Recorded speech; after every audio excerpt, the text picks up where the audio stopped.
I am sorry. Are you okay? Podcast is intended for mature audiences. The views and opinions expressed are those of the panelists and do not reflect in any way those of the podcast partners, sponsors, or affiliates. Enjoy.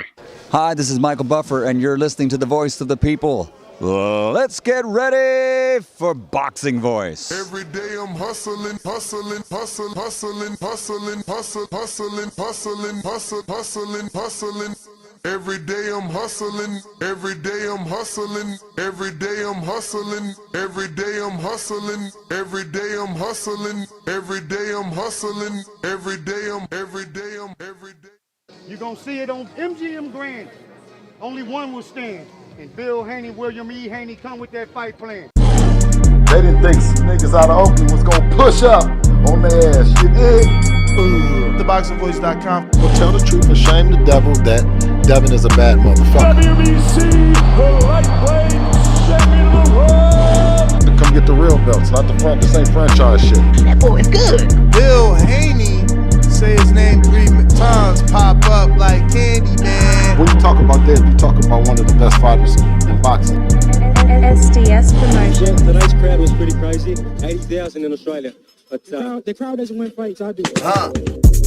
WBC, the lightweight champion of the world. You ever been to Australia?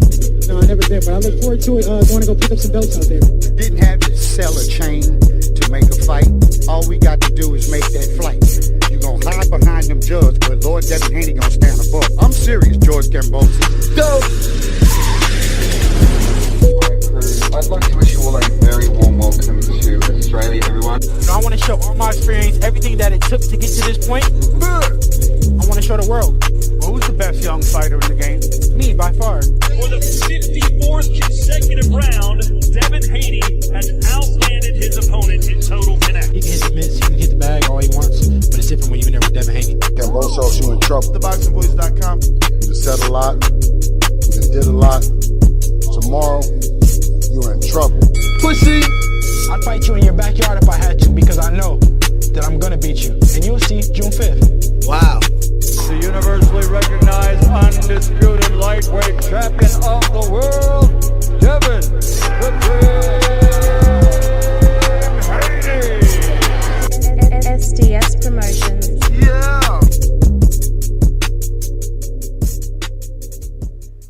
What up, what up, what up, what up, what up? Good morning, ladies and gentlemen, and welcome back to another edition of the Boxing Voice Radio. I am your host, Nesta Gibbs.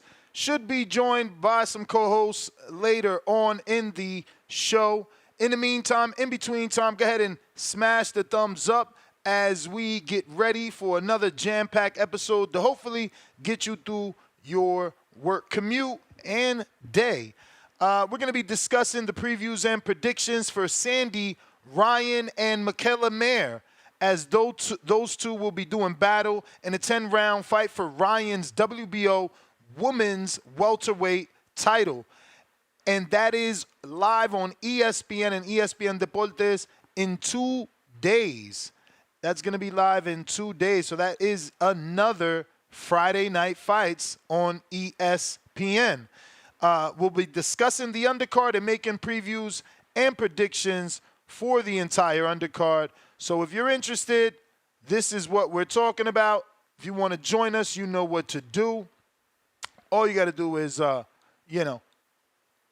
call us either via Discord or X Spaces, and in the next 8 minutes or so, you can certainly join us on the landline.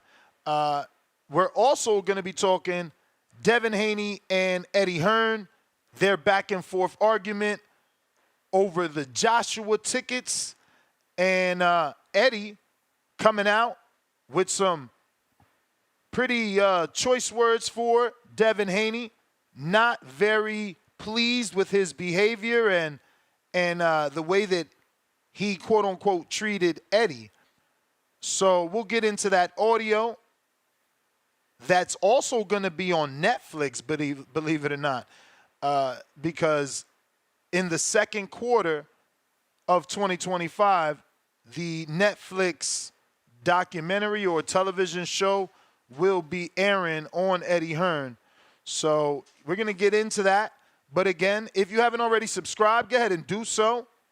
It's going to help with the visibility of the show. It's going to put this episode in the eyes of boxing fans that don't know we're here every morning, getting you through your work day, the breakfast club of boxing. So go ahead and smash that thumbs up and give me a subscribe, right? We're trying to get to the goal of 1 million subscribers and truly be the breakfast club of boxing. Right now, we're at 232,257. So we certainly need, your guys' help to get to the next goal. And let's get into it, man. We're going to start from the top. Sandy Ryan taking on Sandy Ryan defending her title versus Mikaela Mayer. And that's going to be on ESPN. First time we get a women's main event like on ESPN that I could recall. I'm not sure that Mikaela's ever, headlined and had this jam-packed of a card underneath it. It's a decent card, especially for a Friday night fight. And, shout out to Top Rank, man. That they know exactly what they're doing when it comes to development and keeping their fighters active. Sandy Ryan, obviously, she is the champion. This fight has a little bit of,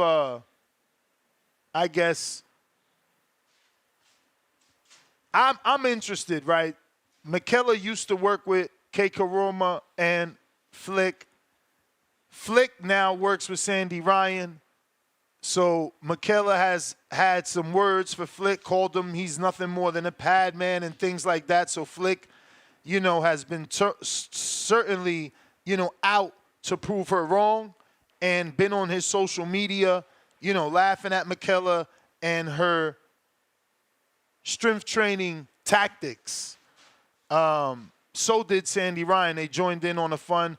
And Mikaela was doing some sort of exercise with a medicine ball where the trainer would throw it at her, and the force of the ball would allow the force of the ball to drop her on the canvas and then get up without that medicine ball touching the canvas.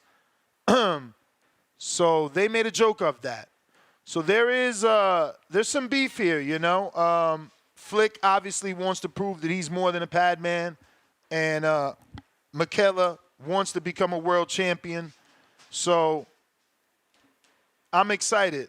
We were supposed to get Mikaela on. I had to cancel, unfortunately. I didn't realize that I was not going to be here on that Thursday. That was the Thursday I had to fly out to Wisconsin, so it didn't work. Xander Zayas is on the undercard. I'll say this. I don't know who I'm picking. I know that Amin already said he's probably I'm pretty sure Amin said he's picking Sandy Ryan. But I just like the way Mikaela fights, man. She always fights, in combination, throwing combination punches and, always aggressive. She's probably the smaller fighter because she's been moving up. But I like Mikaela. She gave a hell of a fight to Alicia Baumgartner and Natasha Jonas. Now, is she one of those girls that just always comes up short? I don't know.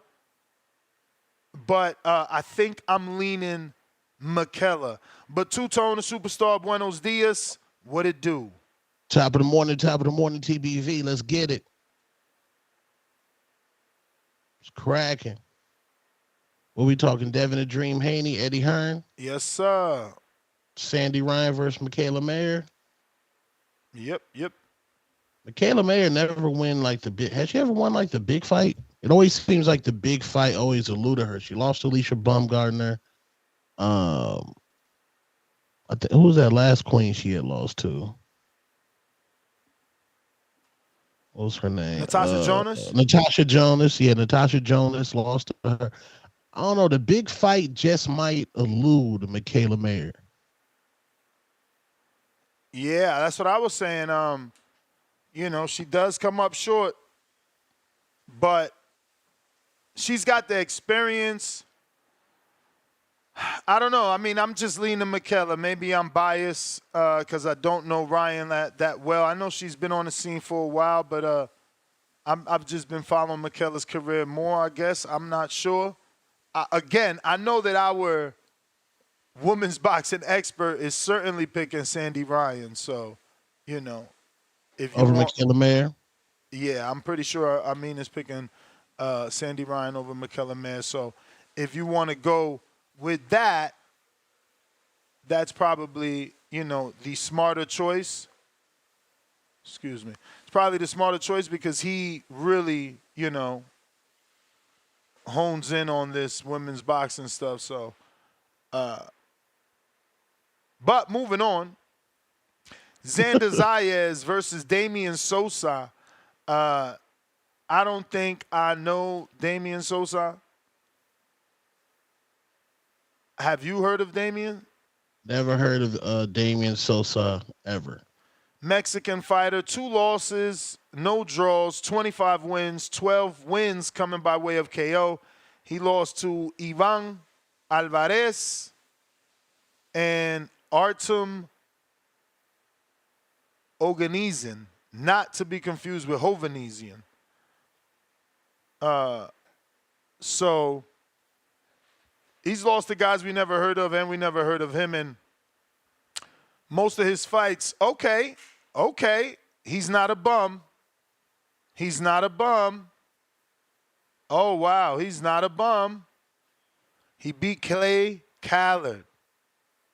That's a good win. For 8 rounds, too. It wasn't like he stopped him. Wow. Wait, what's this? Is this Ronald Cruz from PA? No, it's a different Ronald Cruz from LA.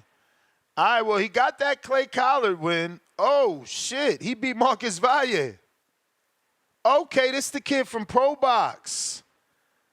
This the kid from Pro Box that Baby Joker was talking about. Okay.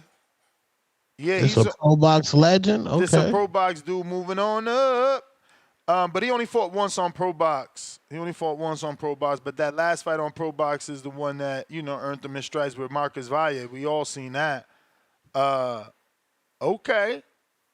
We about to see what Xander got. I mean, again, it's a bit of a test, but it's not the test we want. We wanted Xander to be tested with a name already. You feel me? He's just being tested with a good fight. But I'm still leaning Xander in a tough fight. Shushu Carrington is going to be fighting Suleiman Segwe. I don't even know who the hell that is, bro. That's the good thing. Didn't he just have a big win on a last card somewhere? Yeah. I mean, but he's not a name. This is what I'm saying. They keep testing these guys with these inexpensive tests that, yes, they as matchmakers and promoters are getting the answers that they want, but the public ain't tuning in. Like, why is anyone going to care about Bruce fighting Suleiman? Cool, he beat Ruben Villa. That's a great win. That's a great win. Even the Masael Lopez win is decent. But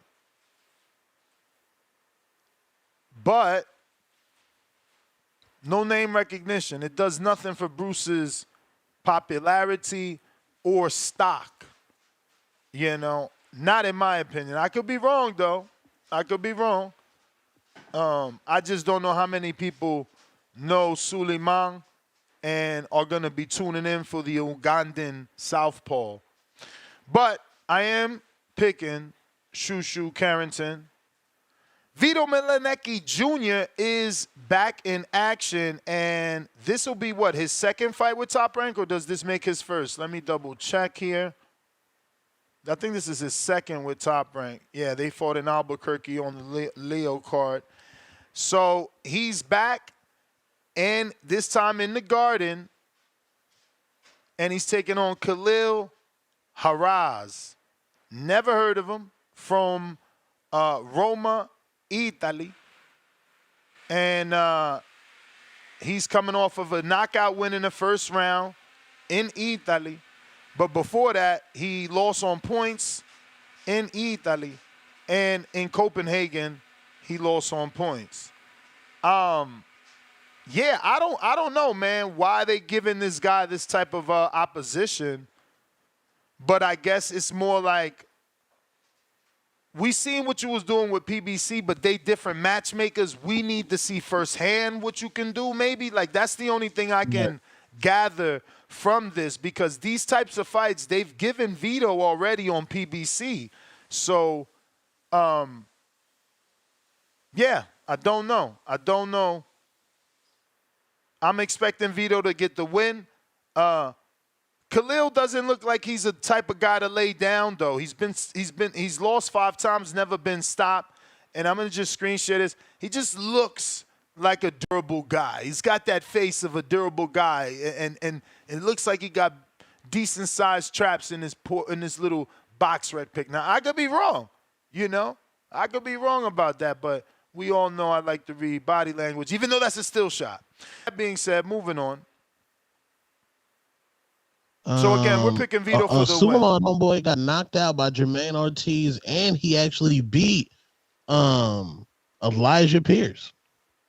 Yeah, I mean, shout out to Treese, man. He's been hyping up Elijah Pierce. This is what I tell you.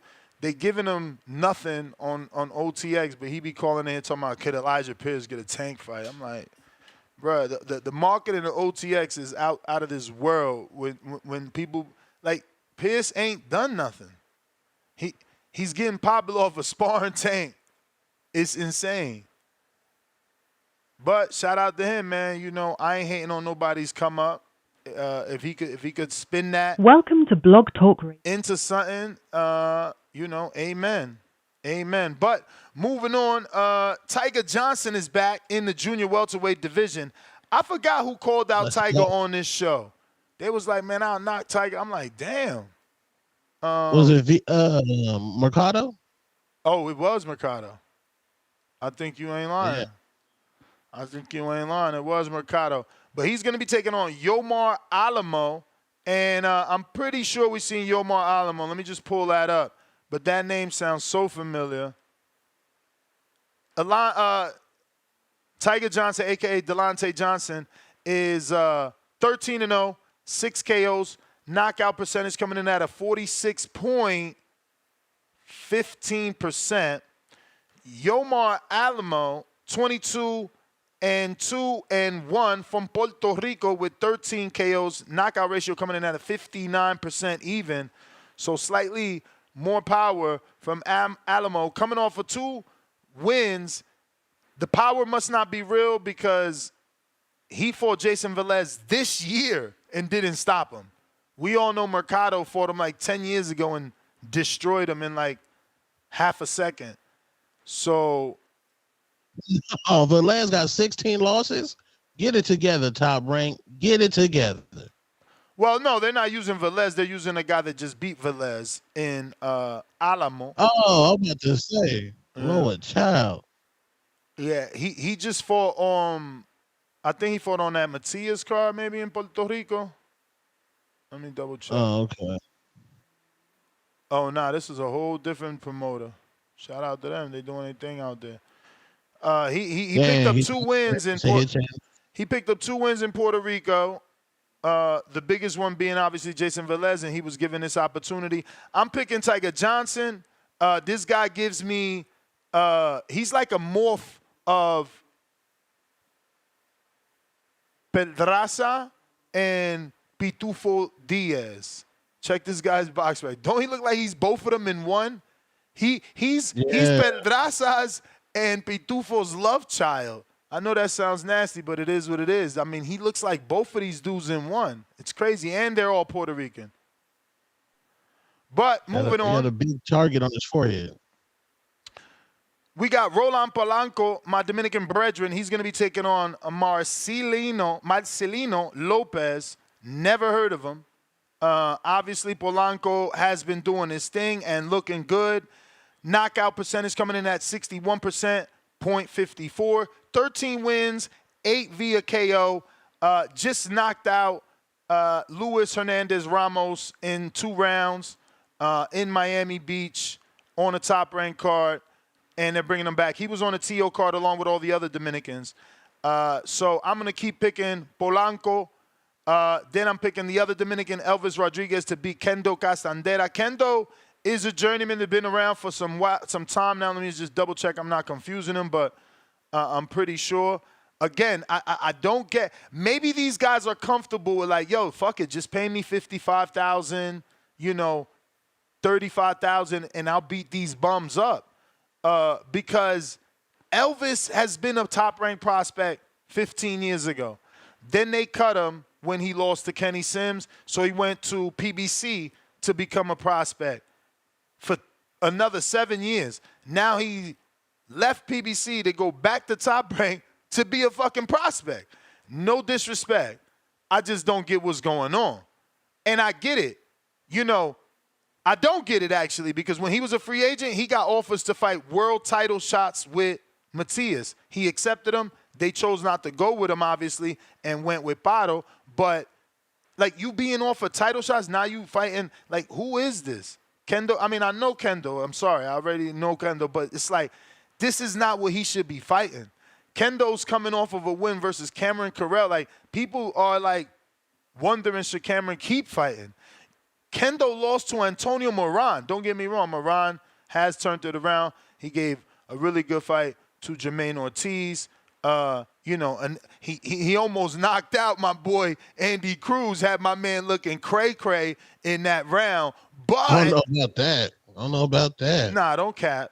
He hurt him with both hands in that round. Don't even cap. Almost knocked out is wild. Yeah. You see Andy retreating, wobbly, and then when he got it back together in the same round, get clipped with another hand, the opposite hand, and be back on Bambi legs. Look, y'all could brush that under the rug. It's all goody, but if it exposed itself that early in his third fight, it's coming back. It's coming back. Y'all could bet that. You could bet that. Never gotta sweat that. Shout out Miguel. We picking Elvis over Kendo. We picking we picking Floyd Cash Flow Diaz over Mario Hernandez in the bantamweight division. Remember, Diaz dropped down in weight to 118. He's always looked good, but I feel like he's looking slightly better at the lower weight. It really hasn't brought on any more power, but it is what it is. This is another guy that they just keep developing. Like, look, 1, 2, 3, 4, 5 8-rounders. Like, well, yeah, when is Cash Flow gonna get like a step-up fight? I mean, he's had tough. That's the thing. He fought Max Ornelius. Like, they giving him tough fights, but they're not giving him them names. They're not giving him them names. Like, yo, bro. Max is a good fight, and he's known out here in Vegas. Like, Vegas was like, oh, shit. People was actually thinking they was trying to cut Floyd by throwing him in that fight. I'll kid you not. That was a tough fight with a local kid from Vegas that everybody knows. And he took him out, split decision win, which is not unanimous, But they not giving him a name. Like, is he not ready for Nonito? 118, bring the old man back to get the name on the ledger, on the resume. Like, I'm trying to, like, understand, like, where's the Fernando Montiels? I know Montiel might be 50 at this age, but I'm just giving you the little bit of names I know in those 118 divisions. Like, why isn't he giving a name? Isn't Chocolatito old? Can't we move his ass up or something? Like, what is going on? Where's the names for this man? I don't get it. But I'm picking him. And I'm picking the Dominican heavyweight Ali Felice. He's back. They already moving him into a 6th round. So they see something in him because I swore he only had like 3 4-rounders. But I'm about to check what his pro record looking like with Top Rank. Maybe they already did 4 with him and I didn't know. Nah, he only had 3. So you see, traditionally you're supposed to do 4 4-rounders, 4 6-round. So they skipping the 4th one with him. They see something that we don't see or that, they want us to see. He might be headed on that Keyshawn trajectory where you better than the opposition we normally give our guys. Shout out to Ali Felice. He did look good, but he didn't get the stoppage in his 3rd fight. So to throw him in a 6-rounder, is he asking for that? Because he's like, yo, I'm a boxer puncher. I need more rounds to work. It's not that I don't have power. I don't know. But the knockout ratio coming in at 66.67%, 3 wins, 2 KOs, and I'm picking him again. He's going to be fighting Rashad Cutler. And Rashad, let me double check here. See if I know home skillet. Damn, I done lost my page. But if you're watching this on YouTube, hit that thumbs up button. Oh, okay. Don't tell me this is my man's, because, oh, my God, this would be perfect, bro. Boxing gods would be listening. Let me see. Is this him? It is him! No fucking way. Oh. This is the dude that fought Michael Piratin, right? And I thought he fought well. I'm going to have to pull up that fight because I might be confusing him with a Puerto Rican dude that had less fights. I had to pull that up. But y'all could tell me. I'm pretty sure I was high on this dude. Not high on him, but like he did a good job as a B-side when he fought Piratin. Orlando Rashad. He's the BK, the bare knuckle fighter. I'm pretty sure that's him. He gave a good fight, but he gassed a little bit. He got that stomach on him. This a good fight. He was durable, bro. Jonathan Rice didn't stop him. And that's crazy. This got to be another Jonathan Rice. Yeah, that is. That ain't my boy Johnny Rice. That's another than Jonathan. What the fuck? Okay. Well, Piratin ain't stopping him. We watched that fight on Pro Box. That was a decent fight. And this is a decent heavyweight. To put him in there with Felice in his 4th fight, I like that. That's the type of shit I like from a top rank. Let me see, though. I just want to pull this up versus Orlando. Come on, baby. Hit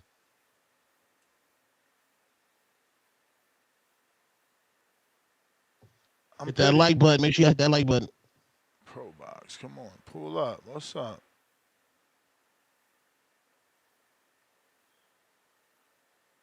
Yeah, here you go. He on this card.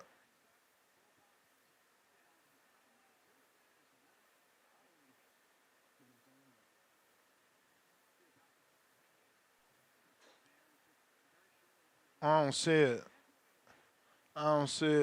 But whatever, but I'm sure y'all watched it. It was a good fight.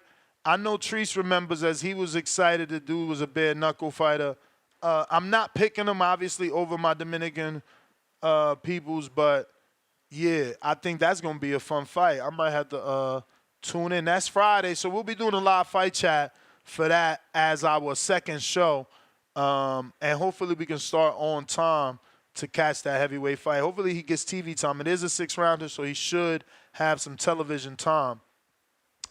That is the last fight, so I'm going to go ahead and transition to the other part of the show, which, wow, took 46 minutes. But, hey, it is what it is. We didn't want to overlook the boxing action this week. Let's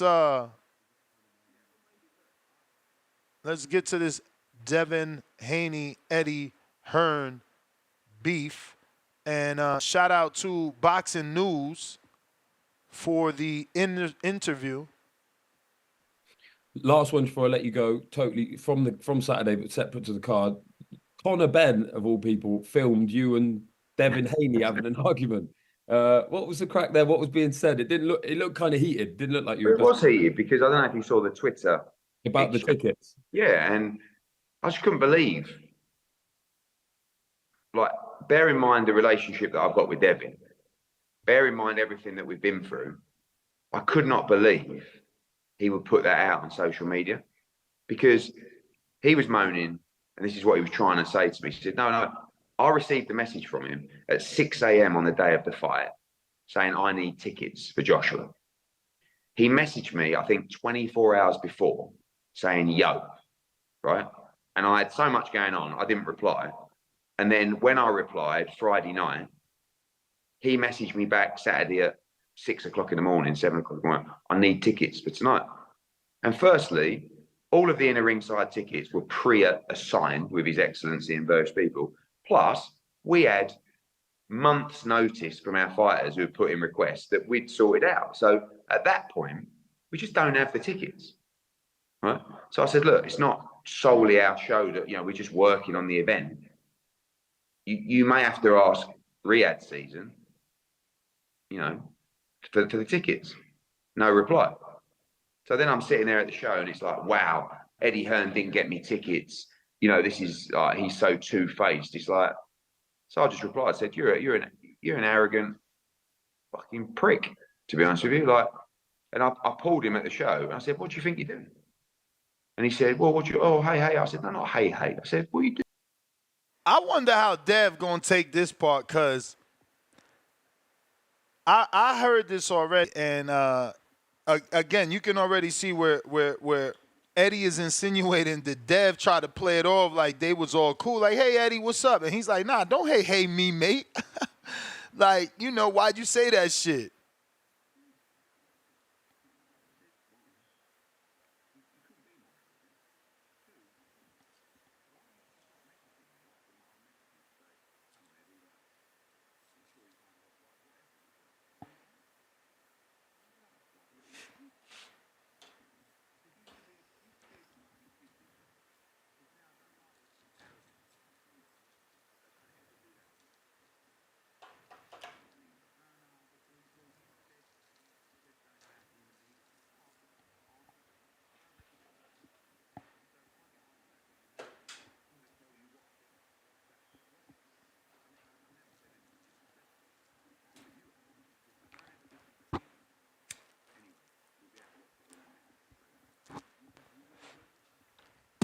He said you get to watch it all on Netflix very soon. His Netflix episode is dropping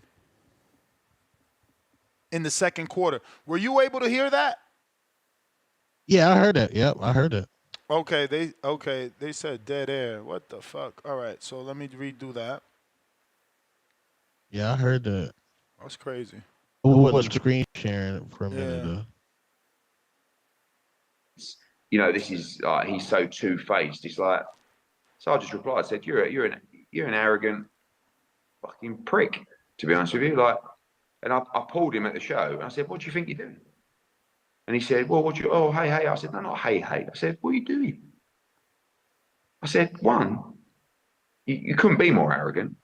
Two, why are you just not messaging me after I messaged you to say, come on, Eddie, you sure you can't help? Whatever. You put a tweet out. So I don't really like that though, Tone. It's like, you told me no,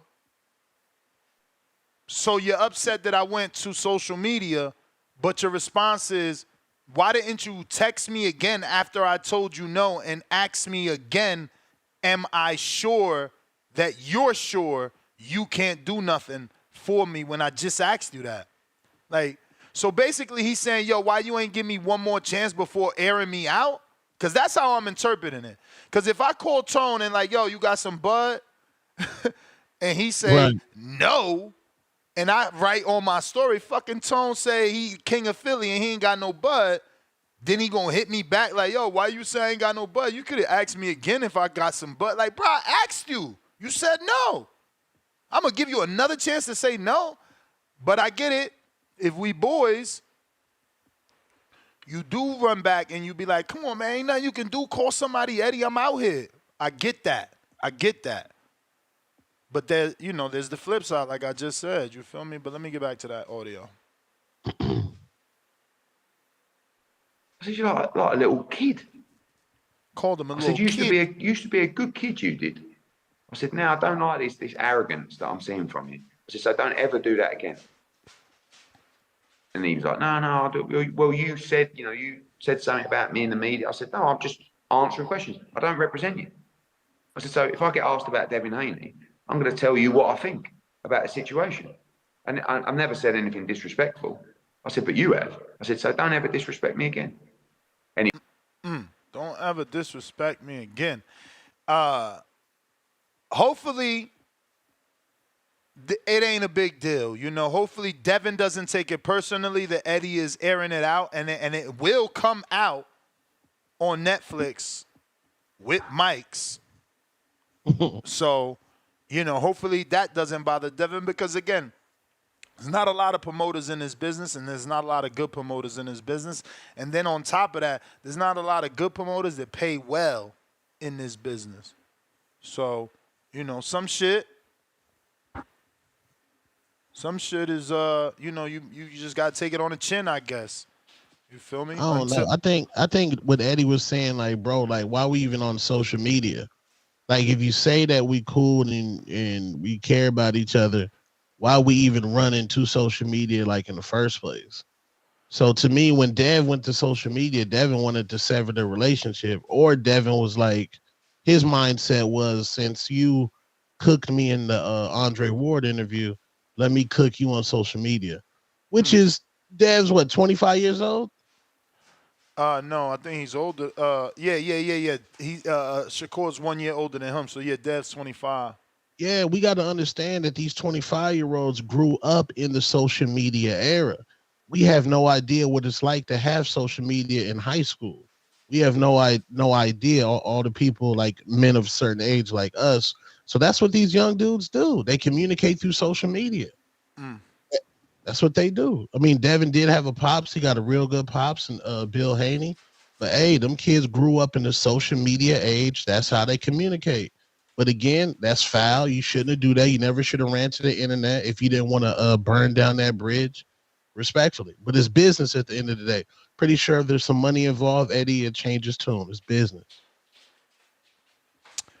So since we talking Xander Zayas, the promoter sent me something on Zayas allegedly wanting to fight Virgil Ortiz next June, 2025, Puerto Rico versus Mexico in Madison Square Garden.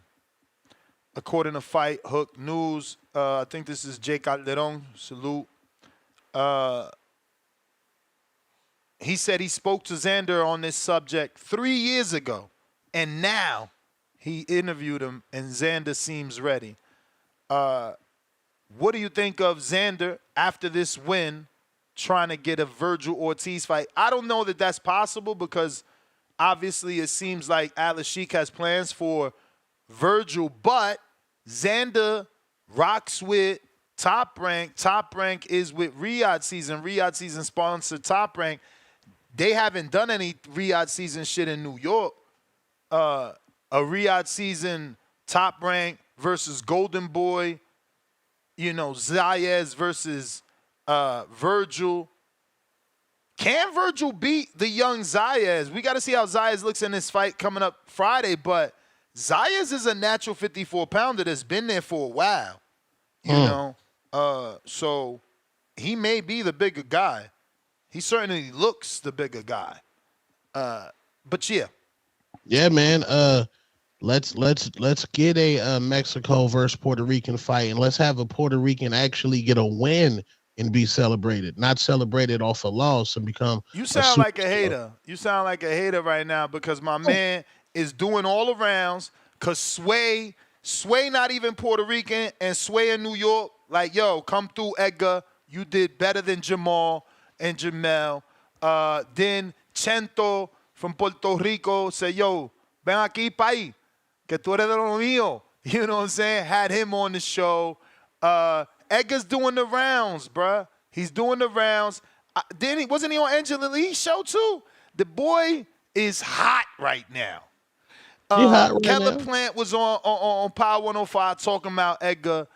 The boy is on fire up in here. You know what I'm saying? Like, that Monguilla fight gonna be a movie. It's a movie. Shout out Jane Card. I'm telling you. It's gonna be crazy. Edgar Berlanga is one of those fighters that can take losses. That's always gonna be celebrated after losses. Nah. You can't keep losing. But Edgar, I'm putting it out there. I know people gonna hate, but I'm manifesting it, man. Edgar's gonna be our generation's Hector Camacho, man. You could do it, Edgar. you can do it. I mean, this my guy. This my guy. One of the first boxers to show me love. But wasn't King Gabe Rosario celebrated off losses? Yeah, but not celebrated like this. Not like this. He was celebrated from the. He was a people's champ. He was a people's champ, so that's where he was celebrated. Like the people would give him love after the losses. But yeah, you know, he ain't get it like this, champ. He ain't get it like this. Also, his comeback fight, Edgar Berlanga's comeback fight in Puerto Rico. Remember, I said this on TBV. We will be getting a Berlanga King Gabe Rosario fight. I have no sources at all, but it only makes sense to do that in Puerto Rico. That's a tough fight. Gabe is a good boxer. I don't know that they gonna try to ruin the legend of Edgar Berlanga by getting a fluke loss to. He can't beat Gabe. I never said that. I never said that. I'm just saying. You went to protecting him. You immediately went into the Edgar Berlanga protection program. Yeah, because I think like a promoter. I seen the money made, and I'm like, nah, we got to get him a win to get him back in another big money-making fight. So we get him McCumbee, and then we got him in the Jaime fight. It's over. We back on pay-per-view, baby. And if he does beat Jaime, we back in the Canelo fight, baby. So you could do what you want. Me and my team, we gonna do what we want. We gonna move properly. But Colombia's harder than Gabe Rosario. No. What? McCumbee, see, that's the thing. I love it. As a casual fan, right? You see the power of McCumbee. He dropped Caleb Plant. No, it's the boxing Philly style of Gabe that's hard, man. It's that counterpunching ability that he slapped Beck the Bully with. It's the experience that when he was considered inexperienced, he jumped up in weight and got in there with Gennady and didn't get destroyed. Yes, he got destroyed. It was bloody, but he didn't get knocked down. He didn't get knocked out. They saved him from himself. But again, Gennady couldn't do it. You know, Gabe is a tough fight, bro. And Gabe stays in shape. He in shape. You don't want to fuck with the old lion like that, man. I don't like that fight. I always wanted that fight. Everybody knows. That's why Berlanga left Top Rank. He wanted that fight. So you could be manifesting something that's already happening. I don't like that fight because styles make fights, and Berlanga needs to, get more Puerto Rican and start using the left hook. Right now, he's all 1-2, or looking for the right. He got to start coming back with that left. There's trainers that say you don't throw the right unless you're coming back with the left. You know what I'm saying? And I need more hooks out of him, man. Puerto Ricans and Mexicans are supposed to throw hooks. It's true. The Puerto Rican left hook, that's a thing. That's a thing, the Puerto Rican left hook. Where's his at? We need to develop him, man. But he back with his coach. We seen the improvement on the highest level. He's one of them dudes that rises to the occasion. He proved that. So, we just got to let him keep working with his trainer, and they going to get it together. They going to get it together. It's either McCumbee Plant or McCumbee Munguia. But all roads lead to Canelo. If Berlanga loses, he definitely going to get an Oprah Winfrey interview. He's just that guy. Oprah still doing her thing? Yes. Damn, I feel like she fell all the way off and doesn't exist once she created her own network.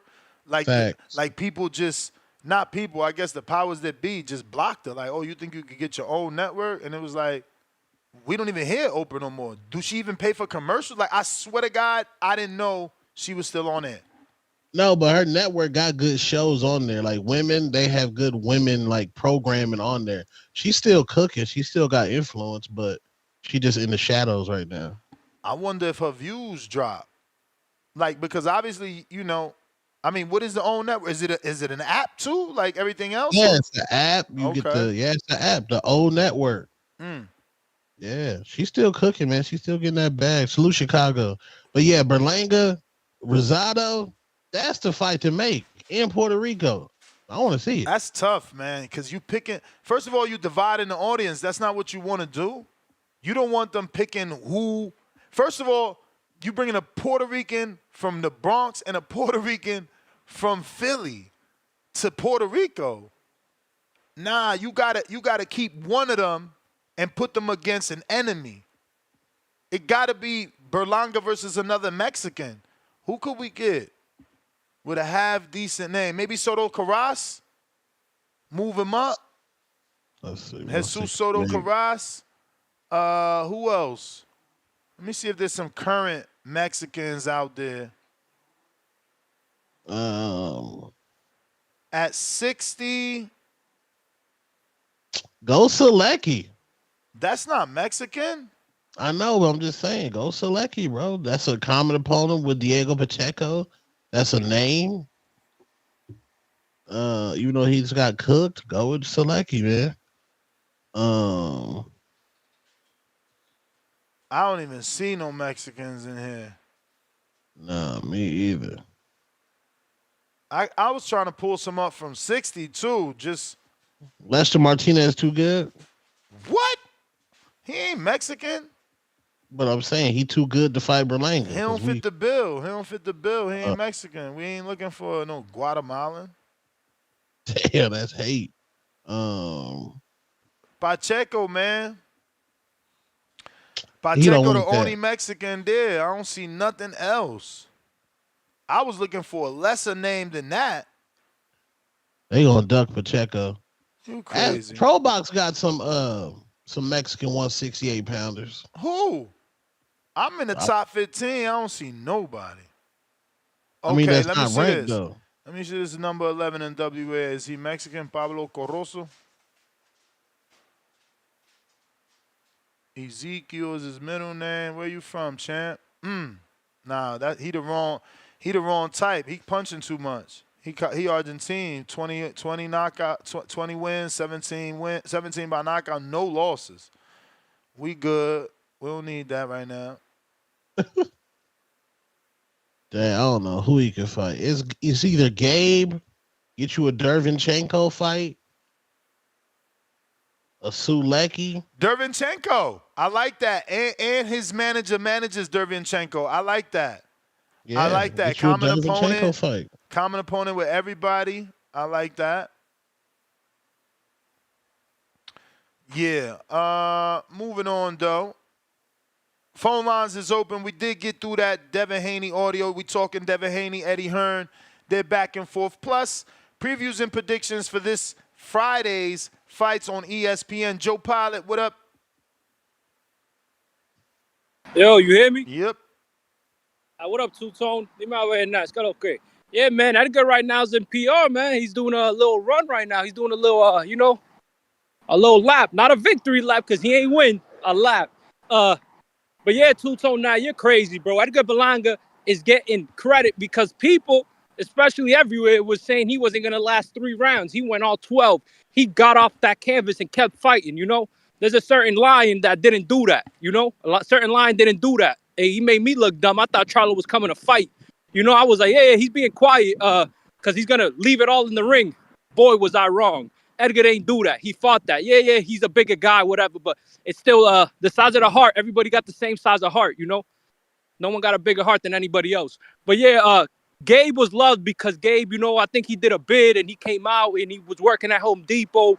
And, that's why people like Gabe because he was the work blue collar man, and he fixed his life and he did something with his life. And yeah, I know, I'm broke. I can't compare myself to Charlo. I can't hate on Charlo. He's rich. I know I'm gonna call it that. You breaking up, champ? You breaking up? Devin, damn. Is you moving or something? Yeah. How about now? You good? Yeah. I know someone's gonna call and say I'm poor and I'm broke and I can't say nothing about Charlo. But yeah. Devin, I think Devin's salty. The world turned against him. Ryan beat him. Of course, technically he didn't, but the world's against him. And, I think he's just feeling the backlash. And I got Mikaela Mayer. Yo, Polanco better be careful. That Argentinian never been down. I think that Argentinian's a live dog. Polanco better be careful with the counters and, just be safe.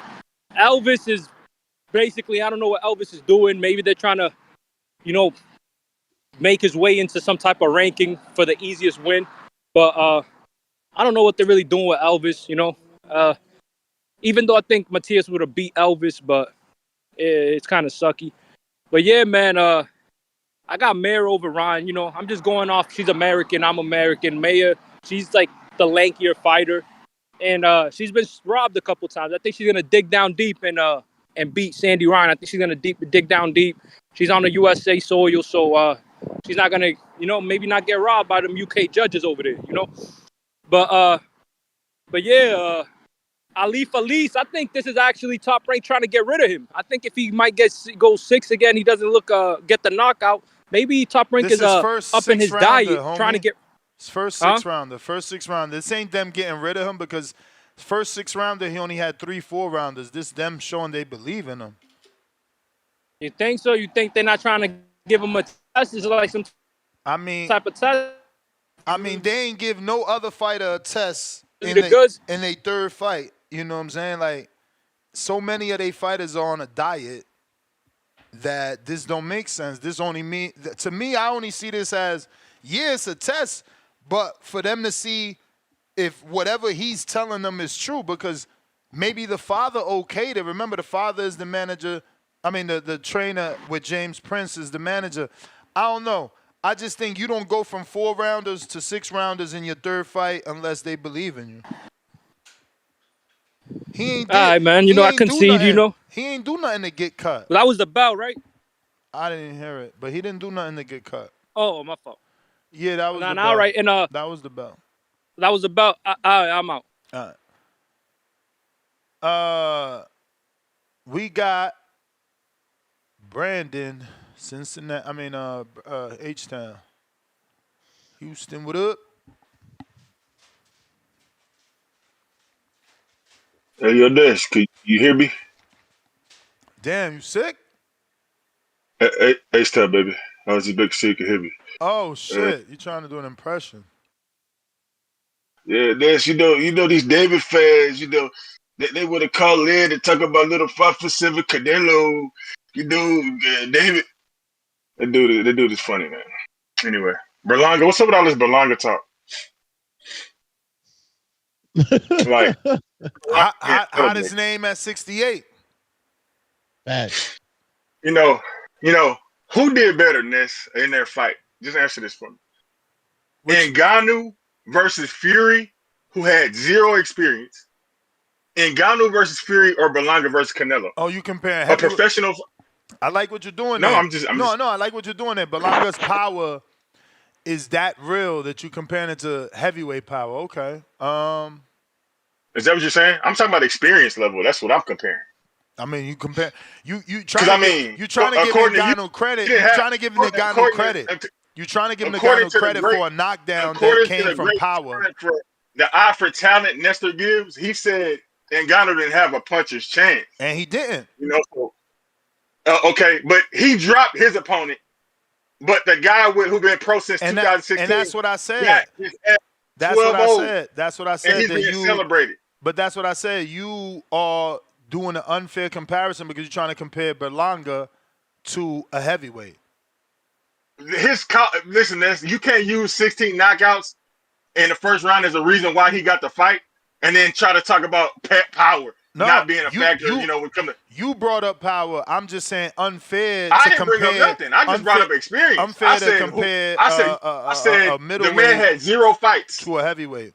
0 fights, zero professional boxing matches, and dropped a powerful. Well, I ain't gonna say powerful, but like a world class Hall of Fame champion in Tyson Fury.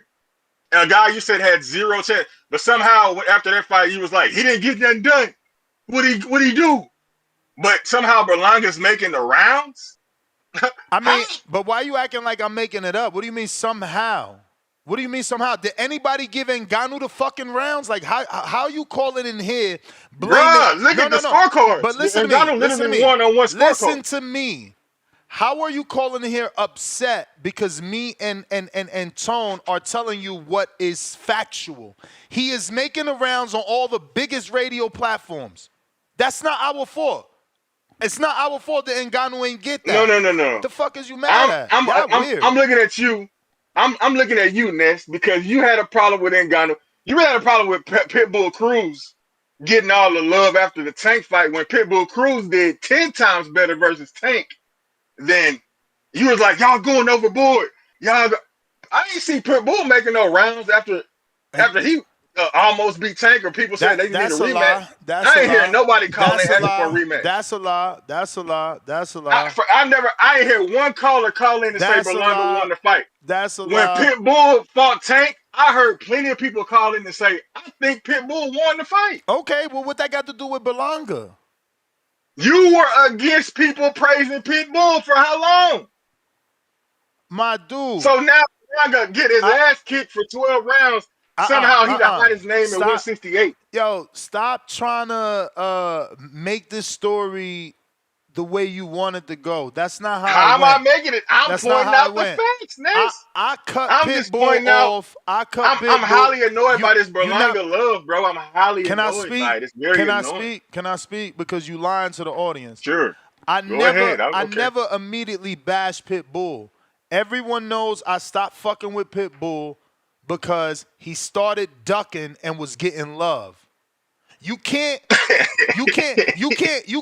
shine like Berlanga and Pitbull off a loss and then start ducking Ryan. Remember, Ryan sent them a contract. Okay? Well, you don't even want Berlanga to fight Gabe Rosado.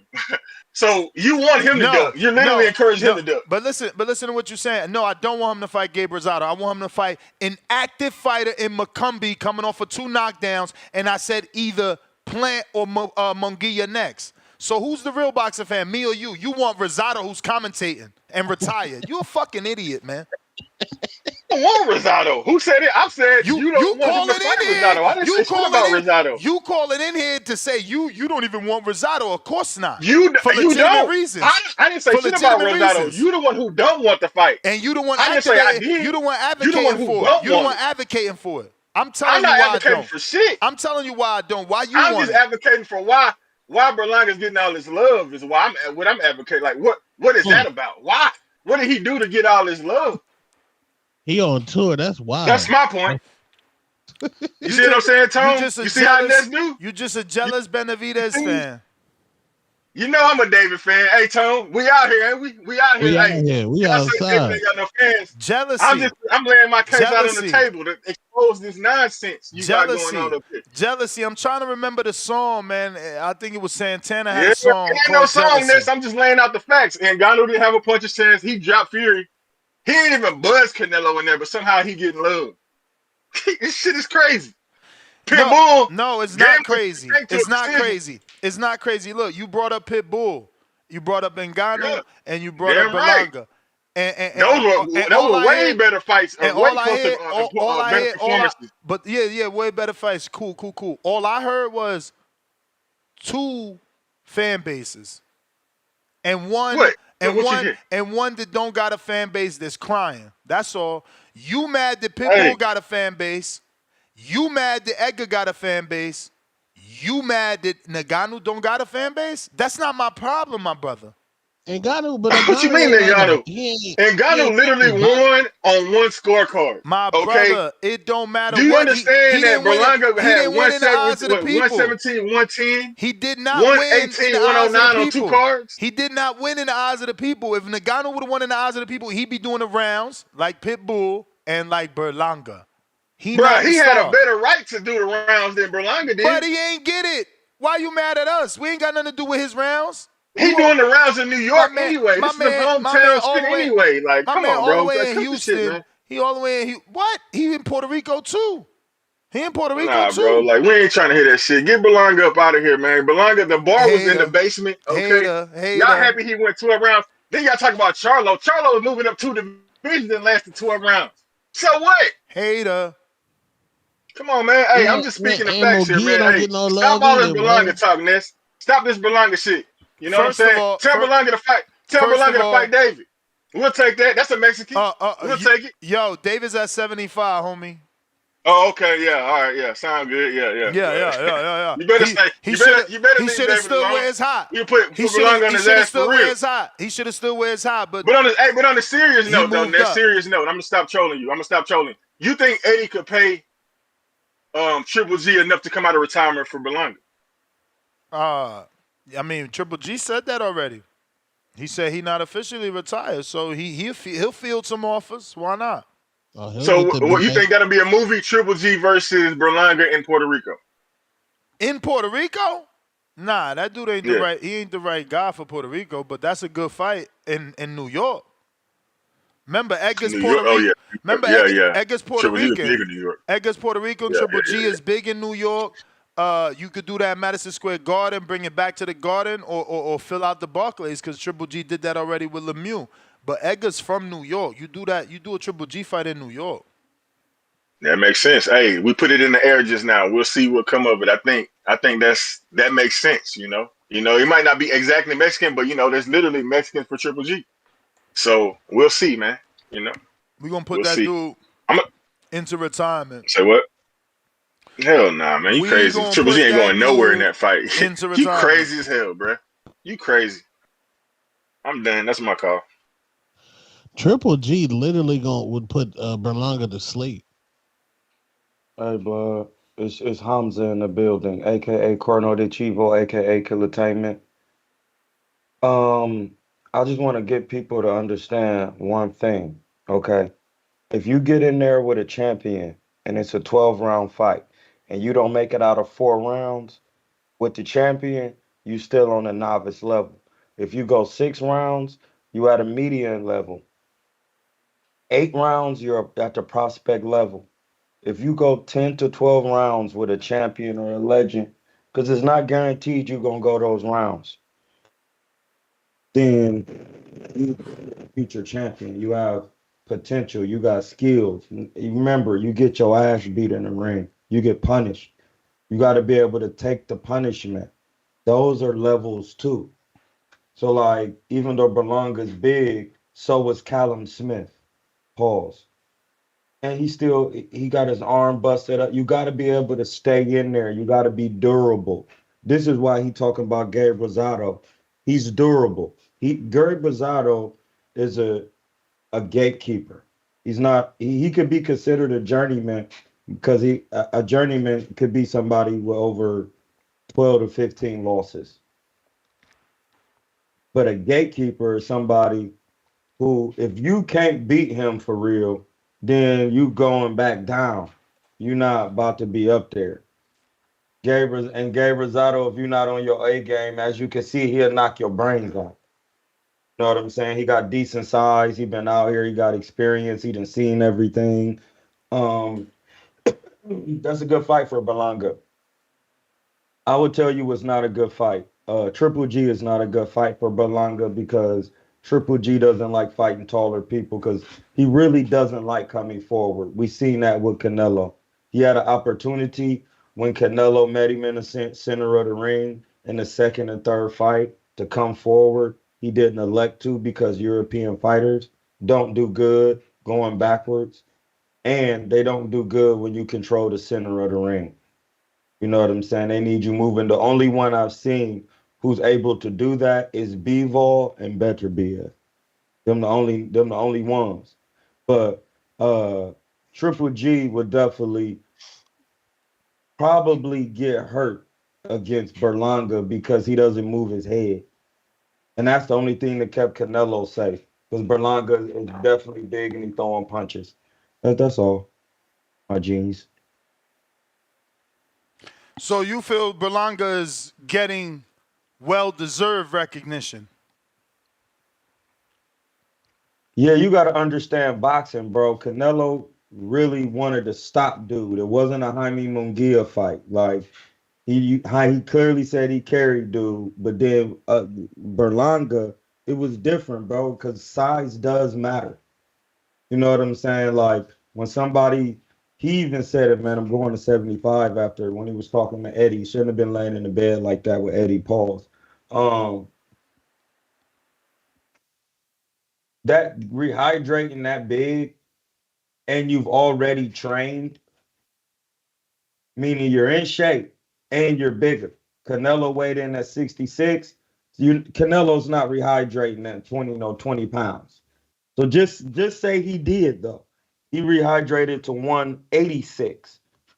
Berlanga still was 198, still was 20 pounds heavier. And on top of him having a amateur background, knowing how to use a jab and showing that he does have skill, he's not just out here doing anything. That would be a hard fight for Triple G. Because Triple G in his toughest fights, he used the most jabs he ever used. In Danny Jacobs, and the Canelo fights, he was reluctant to really get down and get in there on the work because he doesn't move his head good. And that's like if you just look at the CompuBox punch stats, when Triple G fought Canelo the first fight, he didn't only threw maybe 4 body punches. Then the second fight, he threw maybe 3. And the third the same, because when he gets down in the, remember, Triple G will stop you to the body, but against Canelo, when he go down to the body, if you go to the Mayweather school, you leave your head exposed and you're exposed for uppercut. That's Canelo's best punch, the uppercut. Where people say it's the hook, but he'll break your face with the right uppercut, which is a form of a hook coming up under. So yeah, you got to be careful. Stylistically, it's not a good fight for Triple G. Triple G need somebody he could push back. He can't push back Berlanga. He has decent power, but he doesn't have the speed of Canelo. And he can't evade punches like Canelo. He's not a defender. I'm just saying off what Triple G does in the ring from what we've seen with our eyes. Am I lying? Oh no. You seen Triple G slip some shots? I don't know that you lying, but I also don't know that Berlanga could push him back. Like, he came out on some back foot shit with Canelo, so he might be respecting the power of Triple G just as much as he respected the power of Berlanga. No, I'm going to tell you, Triple G's not going to come forward against Berlanga. When have you ever seen Triple G come forward against a bigger man naturally?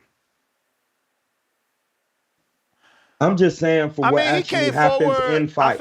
I feel like he came forward versus Antonio Rubio. He's not a naturally bigger man. What you mean? He started at 160. Rubio, he's big as hell.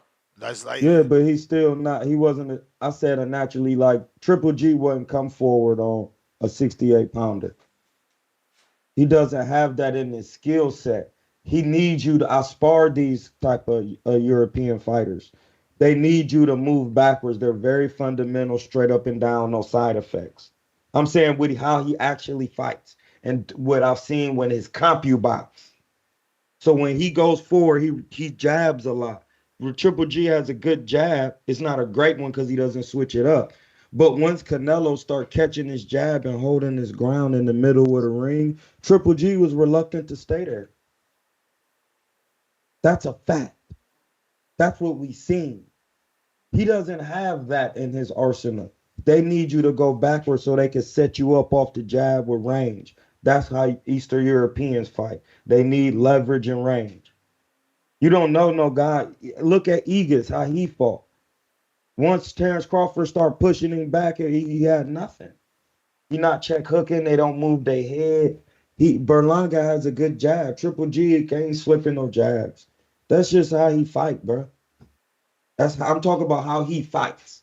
I'm not making up anything. From the fights that I've seen, he's not slipping, and he's not Jaime Munguia even going side to side with the head. I watched him the other day, and he just did it in this fight he just fought against somebody with an Eastern European last name. And what did he do? He used his jab. He made him go backwards, and he stopped him eventually. They're durable, but they need you to go backwards. That's a part of their style.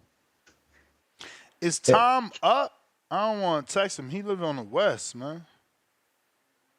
I do want to find out from Tom Loeffler, though, like, would he, would he contact Matchroom about a potential Berlanga fight? So, Tom, if you up, because I don't want to send this text and it's like 7:28 on the West. You know? But I It have it is written exactly up. 7:28 on the West. No, I know. I have it written up too. I just gotta press enter. Like, Hey man, this is business. It's not personal. Send the text. Venom, what up? Shit. Not personal. This Think I is hung up on you business. by This is your mistake. livelihood. DC3, what up?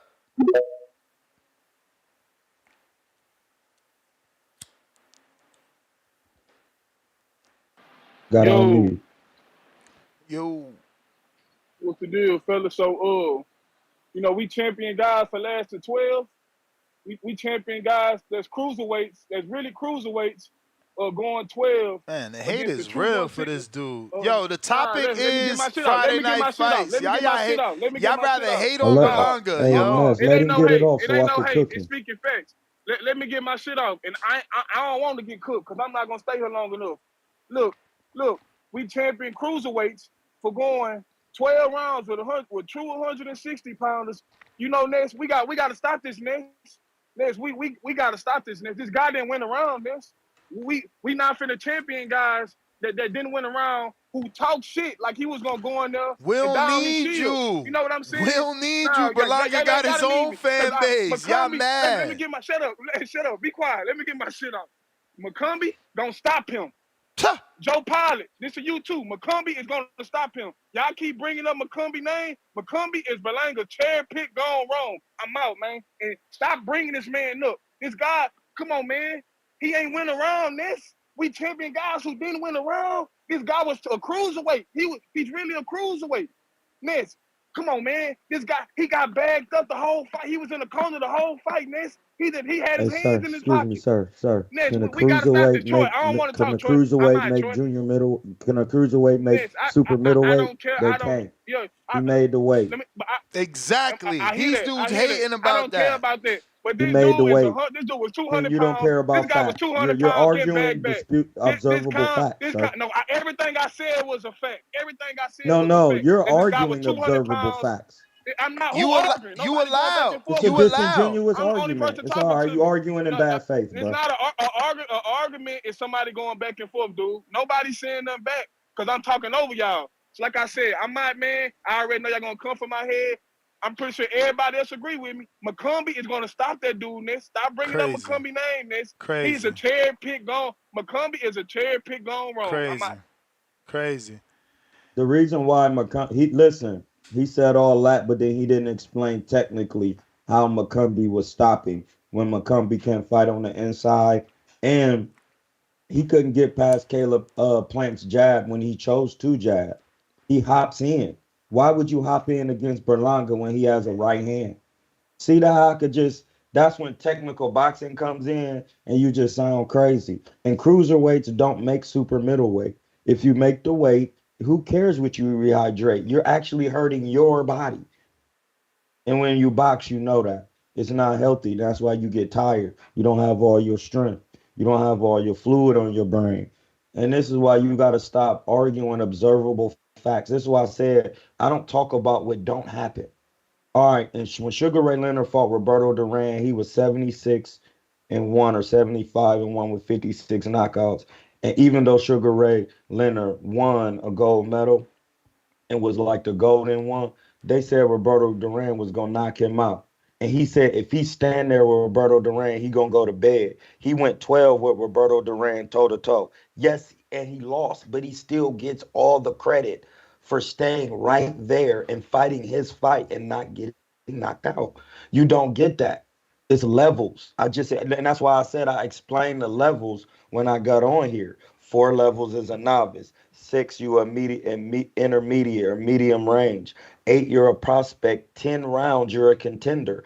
If we was on here a couple days, I asked Anthony Sims, has he been 12? If he hasn't been 12, he's considered a contender.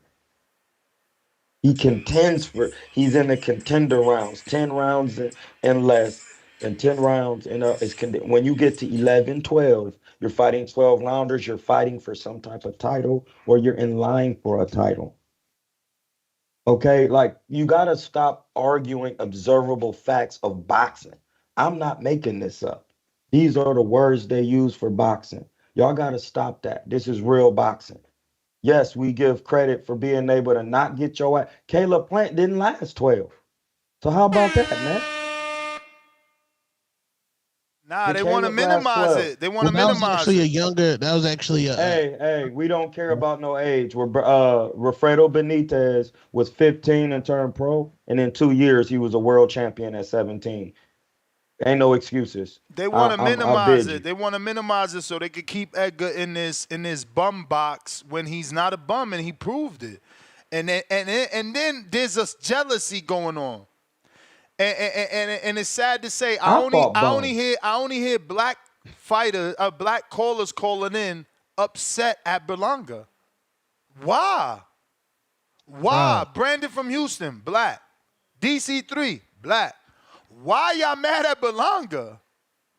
We not Support mad. your We fighter. just not gonna celebrate this man. DC3, did you call in to shit on Charlo? Brandon, all the way in fucking Houston, where they from? No. Charlo didn't even mark up his face. But my point is, He didn't do my nothing point with is, as a people, did y'all support him for going 12, or y'all shit on him? We cooked that nigga. So don't give me He that went shit. 12. Y'all mad at He went Berlanga? 12 though. Y'all mad at Berlanga for having support? Jealousy will get you nowhere. Charlo did nothing. Cooked. You went 12. You went in there with all your jewelry on. You talked a good game. You went in there and got cooked. It's That sad. is the facts. It's sad that people are just upset that one man getting love. Like, let that man get Hey, love. listen, it don't matter if you talk or don't try go to in there change the quiet story. like a hoe. If you get cooked, you got cooked. Nigga, Charlo and Berlanga got cooked the same. It's just Charlo didn't run his mouth. That you still got cooked. Troy, you really can imagine Kobe Bryant after losing to the Celtics about to go to fucking to the Breakfast Club? Like, yeah, we did really good out there. No, Kobe's back in the fucking gym. I'm ghost now. Hey, listen, Yeah, Kobe but ain't getting punched in his mouth. This ain't See, about this this. different. It's different. Well, who's the nigga from the Knicks? Chris Childs. That's the Knicks. That's the Knicks. Still. You said the Chris Celtics. Childs. No, and Shaq was whooping his ass too. Kobe was getting his ass whooped. Yeah. Young 18-year-old. And that's Chris what Childs it takes snuffed him. to get to the top. You got to get your ass whooped. Exactly. So you remember that footage of when the Lakers wouldn't win no motherfucking games and Kobe was on Jimmy Kimmel injured and Jimmy Kimmel was like, "What do you think of this?" Kobe was like, "Nigga, turn that shit the fuck off. You gonna show me some niggas winning that's fucking losing." Berlanga should be in the fucking gym. Y'all celebrate them losing ass niggas. Who is celebrating? Who's celebrating? Y'all hating. Berlanga should Nobody's be in the gym. celebrating anything. He made it 12 that nigga. and without getting stopped. No, we're not defending anything, bro. Oh, we in Puerto Do Rico. you know boxing? J-Lo. We're not talking. Hey, bro, we're not talking about none of that. You talking to Heems. I'm talking about how you not get your ass knocked out. Now what? Because Caleb got knocked out. Yup. And Caleb No, bro. Hold on. And guess Hold on, who breathe else? real quick. Hold on. We're talking about how you not get knocked out. Troy, guess who else didn't get knocked out, but he got his ass beat way worse? John Ryder. And John Ryder got 2 bigger wins than Berlanga ever had. He beat Daniel Jacobs. He beat Rocky Fielding. Berlanga don't got those wins. What did I walk in on? Stopped him. You walked on how they don't understand that when you go 12 rounds with a legend who's in his prime, that's worth something, and it shows that you have the ability to do things in boxing, because he could have just got his ass stopped. And you know why I know that's true? Because Caleb Plant didn't have inside work, and he noticed that after the Canelo fight, and he came back with inside work. Well, who are we comparing Berlanga to? Who are we comparing it to? What performance? All Canelo pass opponents, because that's who he fought. Canelo's pass opponents. He got cooked like everybody else, but he did do better in the 12 he was rounds way of more cooking. honorable than fucking Charlo was. I'll tell you that. See? Because at least he tried. See? Yeah, Charlo was scared of the counter. But Marco, But to Charlo's credit, he's also 3 divisions lighter. It don't matter. He's still at middleweight. Roy Jones said anywhere from 154 to 168, because it's light middleweight, then super. You could get to work. He said that. I was just trying to let you know what you walked in on is we're supposed to be talking about Top Ranks fights on Fridays. Sandy Ryan taking on Mikaela Mayer, Sandy Ryan defending her WBO welterweight title against Mikaela Mayer. Xander Zayas is on the undercard. A couple of Dominicans. And we're also talking Eddie's, feud with Devin. The audio came out. Eddie, spoke about it. Let me say real quick before I forget. Saturday, I will be commentating. Sugar Shane Mosley is having an exhibition, Return to the Ring. It will be live on Fight TV pay-per-view. I will be commentating it. I will also be doing the post-fight interviews. Dame Dash from Rockefeller Records will be guest refereeing, and this will be streaming through his platform. So guest check referee? that out, everybody. That's crazy. How they gonna have Dame as a guest referee? Funny. And celebrity boxing, so Funny you bring that up because I was watching something, and Tone, you might know better than me as the music guy, but they're saying that Dame is winning that case where he was supposed to give Jay-Z the royalties, his masters, and they saying that's not. They saying that's not gonna happen now. Wow.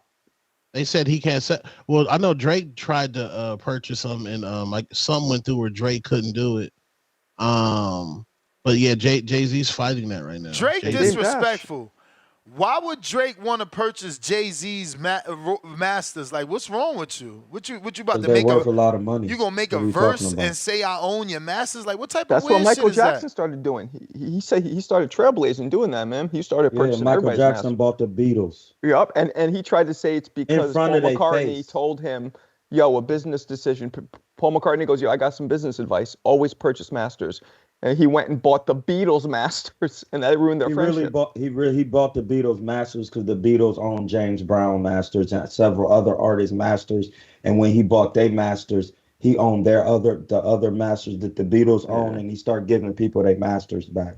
So anybody could buy masters if you got the money. And it's considered an investment. It's a good because investment. I'll tell you why. Because you're buying someone's likeness and their DNA. And that's why it costs so much. And Jay-Z has a lien on his DNA. So you can never buy his masters. You can't buy them. Yeah, you basically got to have crazy money. He could say how much they're worth. He could say they're worth 800 million.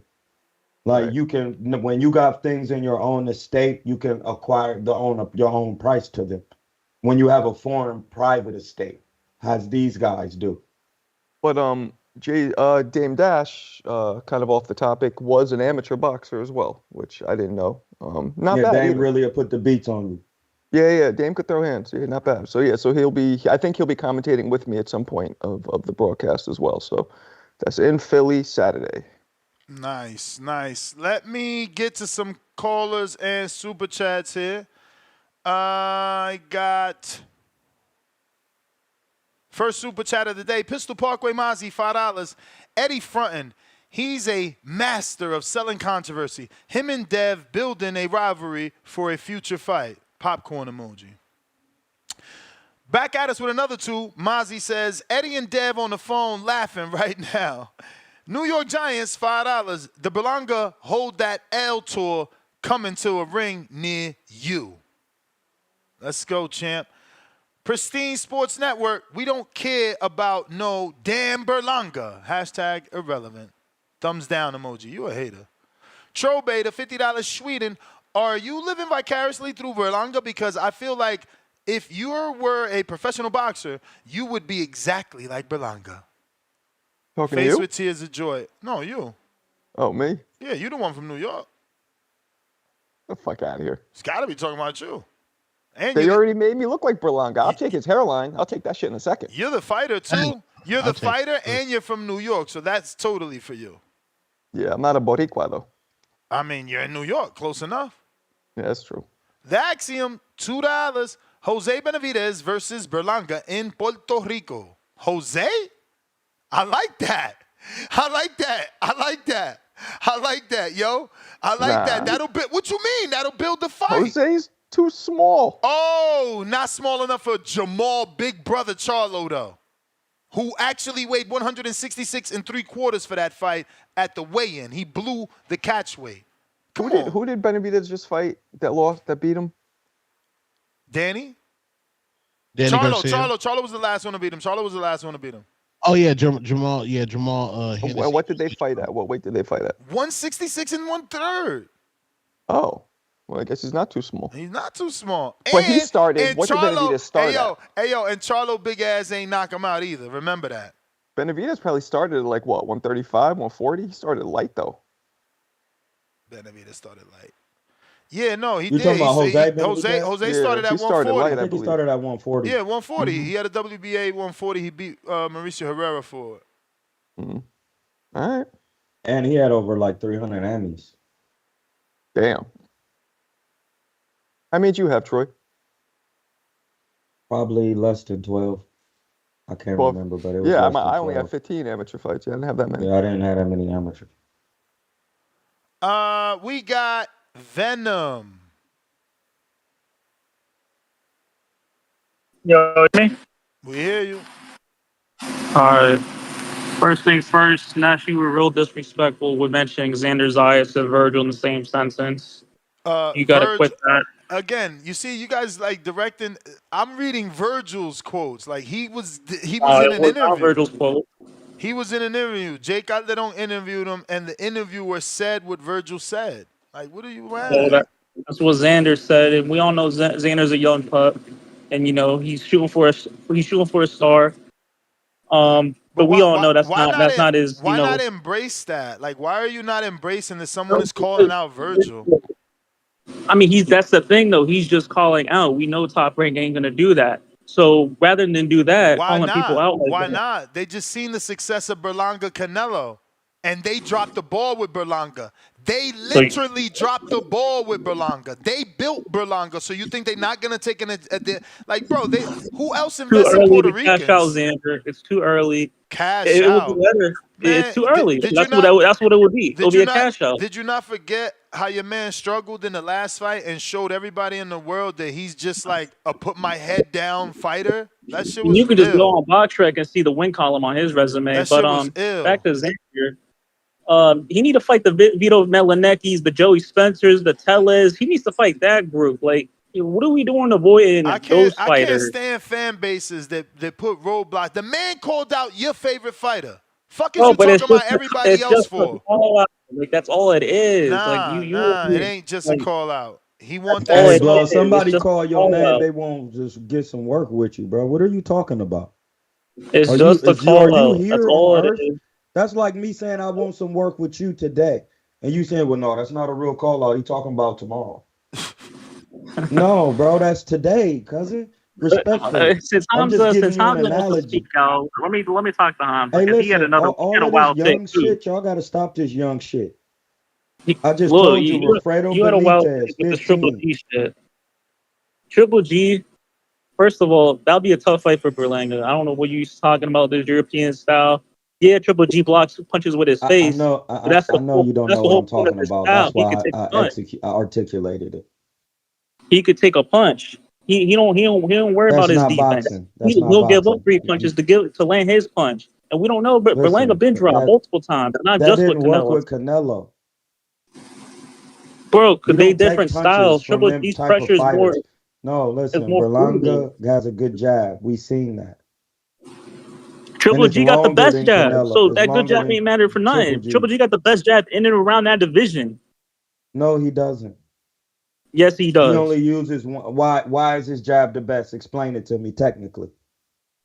Technically, he lands the most out of any boxer in and around that division. No, he doesn't. He throws the most. Yeah. We could go to Combi Box. I'm pretty sure he lands the most, I already explained that a couple calls ago, that every tough fight, they turn his ass into a jabber. That doesn't mean he's a good jabber. That means he's reluctant to throw the right hand or hook the uppercut because he doesn't have defense and he doesn't want to get his head punched. We seen Canelo in the third or second round of the fight feigning downstairs, come upside his head with a hook. He took out the trash. He was cut immediately. The second fight, he did not stay in the middle with a ring. Where was the punching and he was circling all the him. power? That's what you forgetting. It's not like Triple G was backing up. He was circling Canelo. And that was a tough fight for Canelo. No, that's not. Listen, when you circle, you're supposed to use the check hook. He wasn't doing that. That's why he lost. That's He like he 4 barely lost. He years. barely lost by a round or two. No, ain't no I don't barely think lost. Berlanga Bloody ready. I got don't his even know if ass beat Berlanga in the could beat last 2 Sugar David fights, and he got Chancellor. walked I don't down think like a Berlanga chump. ready for How that. the rest of your co-hosts? Haters. Hey, Berlanga got That's his the ass whooped bell, too. champ. I holla at you, man, you little Exactly. He hater. did.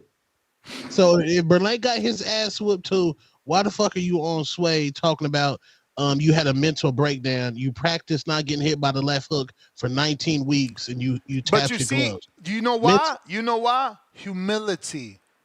Being humble goes so far. Hey, Troy, my man's on the biggest radio stations in New York City saying, bro, I can't believe he caught me with that. Yo, you know we was practicing that shit, bro. That dude got power, bro. He got real. No, listen, He's being that's humble. fact. I mean, but no, listen, bro. Fucking haters, man. Y'all fucking My haters.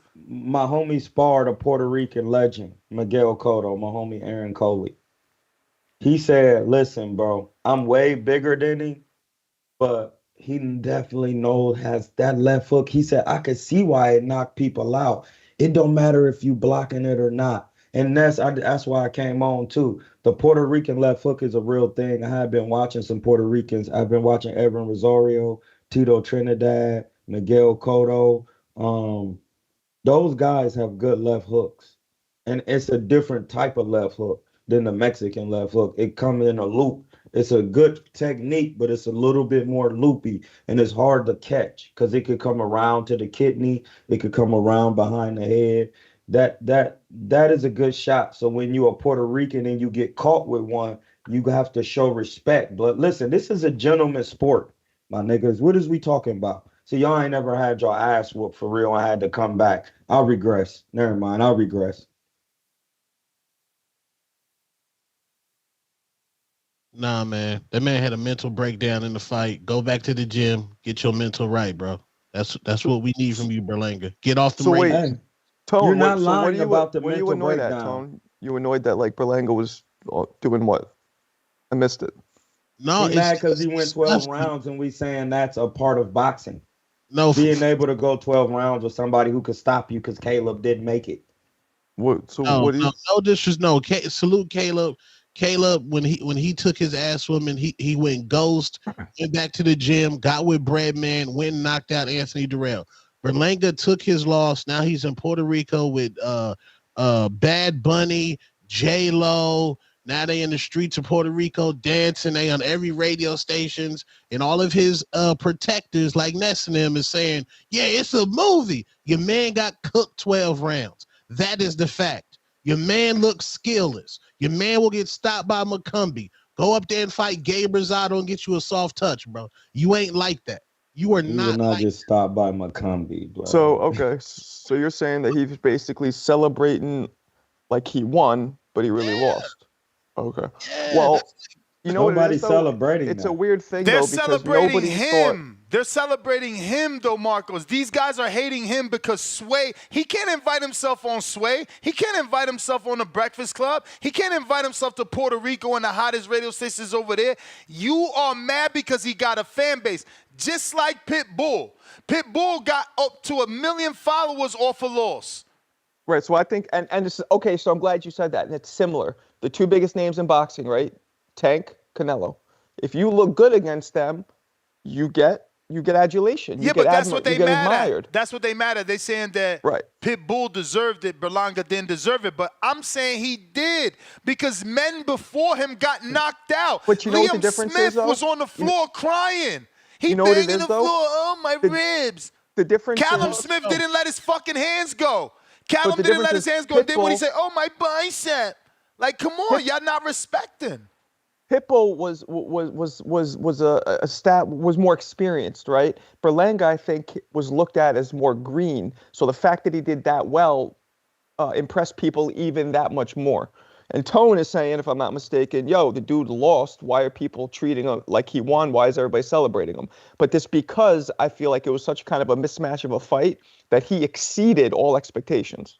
No, I'm not saying I agree with it, but that's just what it is. Let's be clear. Gervonta Tank Davis was supposed to fight Rolly I Eat Crayons Romero. That man got into some nasty alleged Diddy situations, was canceled that fight. Pitbull came out of nowhere. Pitbull was just chilling somewhere, and they said, "Yo, Leonard, yo, come up and fight in December." And Floyd Money Mayweather said, "Yo, That's not how we don't boxing works. no, we don't want tanking tough fights." Y'all remember Floyd said that before the Pitbull fight? We don't want tanking tough fights. Yeah. And what happened? Pitbull gave him a tough fight. Then Pitbull went to go knocking shit loose. Gamboa knocked his ass out. Ramirez knocked his ass out. So give Berlanga that opportunity. Give Berlanga that opportunity. It's a week from fight week, and y'all hating on him. He don't even got a fucking fight. You gave Pitbull the opportunity to come back versus Gamboa. I've been knocked down 20 times. That's fact checkable. And because he knocked out a dude that been knocked down 20 times, he's a fucking star. Nah, man, he fucking lost to Giovanni Stantillion. So, I mean, not Stantillion, Cabrera. So when Brandon calls in and says, "Oh, you wasn't doing this for Pitbull," because he was not taking the Ryan fight. He was losing to Giovanni. He was knocking out dudes he's supposed to knock out, not taking the Shakur fight. 2 times he turned it down. Like, come on, man. It's different. Berlanga just got off the loss.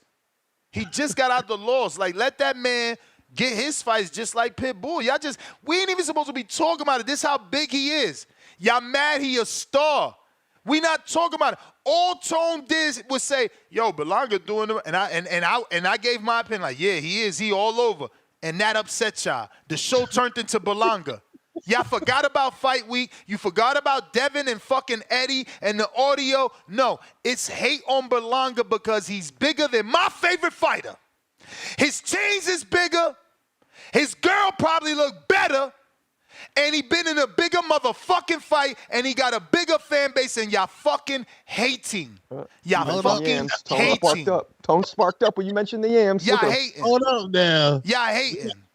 My man got a girlfriend. The other man got a wife, man. Come on, bro. Come on, bro. But like a young study out here, he ain't trying to get tied down. He a fucking bachelor. Come on, man. Tracy they got Sims. wives up over here, bro. Come on, bro. Tracy sends $5. Call us spitting facts and you changing stances. You worried about his boxing style. Not once did you mention him commentating. All he did was get 12 OD. What OD could stand for? Maybe he meant UD and typo? Shaking my head, though. Okay, so basically, he heard what I said, because yes, I don't like the style of Rosado. That's not the style that I want for Berlanga. This is what I'm saying, Troy, guys on the panel, why is it wrong for you to want your fighter to win? So it's okay for fucking Calvin Ford, trainer of the year, to say, we don't want that style because we can't do what we do. But I can't say I don't want Rosado. I prefer Macumbi for Berlanga. It's not fair. Let a fan be a fan. Stop fucking hating. It's too early to be gangbanging on bacon. Let me like what I like and you like what you like. It's too early to be gang banging on bacon. What the fuck does that mean? Some people like to eat bacon, so don't be gang banging. So it's bad for you. That's a Cat Williams joke. I mean, it's like, come on, man. Like, why can't I just like? Why can't I want to see Berlanga win? Why can't I want to see him win? I do. We want him to prove it. Damn, the jury's out, though. We got to see what he does next. We got to see how he performs next, depending on the level of competition. What y'all don't understand is it don't matter who he fight. If he not Heems, he not Heems, and he gonna get his ass done with. You can't lie in boxing. So it don't matter what fight he get from now to the next fights. You're gonna see what he's really about. So it just don't matter. We seen what was dude named Ruiz, was Andy Ruiz. Once he got a big check, he kind of fell off. Yep. We gonna see what a hunger at. Yeah. We gonna see what a hunger at. Was he just looking at, for the get check? A man some time to heal. Yeah, like it's only been 1 week. It's only been 1 week or two. We got Knox. How long? What happened? Before do ask the question, this is a very simple equation. When is the time frame from when Munguia fought Canelo into the time where he just now fought? Nah, What man, is that? 4 What is that months. time? 4 months. 4 That's months. 120 days. That's a quarter of a year. We'll see in 4 months. And we are, because they already said they're trying to get him back in Puerto Rico in February. These dudes just hating. They hating that his promoter treating him like an A-side, taking him to Puerto Rico. They hating that the fan base is growing and that the radio personalities are inviting him to the station. That's how you build your guy. They did it for Bud. With Top Rank, start doing it for Bud at some point, letting him get in Omaha. You got to take over. And Puerto Rico is a different country state, and they have a tax rule. I think it's Rule 66 or Rule 6, that if you in Puerto Rico doing business and you're a foreigner, basically because they their own state, you get to do it tax free. Yeah, so it's not just they going there. You got to know this, because I was you got to be doing business there. You got to be doing business there. But that's why that's business. That's why Boxing is Jake business. moved over there. That's why Jake moved over there. And I think his promotion is established over there. Hey, shout out to Eddie Santiago. He work at the Day House in the Puerto Rican World Bank. That's my uncle, or Puerto Rican uncle. David Garcia. We got Notch. Welcome to the prospect level. David Garcia, $2, celebrating his first super chat ever on a live stream. So Troy, take this serious. Don't take it to the heart, because it is his first super chat ever. Hey, brother, I know what this is now. He said, I'm gonna just break his back. He said, let's get back to TBV. It's been 80% Troy last shows. Tracy Sims, $5, third super chat ever on a live stream. Credit for backing into the corner all night and not winning a round and not getting stopped is just sad. Then get called a hater for saying it's crazy. I mean, yeah, it is. Because he backed into a corner, you say. Not won a round, you say. But who did better, him or John Ryder? Because John Ryder got his ass pummeled in front of Mexico. I mean, he got beat down. And he had a bigger win than Berlanga. He beat Daniel Jacobs. Just saying. Years of lurking, $2. Troy Wright. That's how Ford beat that Uzbek. DC3, $2. Give Charlo credit then, clown emoji. He last 12. You're weird, bro. Charlo didn't let his hands go. Different. At least Berlanga was jabbing. Like my man Suleiman the Scholar says, it was a war of jabs in there. Mm-hmm. Yeah. QPSKII Gaming, $2, celebrating his first super chat on live stream. Thank you for opening up your wallet to all the first-time super chatters. Appreciate it. Let's see what sparked it. So y'all giving out moral victories now. I sparked it. Yeah, I give out moral victories. I do that a lot.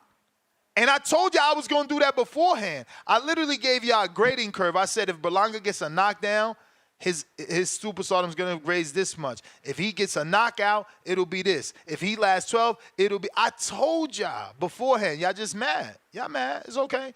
But listen, y'all got to learn how to be a fan. Learn from me. See, he lost.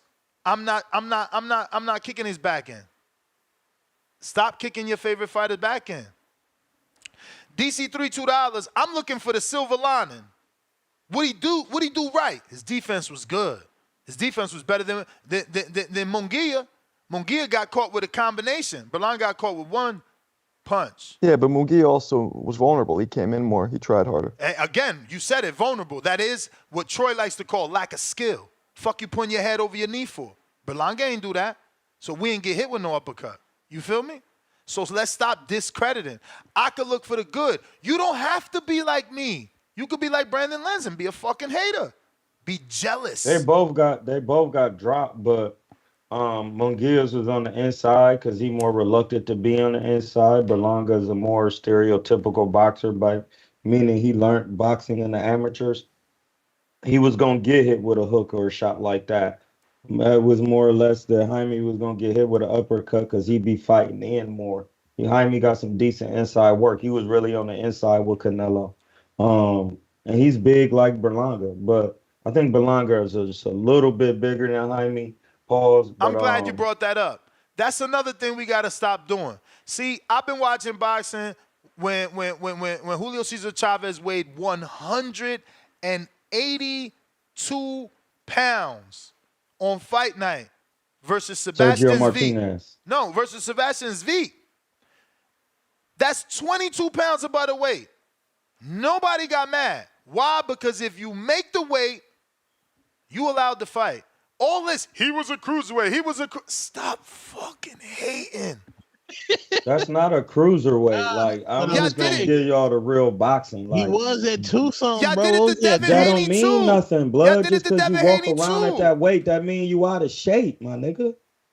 Like, this is what y'all got to understand about boxing. He be sparring middleweights. Hey, just because somebody walk around at 160, that don't mean they a middleweight, blood. That mean they just an out of shape nigga. No, but All we right, talking the I fight did night this, weight. like- We talking about the fight night weight, Troy. He got a slip. Yeah, the fight night Yeah, weight, the it fight don't night matter. weight's different. It doesn't matter because you but you- made the weight. No, You're I hear just you. out of shape. You should not be rehydrating 25, 30 pounds. That's what I'm saying. Okay, See, now you're that's missing that. No. That's what you need to explain because how can you be out of shape if you made the weight without struggling? Yeah, no, you struggled. was trained. Listen, you Stop. struggled. 25, 30 pounds, you struggled to make weight, blood. I've cut the weight before. That shit ain't never easy. That man was on dry. That man was, So Berlanga was respect him dead then. on the scale. So respect him then. He made that But weight. that's the thing. You still got to make the weight and perform at the weight. The second thing is, just because you rehydrating to 200, that don't mean that's cool. You're slower. You're not in the best shape because you had to get in shape to fight. You're supposed to be already in shape, working on what you need technically. You shouldn't be nowhere. This is why they have the percentages of rehydration clauses, what they was talking about Haney when they were saying he was weight bullying. It's not a thing. This is why they have those percentages because the percentages let you know what you should be walking around at. Let me get Just to this. think about what I'm saying. Go ahead, blood. DC3, $2. Because somebody don't agree with Ness. You a... Haters, haters, snitch haters. That's right. You a hater, man. But shout out to the 9 people that agree with him. DC3, $2. MFers think because they box, what they say is the gospel. Clown emoji. Oh, took a shot at Troy. You ain't never boxed. Tracy Sims, $5. 3 celebrate his third super chat. So it would have been better for Keller Plant to just try to survive than actually go for the win. Keller Plant came to win. And I yelled because he put it all in caps. Not try to get KO'd. Oh, excuse me. Not try not to get KO'd. Okay. I bet you Keller regret saying, I'm pretty good, ain't I? Because that's when Canelo turned it up. He could have coasted. Montez Jackson, $2. Michael also bought Eminem's Masters. Get the F out of here. Nah, that's cap. Okay. Tyrone the Great, member for 16 months on that champ level. Show Marco the cliff tape for the unbiased opinion. Wait, shh. That's true.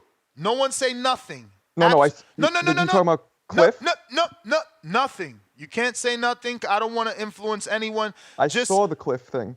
Okay, well, just don't say nothing. Let Troy see it and Tone see it.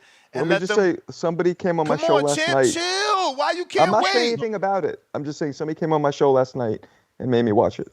Damn, they really. Yeah, They I'm not gonna wanted say anything. They wanted you. Jesus. They wanted specifically you and Troy to give a breakdown this play it. morning. I'll do it. Play it. They wanted y'all to specifically give a breakdown this morning. Now, Troy, buckle to your be seatbelt. fair, he sent new footage, but we still have to play the one that the people have been asking for. Okay, good. And I like Cliff. All right, so we're gonna go ahead and get to the screen sharing. And this is serious. Oh yeah. This is a serious video. This is serious. And when questioned, was it serious? He said yes. He said, why wouldn't it be? This is him showing us how he boxes. This is him showing us how he boxes. I hate that jab because it's like he's knocking on the door. Like old school door, like he's one of those boom, boom, you know, the ones that have the little. It gets very interesting in a second. He starts hitting other things too. No, this is fucked up actually. This is abuse. Watch. No, I told them the same thing, bro. Like, why you do that? That's the Sean Porter right there, though. You see how he juke step to get that right hook into the body, Troy? You got to look for the good. What the fuck you're talking about, but no, come on. You seen the shuffle, and then the right hook to the body. I will say he looks way better standing conventional, and I got those same fucking shorts on right now. Oh, that's crazy. So he's your boy. Just do it. Nah, mine says Nike on it though. His doesn't say Nike, but they okay. look. Look. Here goes some shadow boxing. Watch this, Troy. Oh, why you do that to the dog, man? Just slap the shit out of the dog. Pete about He to just fuck. playing. That's a big ass dog. He just slapped the shit out the dog. That's okay. You see that dog? You see that dog tail wagging? That means she happy. It's or not. He happy. That's what they do. Yeah, that dog was happy. Yo, Cliff, why you slapping dogs in Connecticut, man? Hey, blood. That he has no chance to do anything. Now, show the other way. Wait. He said he got no chance. What? Tips. Man, so to his defense, like, hold on. Them ain't real punches. Them Tip ain't is even fucked up. close to punches. Yo, Tip back in here? No, look what he wrote. That's them ain't even close to punches like that. That's what people think they do when they think they can fight, and then they actually get in there, and then you hit them with a body shot, and they be like, "Hold on, I need to." Champ, he said he undefeated in the street like CYP. He literally said just like that, like CYP. That ain't. I like Cliff, man. I don't want to shit on him, but obviously. Hey, blood, you're not shitting on him. That's the truth. No, but obviously, he's obviously never boxed before. That's very extremely green. You know what I'm saying? But he said green is when you. But he said he never boxed. Yeah, okay, it's pre-green. But wait, he said he ain't never done anything. Nah. He's doing a shoe shine with his chin straight up. Nah, but he said he never boxed. But he said he fight in the street. He said he beat 2 dudes up in Walmart the other day in front of his lady. Yeah, but them fights only last 30 seconds. They're not 3 2-minute rounds. My advice would be stay conventional because the southpaw stance looked way worse in my opinion. My advice would be go to a I coach. would stay southpaw. Go to a real gym, yeah. First of all, he isn't gonna go to a real gym. I hooked him up with Cassius Chaney, Troy, so he's gonna learn to box. He good then. He good. He gonna learn to box from someone who boxed. But he sent up something else. I would say stay in southpaw. I would say stay in southpaw for the same reasons we talked about yesterday, that you see less southpaw. So at this level, he's looking to get a Border Wars amateur win. He has more luck being successful out of the southpaw because all these amateurs is sparring conventional fighters. I disagree. Yo, I only sparred one southpaw, bro. I only sparred one southpaw when I was in New Jersey. Doesn't matter. All that time. Hold on, Ness. Anybody ever taught you how to spar southpaw? What you mean? There we go. Now see, there we go. No. So you could spar them all you want. No. Hold on. But you're not understanding what I'm saying. You're not understanding. Yes, I do. I'm not saying that I sparred one out of choice. I'm saying in all my time boxing in New Jersey, there was only that one UFC fighter that I keep telling you fucked me up. That was southpaw. Once again, it don't matter how many you actually spar. I'm gonna go before you start sparring. You're taught what to do in the ring. Have anybody taught you how to spar southpaw? Period. No, they haven't. No. Soon as somebody tell you what to do against a southpaw, and then you get in there and implement it, southpaws could be easy. You know what I'm saying? I don't agree with that, man. My coach certainly was telling me what to do. That shit just ain't working. Okay, I know, but you weren't his taught left hand. before. Let me speak to that whole his left hand and my right hand line up. That is true, you know. But if you don't have, if you ain't bringing back your jab and someone is faster than you and they countering over your jab with that left or that right, you gonna keep getting hit because y'all both lined up. You know what I'm saying? I'm not the fastest motherfucker. That was not a good. You don't have to be fast. That was All not you a have good to do thing is for take me. your foot you and know, step it outside of his foot. And, you ain't got nothing to do with that's speed. what it is, No you one know? taught you how to do that. Okay, champ. Because you're saying they line up, but if you lined up with a southpaw, you take your foot and you step it outside of his lead foot, and that'll get you off line. That's all I'm saying. It'll get you off, but y'all always lined up. When y'all both plant, y'all gonna be lined up. It's about because speed you always at that point. keep stepping and jabbing towards that See, that's what I'm saying. Nobody, I keep saying that, but you gonna keep saying what's happening, and I'm gonna just keep saying what you do against Southpaw. All right. But Did Cliff send more footage? he did. He Let's see what we must have got. went to the gym today and got some new shit. Good. Please, because I like Cliff. We can't leave it on that note. You better not be slapping up any more cats and gazelles. Yeah, no more dog slapping, Cliff. But Hey, Ness, I need your number so I can send you. I got some more footage of Dion. This Okay, Cliff there we go. in the Cliff. Jordans. Why he showing us his legs? Okay, he must feel like he need them crunk shorts Troy was talking about. Oh no, yeah. Oh, and the pinkies out? Yeah, nah, he's novice. Said the pinkies out. Oh shit, Cliff. You need a trainer. Wait, this is new foot. Hold on. No, but you still a natural, Cliff. Like you still mechanically are better. Natural. They naturally living. What you mean? Nah, like come on. You know you seen people worse than this, bro. Yeah, His chin that's look, he's got athleticism. Look, I train people for a living. Look, that's athleticism right there. That's up there with as beginners you can get. Well, that's is bad, my nigga. That's shitty. Oh shit, he wilding right now with the He was just tip drilling, my nigga. Stop it. He said he was the macho time. Why y'all doing this to Tip? Stop doing that. Stop That's doing how that you get to better. Cliff. That's how you get better. In boxing gyms, you get your ass dog. You get laughed at. You get your shit together. Damn, that's a nice gym though. That's a nice gym. Look at that ceiling fan. Wow. He did the macho time. That's a weak gym. That's Gyms not a don't real have gym. fans. That's not a boxing gym. Crazy Who as told hell. you that? I get a gym, my shit having a fan. Fuck out of here. Hey, blood, no, ain't no fan in no gym. You turn that fan on. Man, fuck out of here. We turn the heat up and the fan on. So he wants to fight in Border Wars? He wants to fight. He needs a novice fight, and I hope he understands that. Well, Look, you can listen. How does he get that overhand more smooth? Does he need more hip action? Like no Diddy? Like how does he get that overhand? Absolutely. He's not even bringing his. That's not even an overhand. No, he's not. It's not, and he's not. You have to follow through. He's not following through. Straight right his hand, legs, bro. his back leg is staying right there. He's not bending it. It's not turning. His hips not turning. It's just arm punches because they haven't taught him how to throw with his body yet. Oh, okay. He's doing what he think he see in boxing. Yeah, and that's the part when you gotta throw a right train hand, you somebody. got to turn all that. Like you can't just do this. It's not gonna reach. Oh, okay. You know what I'm saying? You got to turn your whole body. Like, you know what I'm saying? Like, shout out to Cliff though. Yo, you brave, my dude. And if you get with my guys, they gonna get you right because you confident and not afraid. Not afraid. So that means a lot, man. We got Dub $102. Crawford versus Berlanga. Haney versus Matias. Same card. I'll take it. Definitely take it. The best dad ever, $5. 118, 109, 117, 110, 118, 109. Berlanga Canelo. Similar Charlo score. Plant versus Canelo, 98, 92, 96, 94, 97, 93, and got knocked out. But we champion Berlanga. Yup.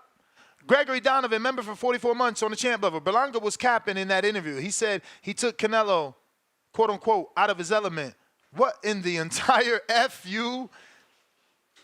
Face of tears of joy. Yo, Berlanga's bigger. Yo, y'all making him bigger than ever. Y'all making him bigger than ever. Like, this ain't about Berlanga. His name not in the title. His face ain't in the thumbnail. Get over it. Haters, bro. Pristine Sports. I'm another hater. $2. Berlanga on a I got 12 owed tour. Hashtag low standards. Trash can emoji.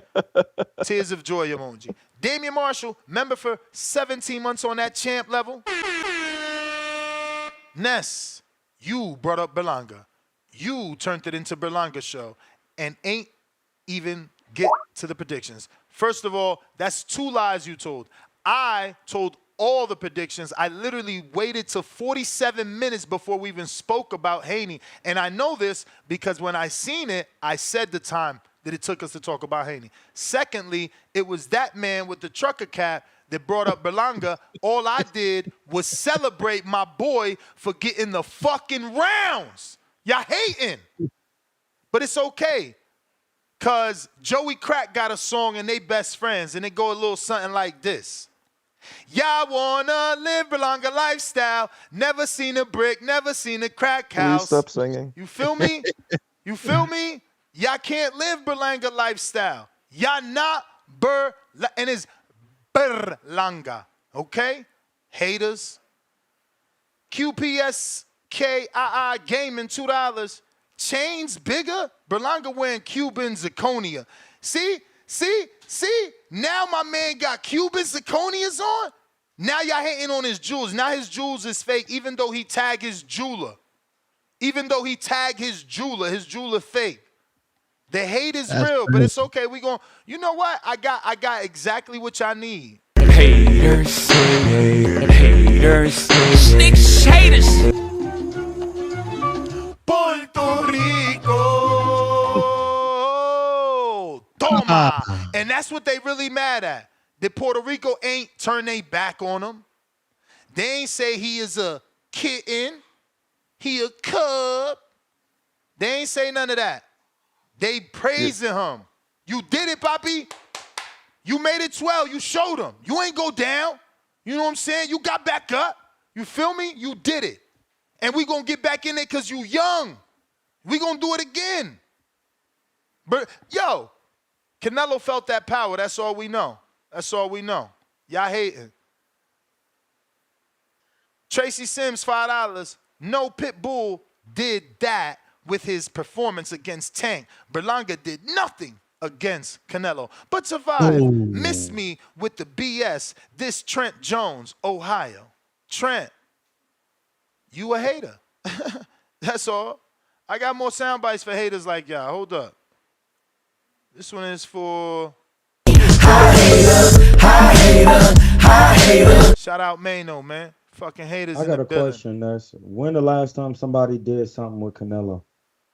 What you mean did something? What do you mean? Triple G won? He should have won the first one, yeah. No, I ain't say he All won. right. I'm saying What year was that? I'm saying Triple G. The first Oh, fight when was was the last time? You mean when was the last time somebody Oh no, beat him? Bivol beat him. Bivol beat him. Bivol beat Oh him. yeah, you seen when Bivol whooped that man pillar to post, man. No, I did a film study on it the other day. No, listen, Bivol was beat him. really using the old school style to beat Canelo. He used everything.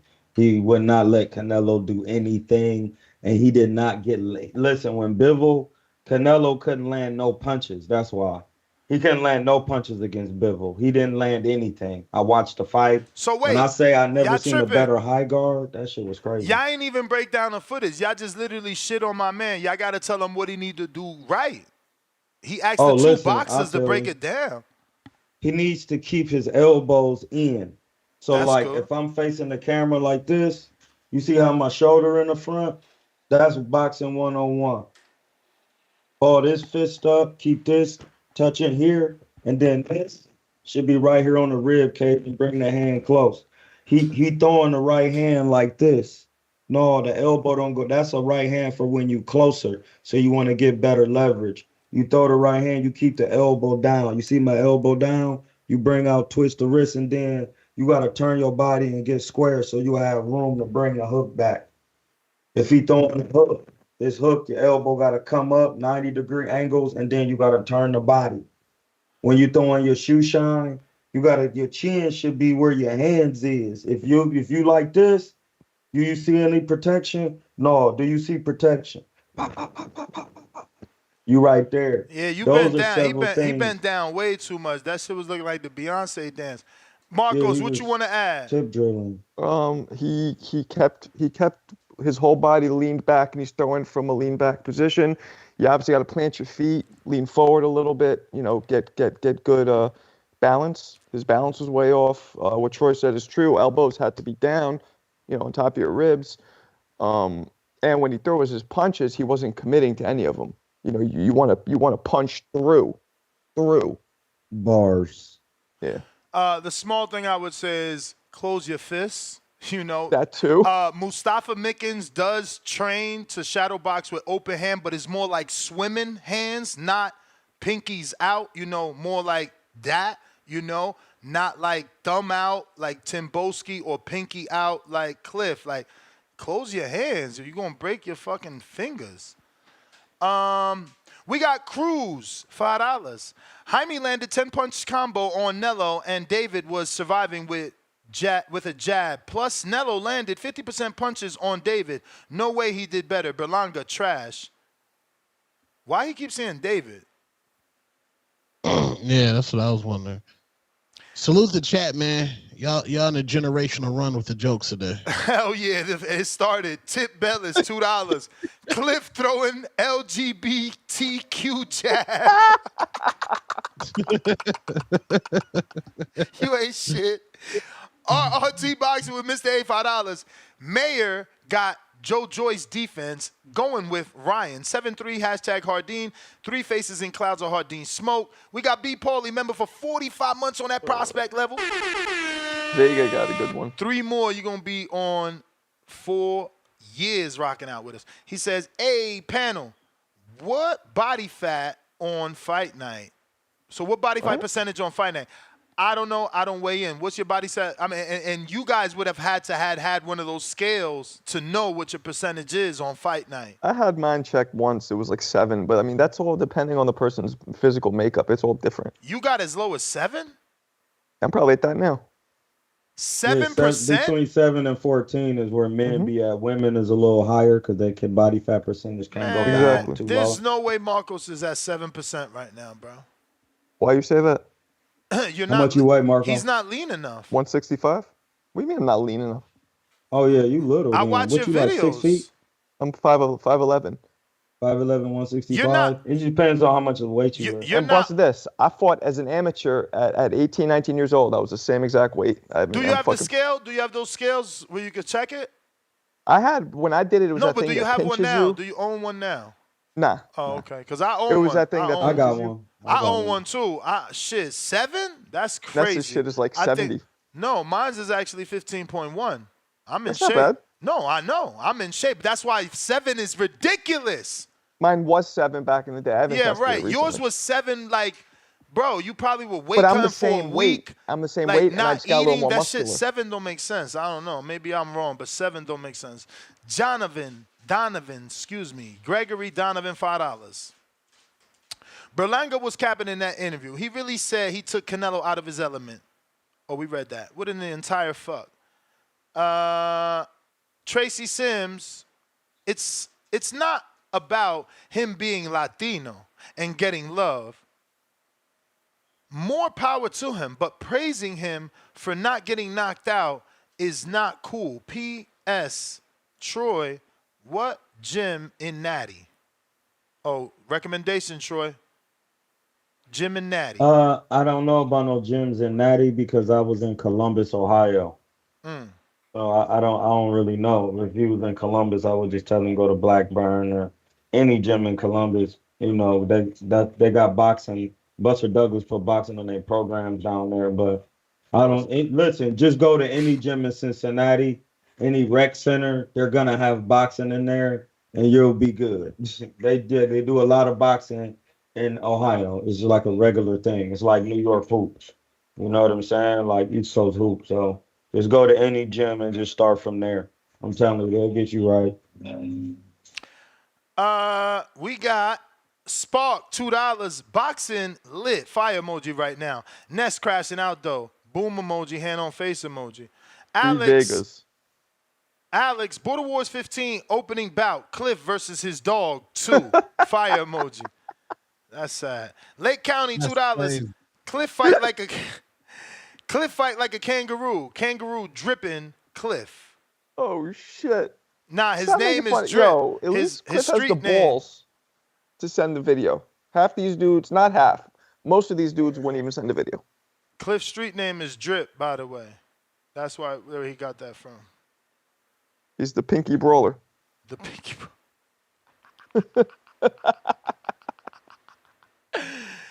Yo, Cliff, it's all good. Nah, I love the Cliff. Pinky Brawler. He'll take an eye out with that pinky too. You know what's funny? I used to shadow box like that. I still do sometimes, just to when I'm fucking around. Like I just have my hands just doing any type of way. We got I shadow Damian, box with my hands like loose, but not. Damian Clark Well, they say keep it loose until, squeeze. Until the punch Yeah. lands, yep. Caleb was winning through 10. Cut the ish. $2 cash app. Right back as with another 2. Berlanga didn't win half a round. Celebrate that, bud. And we got Huang counterpunch. Yo. Yo. What up? All right, man. Damn, what was I going to start out with? Good morning, y'all brothers. There's Marco, Q-Tone, Troy. Oh, man, I just brain farted. Oh, yeah. Man, thank you, Troy, for talking about that hopping in. That's what I was telling you the other day, man, about when he was doing all those lunging punches and stuff. McCumbee. Man, I don't know why people championing this McCumbee like he's better than Berlanga. Freaking Caleb just fucking put a masterclass on him and couldn't do shit to Benavidez, right? So, I mean, I'm sorry, man. McCumbee didn't show me enough. He needs to be fighting Barzini and what's the other one? Mabili. He needs to be fighting them level of fighters. And man, oh yeah, and you know what? I don't know why everybody hating on Berlanga. I wasn't happy with the performance, and I didn't like how he was afterwards, all dick riding on Canelo, right? But I like these fighters, and that's why Hyman turned me into a fan. I like these fighters that take the big fights, take L's, you know what I'm saying? Learning experiences. The thing I've hated for a long time is the protecting the old thing. For me, this is the stupidest shit ever. It's like you don't realize like how much respect you get, from people when you go in there. You try it. You try with a legend. This is a guy who was in there with freaking Triple G, with freaking Mayweather. This guy's fought big names, legends. You know what I'm saying? It's like, and then you shitting on him because, he was caught up in the ropes. I mean, fuck, this kid is young. You know what I mean? And that's one thing I love about Puerto Rico, though. I ain't no Puerto Rican or nothing, right? And shout out to your Uncle Eddie Santiago. I thought you were talking about the salsa singer, Troy. Julia, tus besos fríos como la... But anyway, shout out to the Puerto Ricans because they don't throw their fighters away. Matter of fact, the Mexicans don't even let half of them in because Rayo wasn't Mexican until he won against Pitbull, because before that, yo no lo apoyo, and he was Mexicano. And all you Chicanos that, like, your parents are from Mexico, you was born here, and I'm Mexican. Hey, man, I've met 80% of Mexicans from Mexicans don't recognize you. You're a Chicano. You know what I'm saying? Throw you away. You ain't even in the room to be thrown in the trash. You get what? You ain't even in the room. But you love them. So shout out to the Puerto Ricans for not throwing away their fighter. Shout out to the Puerto Ricans for showing love to their peoples. You know what I'm saying? But Trevor McCumbee is garbage. And I'm glad Berlanga took that L because he got that out the way. Thank you, Munguia, for giving us another fight because you turned me into a fan against Ryder. That's where you turned me into a fan. And you went and gave a valiant effort against Canelo. You know what I'm saying? And Devin Haney, man, I'm sorry, man, he lost me.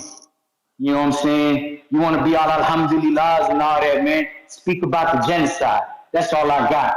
TBV, like and subscribe. I'm out of here. Free Palestine. But it's not your time.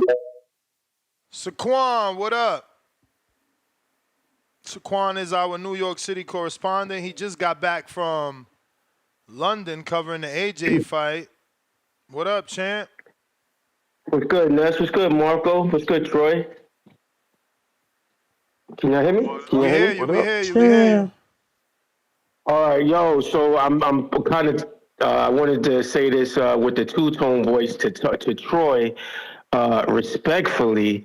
I fought southpaw in the amateurs. I still spar in the gym in Brooklyn.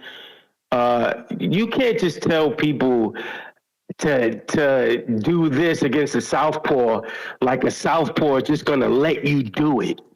You know what I mean? Like I didn't you say think that's not what I that the was saying. southpaw. No, that is you saying that. I'm not. You know, I'm assuming that you got the boxing knowledge. Your hair. You know what I mean. But you got to understand that the Southpaw has hopes. The Southpaw has a family to feed. The Southpaw got his lady in the audience looking, his kids looking. You just not gonna just say stand on the outside of the Southpaw's foot and everything you say is just gonna magically happen for this orthodox fighter. You know what I mean? When I never fought. said that. But you saying that when I'm defending Ness in this situation too. You saying as if somebody could teach you how to fight against the southpaw, and then automatically he's gonna go into the I never gym, said automatically. into the I ring. just said he was never taught to fight how to I mean, fight a if you southpaw. wanna, I mean, I'm not. Come on, Troy, you gotta have a conversation. I'm not arguing semantics. I'm not saying that I'm you not didn't. either. Whatever you I'm just saying saying I never isn't said that. verbatim. No, I understand that. I'm not saying that you didn't say it verbatim. I'm just sort of paraphrasing what information you gave to Ness when it comes to fighting a southpaw. So now everything I'm not going to be able to say verbatim what you said, but don't bottleneck the conversation by saying what you didn't exactly say. While I'm, trying to address that, you just saying if somebody taught Ness how to just get in the ring against the southpaw, it's just gonna happen for him naturally. He's just gonna defeat all the southpaws. That I just had to call in to sort of give you some feedback from a person who fights southpaw. And if you go on my Instagram, I'm still fighting like 20-year-olds in the gym in Brooklyn as a southpaw, and they still have trouble. And I'm well into my 40s, bro. So I got a question. you just can't say. For you. I got a question This is for you. Of course, brother. Of course. Yeah, of course, Marco. Oh, what up? Yeah. What up? Okay. I got How a you question doing, for man? you. Yeah. So when I Of first course, started brother. boxing as a southpaw, would you think I would have problems with a right-hander? Because they jab No, is only always in the way because. when I Well, first started. let me address it. Let me address it though, right? No, only because like there's so little southpaws in the gym that when I spar against another southpaw, it throws me off like crazy because I'm not even he's not even standing in front of me the way I'm used to standing. So every And that's southpaw. all I Okay, and I'm tried to gonna ask you say. the same question that I was saying to Okay. Ness. Has anybody ever, when you get in there with a left-hander, how do you catch the left-hand jab? But there's no amount of No, if instructions, any, Troy, no, there for is the an other. amount. That's my point. Okay. It's like when somebody teach you something before you in the act of doing it, it would make it slightly easier. I didn't say it would beat every southpaw. I said before Troy, you of actually course. get in there with a southpaw, you can't actually coach somebody again. It's going to be harder to coach them while they're in the action. But if you tell them what to do before and you practice it on the bag, on the reflex bag, telling them which way to turn, and they have the memory of it. You telling them how to deliver a jab on the southpaw, how to do these things. These things need to be at least put in the bank before you actually get in the ring. That's all I'm saying. I just don't think that you getting it, man. Listen, when you in a gym, and I get that you in your gym, but you're also a southpaw coach, my brother. You need to relax, man. You gotta let people talk. Relax. You have to put yourself in someone else's shoes and imagine a gym that the teacher was a southpaw.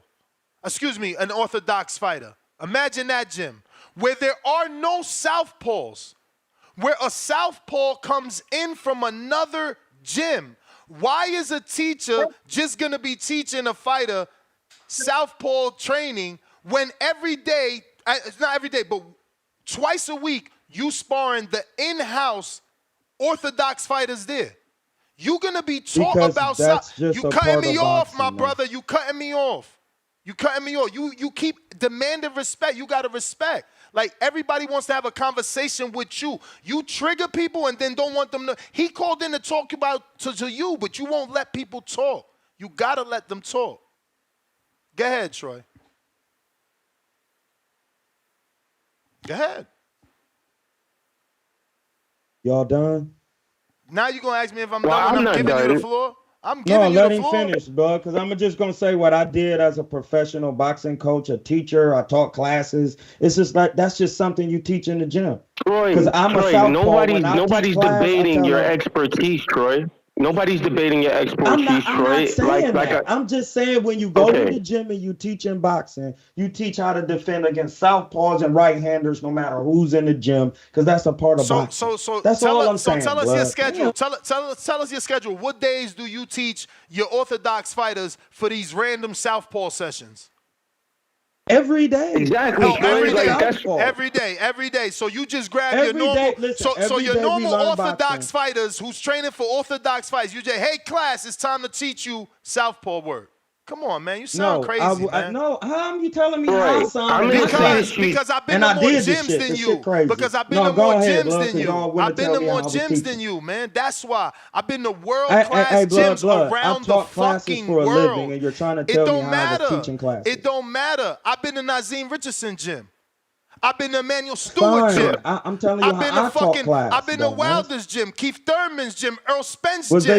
Was they teaching? Fuck is you talking about? People? You keep. Was they teaching doctors and lawyers? This is why you and I always butt heads, because you want to act like you an elite level fucking. No, I'm not acting like that, bro. You gotta understand that you're not the best at this. That's not your thing. I taught classes for a living. Okay, and those dudes taught world champions. Listen, I'm not denying that. Okay, then. I'm just saying you can't act like you the end all be all. You're trying to tell me, but you're not the end all be all. But you're not the you end didn't all teach be all. You didn't teach people how to You're fight not the end southpaws all every be day in your all. class, Troy. But you're not the end all be all. That's all I'm saying. I'm not saying that. Okay. I'm saying how I taught class when you asked me what I taught in my shit. But let me say this, Troy. Let me say this. How you defend? That's all I'm saying.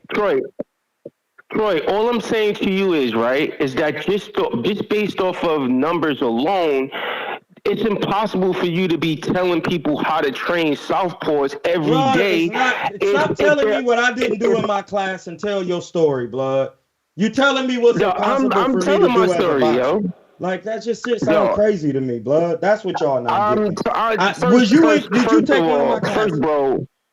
Bro, my name is Saquon. My name not Blood, first of all. And second of all, did you take one of my classes? I called you respectfully.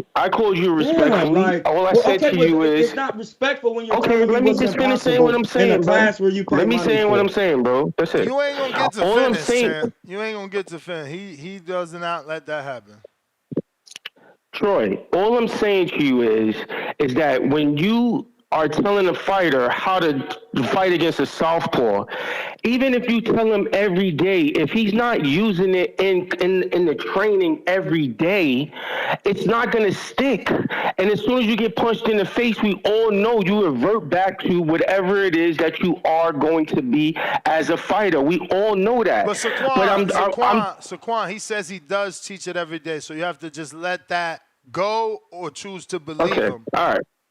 I believe it. I just want to say, the southpaw in the fighter has hopes and dreams. Like I said, you're just not going to just tell me to stand on the outside of the foot and catch the jab and then counter with the straight right, and then the southpaw. Because everything you telling a southpaw, orthodox fighter how to fight a southpaw is the same thing my coach is telling me on how to fight an orthodox fighter. So that's all I called in to say, man. All due respect to you, Troy. Though I appreciate the insight and the knowledge you bring to the show. I just wanted to call in to address that, bro. That's it. All right, yeah, I'll get back to the show. All right. Go ahead, Troy. I'm sure you want to rebut. No, it's not no rebuttal. Are we talking about how I teach class or how everybody else teach class? I'm believing you. That's how you teach class. Yeah, well, when you training with me, I have to talk about anything because these guys be switching from southpaw to orthodox in the amateur fights that we're watching at the Border Wars. Mm-hmm. Am I lying? No, you telling the truth. I've seen people switch. So when you're in a gym, you have to say, switched. You have to say, listen, a southpaw might come in here. When you slip the southpaw jab, you slip it different. When I'm teaching class in San Francisco, they have fights planned on the thing. I teach real boxing every day. You got to slip a southpaw jab. You got to slip a right-hander's jab. You got to learn how to catch a southpaw. I teach everything because in class, when clients are coming in, you see why P can vouch for this. You get southpaws in your class, and then you match them up to do drills in class, and they say, "Well, I never got in there with." I'm not saying they're gonna get it that day. Nobody's getting it that day because nobody's sparring every day. It's a levels. If you're training for a southpaw, then you're training southpaw tactics. But you don't ever throw out where you're not training no southpaw today, and we just gonna do. Yeah, sometimes you train a right-hander, sometimes you train, but you have to be training everything for everything is boxing. Like it's just come on, blood. That's how I taught. That's okay. I taught that way. If you take my class and you get with me, you'll see it. To Saquon's credit, you brought up the Border Wars fighters switching stances. Big Bass switched stances. He made it clear that he never trained southpaw. But when the fight, his trainer didn't do that with him. All right, but you're not listening to Saquon's point, not your point. He never trained southpaw. They were training him orthodox.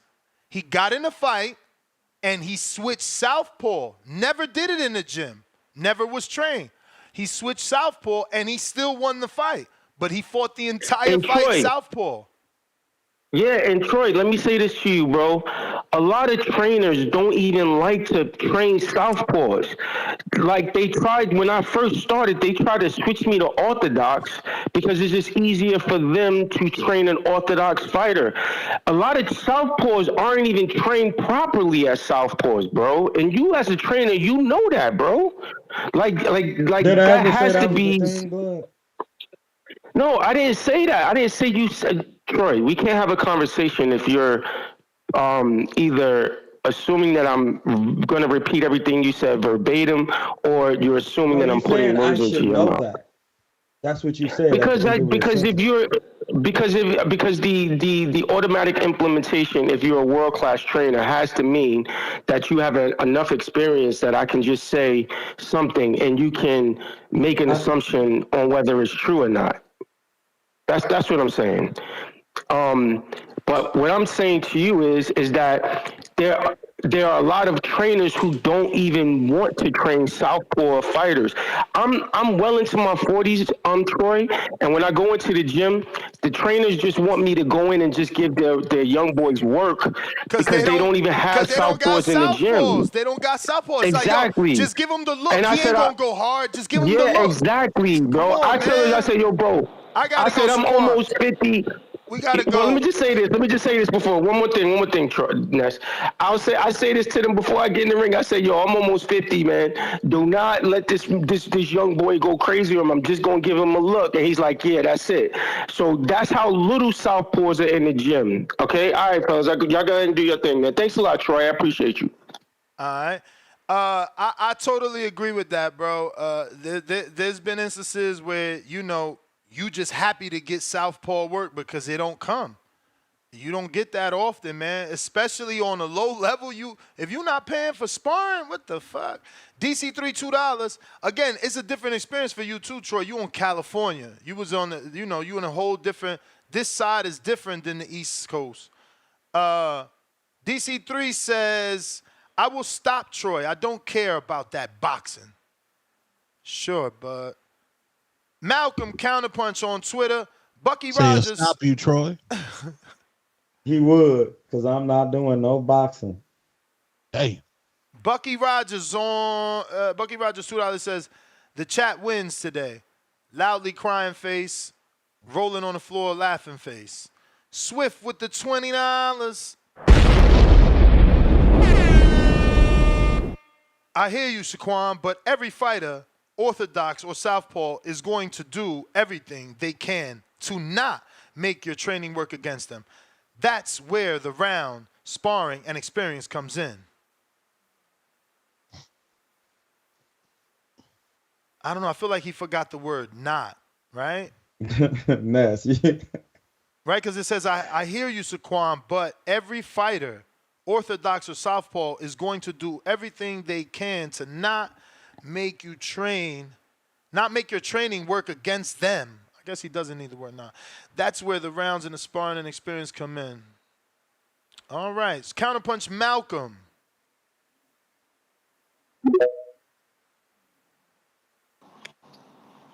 Hey, yo, Mr. Gibbs. Champ. What's happening, good brother? What's up, Marco, Two-Tone, and Troy? Right. Hey, I just wanted to come in and say, hey, Troy, man, I think you provide great value to the show.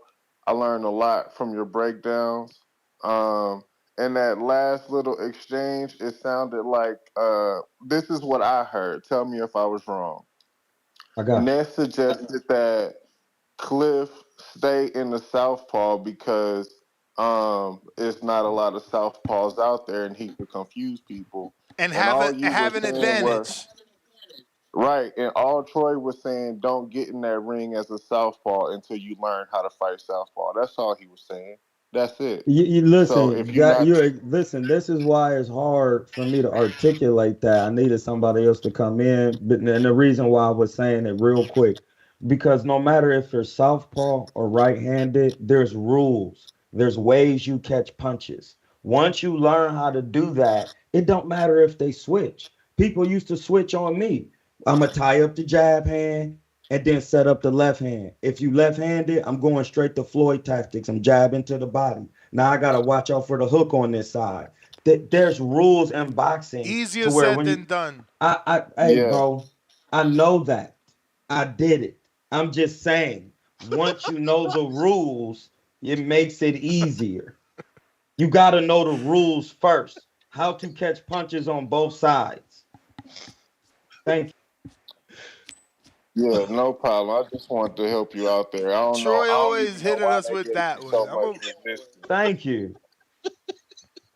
punch And Troy. for what it's worth, Give me when I'm in the anyway. gym and I'm sparring and I'm working on Get it. something, my coach will yell at me to do something, and if I don't do it, he's gonna keep yelling until I do it. You know what I'm saying? So That's just but I'll be yelling at niggas all day, like just for doing yeah. simple shit. Catch the jab, blood, shoot the bot. Like that's just a part of it. Like they not gonna get it on their first time. I'm not saying they gonna master it that day, but if you don't even know what you're mastering, you're gonna have a problem. And you need to thank him, Ness, because you was in here sounding crazy in an Anthony Sims interview, and Troy came in there and saved your ass. I was So you sounding need to crazy. thank him for I that. was only sounding crazy because Anthony Sims was triggered.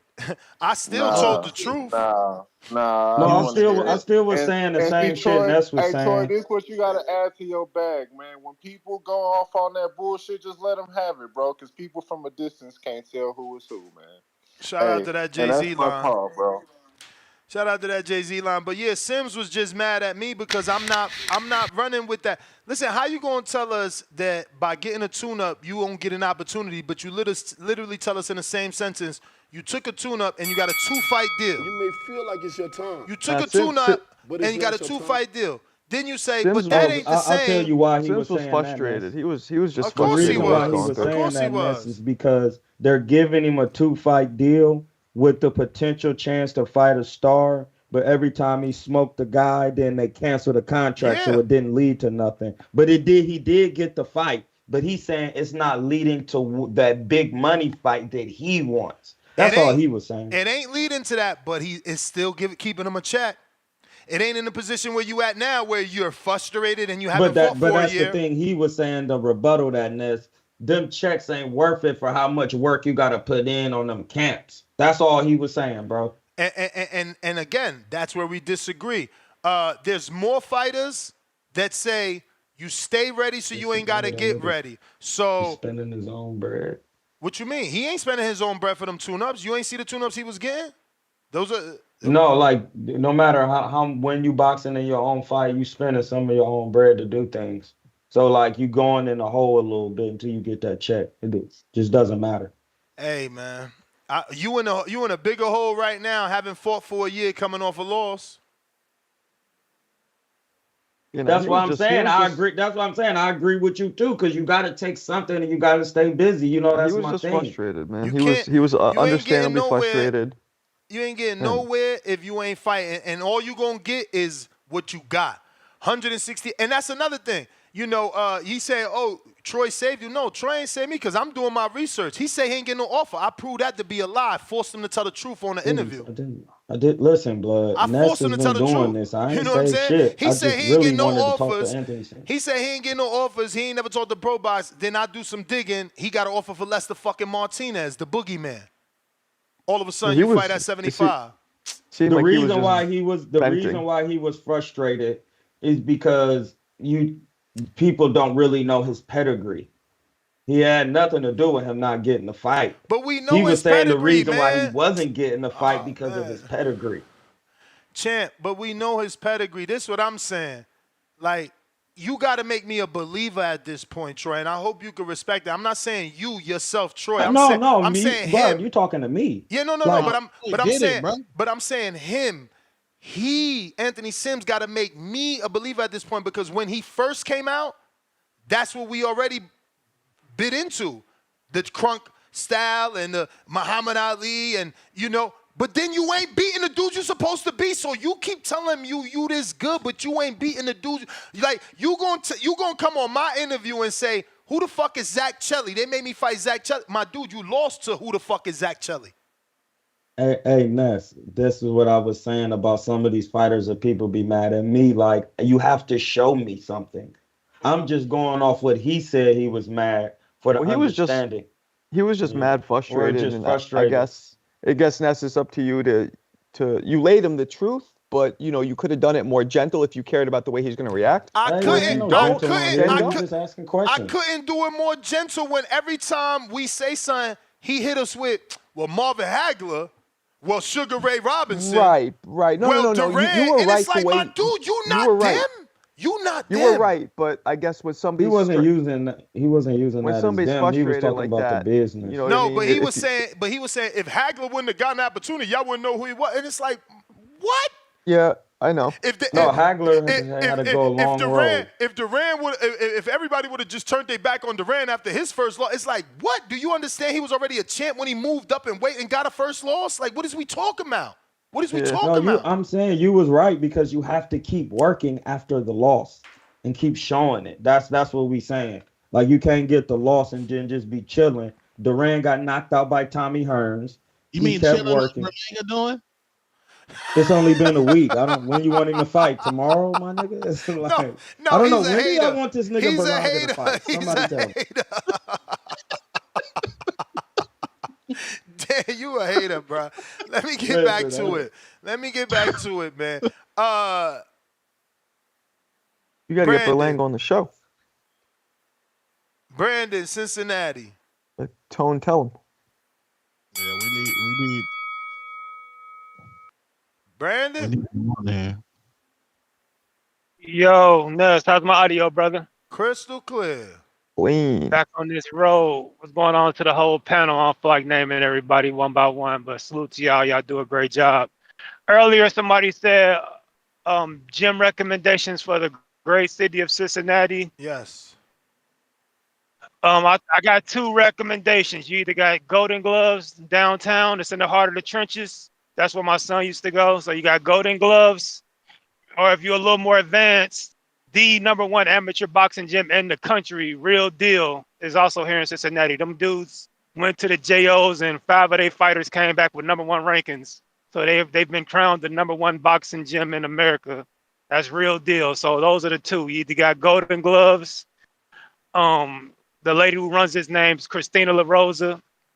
And you got Real Deal down there with Coach Bedford. They do good work down there, man. Like I said, they got 5 #1 ranked kids in that gym alone. So those are the two gyms.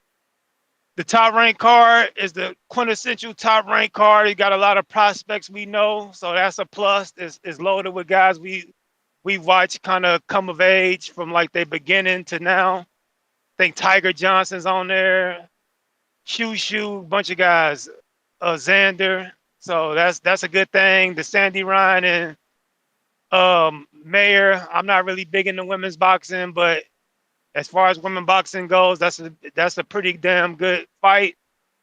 This card, in my opinion, ain't worthy of me sitting in the house on a Saturday night, though, so I'll probably catch it on a playback. That's just my opinion, but it ain't a bad card all in all. and Devin Haney. Hopefully, him and Eddie can work that out.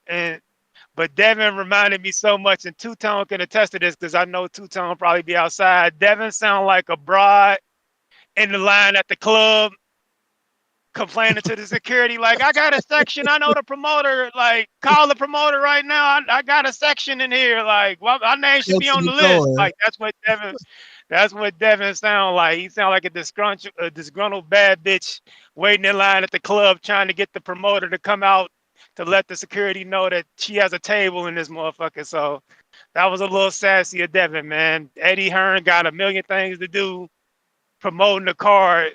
The last thing he can worry about is whether or not Devin Haney has a seat.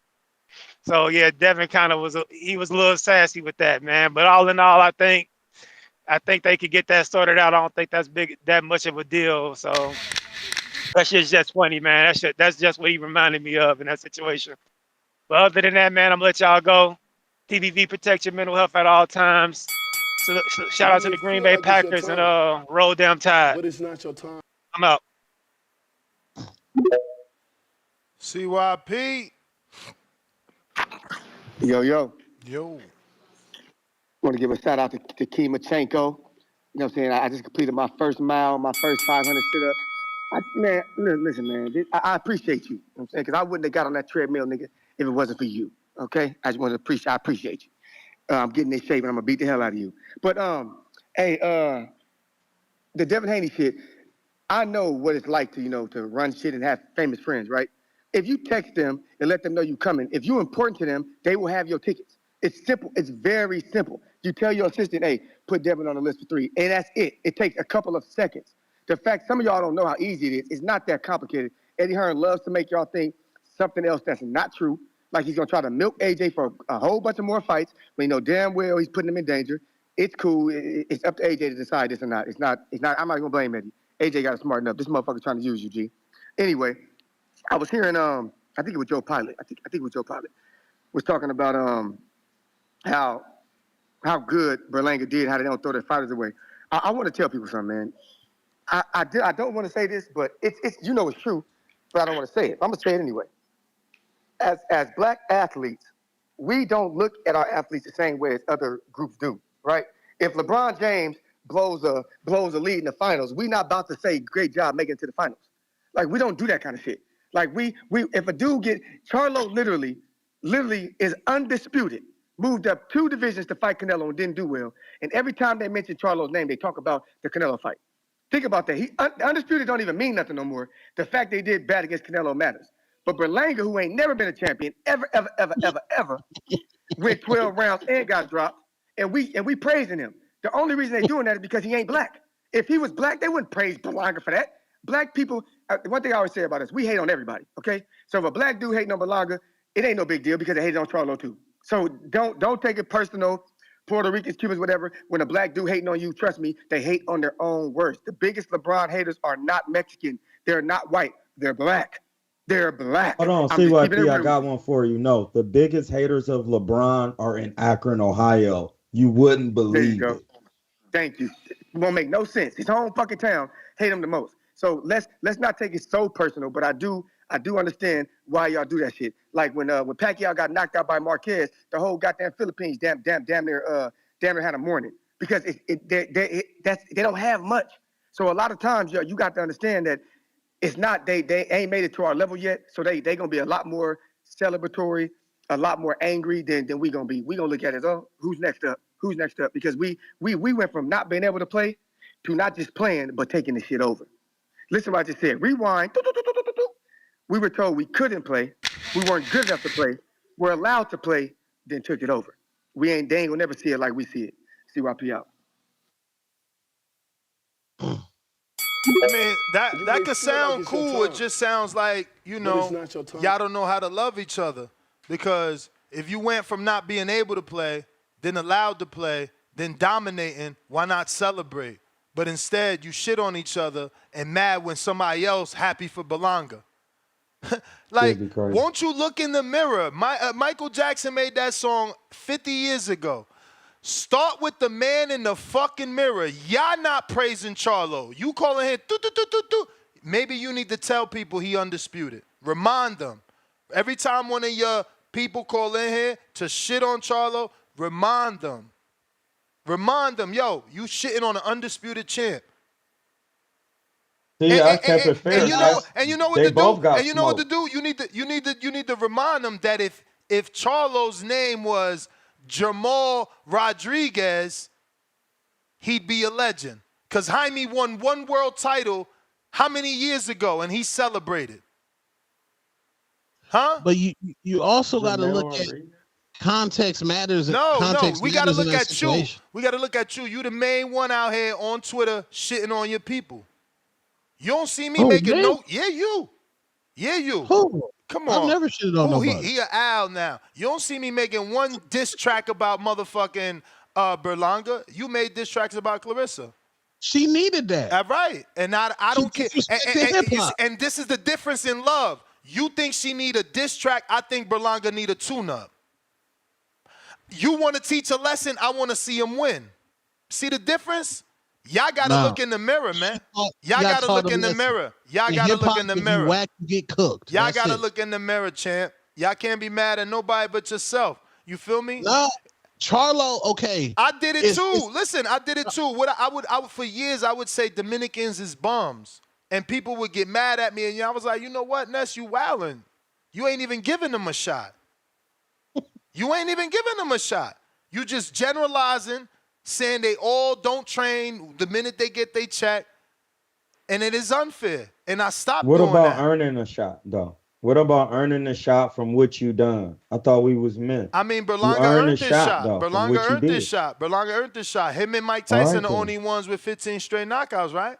In the first round? Yeah. If it's an observable fact. Deontay Wilder. Oh, first round. Right? Yeah. Why would and again, Clarissa was rapping. As soon as you step into that field, it's fair game. I mean, but look, J-Lo said the N-word. We didn't chastise her. We didn't kick her out.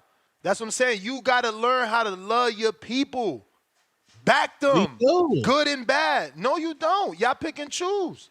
You heard him. You heard him. He said Akron is the worst haters of LeBron. Come on. No, listen, it's crazy how that's even a thing. Y'all the same people who want Earl the True Spence to retire after losing to one of the greatest boxers of all time. I think he should retire. I think he should retire. But he always had a thing against Earl. Because he took punishment. My nigga, get in the ring. Listen, bro, he's been in 2 car accidents. His body's not the same. He already wasn't a defensive fighter. That's a short career. Has nothing to do with Earl Spence. Meldrick Taylor, after the first Chavez fight, he should have retired. He shouldn't have took the second one. Get up out of there. You done. You took a brutal beating. What are you talking about, bro? He took a beating. Respectfully, I don't know if he's passed away, if he's still alive. Rest in peace if he has, or if he's not. Good salute to you, brother. See you at the club. He started talking crazy after that fight. No, it don't matter. It don't matter if he not talking crazy. We seen the punishment. That's what it's an observable. It's still only one loss, though. It's still only one loss, so it don't matter. One loss. Listen, one shot can change. I get you what you're saying about everything he's been through, but for the fans, they can only interpret it as one loss he's not done. Not every fan is a diehard that knows everything that their favorite fighter been through, meaning they don't know the car accidents, they don't know the retinas, they don't know the second car accident. You know what I'm saying? But let me get to these super chats. DC3 $2. I need that Troy fight ASAP. H-Town, stand up. Oh, damn, Troy. He wants you. Zeno Gray, $2. Berlanga versus Jaime next year. Who you got? Berlanga. What you mean who I got? I'm riding with Mons, man. These guys, who you got, Mr. Breakdown Tape? Who I got between who? Jaime and Berlanga. I'm going to go probably with Jaime. That's a respectful pick. He stays active, and he's probably been in the tougher fights at this point. But that would be Berlanga. Like, that's when he shows us. He beats Jaime. That elevates him. Berlanga loses to every top guy at 168. So you might be right. So you saying he loses to Jaime? Because that was the question. Absolutely. Troy, who you got? Jaime or Berlanga? I got Jaime off of technical skill because Jaime be working. He throw a Yeah. volume of punches, and Berlanga doesn't have defense. He didn't have defense in the Canelo fight. He doesn't really move his head. Whoa, I thought that he showed supreme defense after the No, he knockdown. didn't. He didn't. He doesn't. Listen, defense first starts with a puncher when you move your head. That's the law. It don't matter what you say. Because if you don't move your head against Canelo, he gonna knock it off. That's just common sense. He can't just be catching them punches and going. He not Bivol. You know Oh what I'm saying? shit. Bivol don't even move his head. Bivol went to the high guard and kept it so tight every time. He didn't take no chances, bro. Like that's what I'm saying. That you What gotta did have Jaime that. start at? Well, wait. Malcolm. 47. What? Who? Jaime started at 47? 47. Yeah, see, Berlanga is naturally bigger than Jaime, and you're going to see that size difference if they fight, because he's going to rehydrate up big. So it'll be a bit of a task for Jaime, just like, Canelo had a hard time stopping him, whatever, because that size difference. Look, Top Rank just signed another Puerto Rican. Juanmita Lopez de Jesus. Junior bantamweight, Puerto Rican Olympian, 18 years old, from Caguas, Puerto Rico. That means he's coming from the home of my man's Miguel Cotto. Juanmita. That's Sounds like a a weird woman's name. name. That is a weird name. Juanmita. That's not a woman? Nope. He's a man. I'm a Mayan. We got Malcolm Counterpunch. You hear me? You. Shout outs to Boxing Voice. Nash, shout outs to you, Marco. I believe I heard Two Tone. Shout outs to you too, Troy. I actually like you on this show, man. You got that anti-energy. You know what I'm saying? You got that real nigga energy. We need that shit, man. So shout outs to you, bro. Shout out to the Nat Jesus. Yeah, so I mainly countered in because what you were just saying, that's about everybody, just sticking with your people. And I'm not gonna lie to you, man. I agree 100%. Look, me personally, I root for fighters based off of just how I like you. A little bit is just personality and then the fucking interviews and how you fight. I normally tend to favor tactical aggression. You know what I'm saying? But I don't like the in the phone booth like Munguia type fighters. You know what I'm saying? That's not my thing. But slowly, I've kind of started to push towards rooting for Puerto Rican and black fighters. And it's just because, look, man, as much as we talk shit about Mexicans, they stick with their people. You know what I'm saying? Like, I can't be too mad about it. Same thing with Pac-Man in the Philippines. The Japanese stick with all their guys that weigh like 115 pounds and less. When the Jamel Charlo situation happened, he got clowned. Errol Spence got clowned. Wilder got clowned. People don't like Devin and Shakur because they want to fight Tank. You get what I'm saying? I think we're our worst enemy at this point. You know what I'm saying? Meanwhile, Mexicans fucking find it prideful to fight another Mexican to see cuál gallo es más guapo. Yeah, what I was going to point out, it's a tweet, man, and I think I said it like a couple shows ago, man. Somebody said, yo, everybody is pro-black until it comes to AJ and Devin. Until it comes to those two fighters, everybody's, pro-black. But you've seen it with Wilder and Spence. What was that? I said, like, that's that is a myth that a couple people say out there in regard to Devin and Deontay Wilder. Them niggas lost, man. Hey, that's think what about it real quick, right? Like, when you really think about it, after AJ's loss, everybody, he needs to retire, this shit, that shit. We seen what happened with Devin. The Coons came out. That's just disgusting. I liked Ryan, but I couldn't fuck with him after that. And everybody's happy about Devin's downfall. Even if it was a guy on PEDs, they still just don't like this nigga.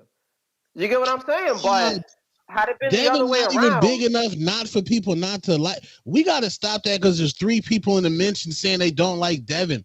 Devin is severely celebrated, former undisputed champion at 135. How you celebrate it? You are heavy on Twitter. You're heavy on Twitter. You go on boxing Twitter right now. Devin gets clowned. The moment he posts a tweet, he can be like, back in the gym? Go in the comments. Ryan He tweets. know You see that, him get man. like he playing Yeah, dumb, man. He know he on that his shit. bullshit. He a They Ryan head. clowning Devin right now. You Bro, may feel like it's a your video time, going viral. but it's not your They've time. sent it to me like 10 separate times already.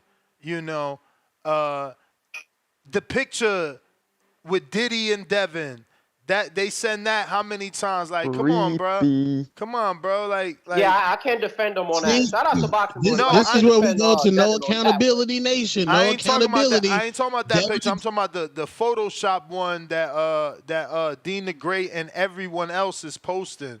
You know, the fact that he's getting clowned because he wants tickets. Like think about that. Think about that. I've been working with Eddie. Instead of going back to Top Rank, I go back to Eddie. But y'all clowning me for asking fucking the dude I've been working with for tickets. Like, y'all just ain't shit, man. That's just the bottom line. He lost one fight. And Tone talking about, Wilder and Devin lost. That's just it. One fucking time. Canelo lost. Ain't nobody turn their back on Canelo, though. It's how you Marquez lose. lost. Ain't nobody turn their back on Marquez. Morales, ain't It's how nobody you turn their lose in back. boxing. Oh, It's how you lose. so Devin being cheated is his fault. No, Oh. So why No, I is never he said saying that. how you lose? Because Devin ain't fucking lose. He got cheated. Devin's hate comes from his daddy. Man, knock it off, bro. What are you talking about? When Devin loses, that's Bill losing. Knock Niggas it don't off. fuck with Bill Haney. They love No, some Devin. of it do be Devin too, First of because he all- be first saying of all- wild stuff. first of all, sometimes. I don't Devin don't even know how to market himself. What are we talking about? I don't even know other sports, but I'm pretty sure there's a other sport where there's a daddy that's mad, braggadocious, talked all this shit. Yeah, and- LeVar Ball. So LeVar shut Ball. the hell up with the garbage that you LeVar trying to Ball. fucking talk, man. LeVar Ball. Motherfuckers ain't like his daddy, and he still fucking got Science or whatever he did, because I don't know them sports, but when the news big enough, even a casual find out. So don't give me the bullshit. Man, support your own, man. Support your own. Support your own. I support Devin. This the Haney voice, remember? Y'all don't know how to support, man. And I'm saying boxing. I'm not saying y'all as any race or not. I'm saying y'all as boxing fans in general. Y'all don't know how to be fans. Y'all mad at me for being Berlanga's fan. Y'all don't know how to be fans, man. But let me get to some callers. But go ahead, finish your thought. I'm sorry. If Bill Haney was very quiet and he allowed Devin to move his own career, and again, I'm not one of these dumb niggas that's gonna be like, oh my God, he shouldn't have a dad. No, we love that he has a dad. Cool, we appreciate that. All of that. Thank you. But if Bill Haney was quiet, he wouldn't get that much hate. Okay. A lot of T.O. hate come from T.O. Senior. One of the main reasons David Benavidez ain't got the Canelo fight. Why Danny is Garcia never got hate for Angel? Angel done said the N word. He called Crawford nappy headed. Why Different era. Garcia? Why Garcia never got hate? Because that was a pre-social And let me media tell you era something. like that. And that's not pre-social media. Cut the shit. And let me tell you No, something else. there's different Bradley's eras of dad. social Do you know media. Bradley's dad? No, you don't. The answer is no. I'm not waiting for you to answer because the answer is no. You don't know Bradley's dad because he's the same dad you wanted fucking Bill to be. And guess what? Did Devin receive death threats or is it Tim Bradley that receives death threats? On two separate occasions, he's already said for the Pacquiao fight and for whatever the fuck he said about whoever the fuck he said on ESPN commentating. So what is we talking about? How is this your dad? Motherfuckers gonna hate you because they want to hate you. Ain't got nothing to do with your dad, your girl, the clothes you wear. They gonna hate you, and that's what y'all doing. Because Devin did everything right. He did everything right, and y'all didn't praise him. Y'all hated him. He did everything right. He wanted to fight Loma. He got in the tournament to fight Tio, and y'all clowned him. He got in the tournament to fight Tio. Tio gets out the tournament, fights Comey. Oh, you're an email champion. I got in the tournament to fight Tio, but y'all been clowning him from the very beginning. Stop the lies, man. Just tell the truth. Y'all don't know how to love, man. Cliff, what up? My gripe is he needs to get a real coach, and I'll just keep saying that. Y'all act like Floyd Schofield Jr. ain't getting hate because of Papa Schofield. Oh no, listen, he gotta chill. Yeah, like Cliff is on you. Cliff, He got that Connecticut Yo, internet, man. yo, you can hear me? Yeah. Nah, I'm on the what up? Wi-Fi. Yeah, man. Yeah, I heard everything I say. Yo, it's weird though because I heard you say like street fighting is different. So yeah, it is different. Or I just somehow did I just bump into the worst fighters in the world? But and you know, but I'm going to that gym next weekend. I'm ordering my gloves. I'm going down there next weekend. I assume he ain't gonna put me in the ring like that, like right away with no experience. But every step of this journey, Ness, I'm going to make sure you have footage. You're gonna see my very first spot, and then you're gonna see it all. You post what you want to post, but if y'all, I watched Border Wars. Most of the people that I seen fight from 190 to 200 and plus, I feel like I don't even think none of them would beat me right now with no experience. That's why I can't wait for my first spar when there's a body in front of me and we see what happens. But I do agree with you said though, Troy. I don't have no experience. I can see somebody giving me a body shot, somebody with experience, and that shit ending the fight at this point in my skill level because I'm not used to that. I don't know how to defend against that. But if you put me thank in you, there with bro. That's another all I was person, saying. I wasn't trying to say you ain't gonna get no work. It's just when you never experience these things, they could be shocking and they hurt. I believe that. I see it happen all the time though. Like I seen Dean the Great at the basketball court fighting anybody who wanted to fight him.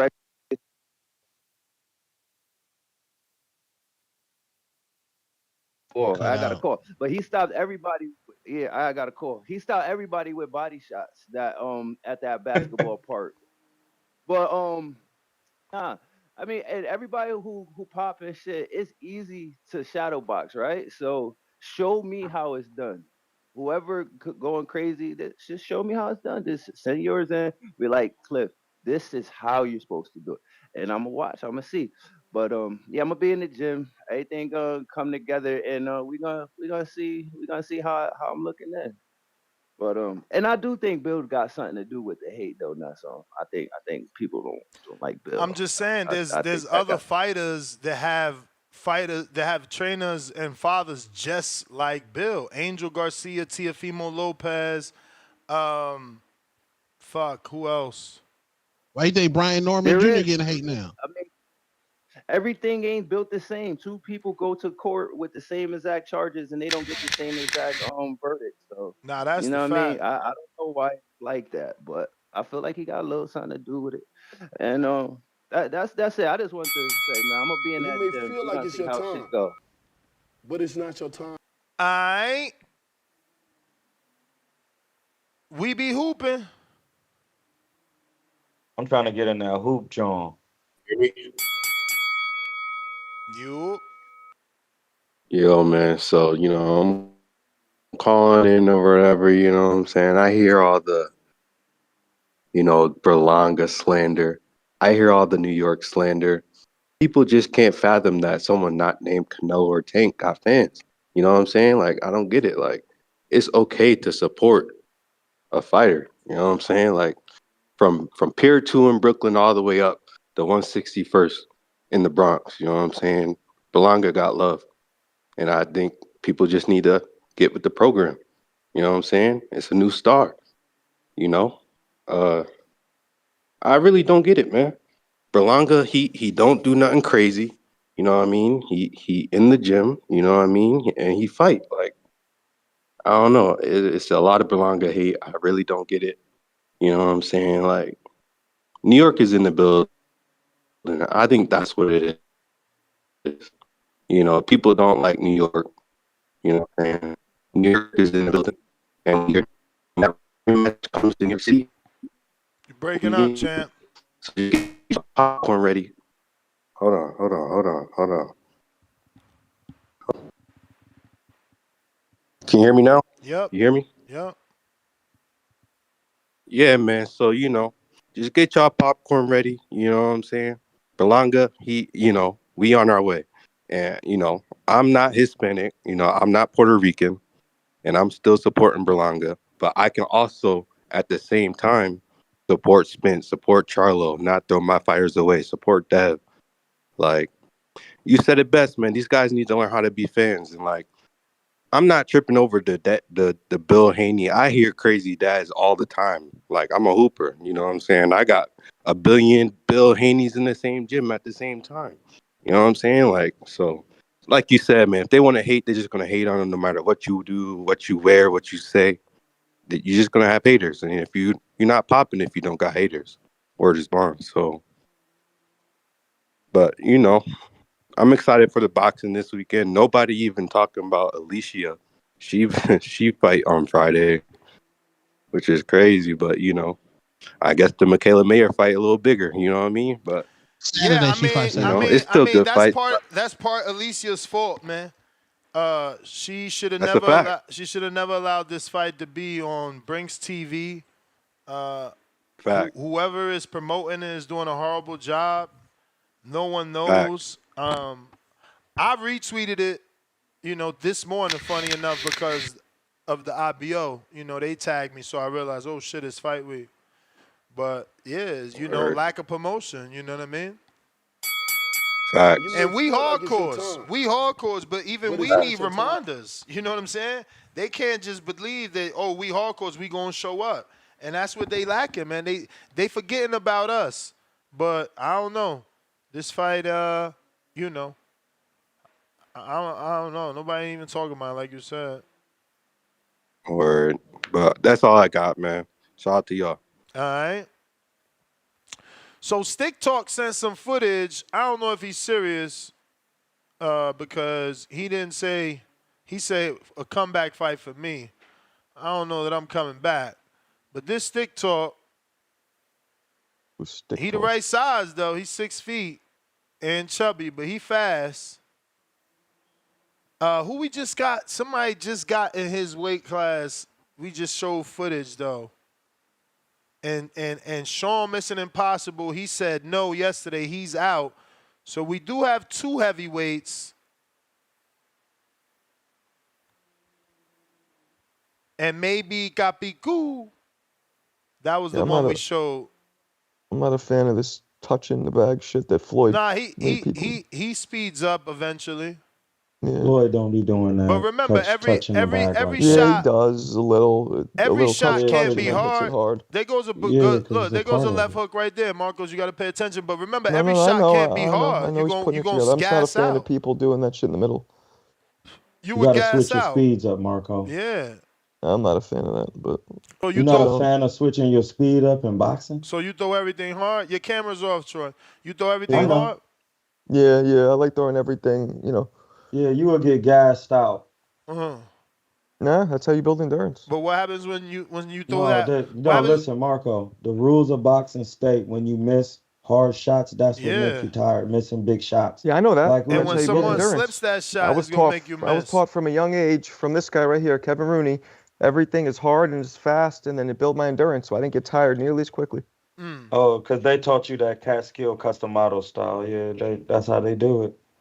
But then that's why he got smoked by Ali. I got Mr. Lemon in the 816 $5. Tony to stop with the excuses.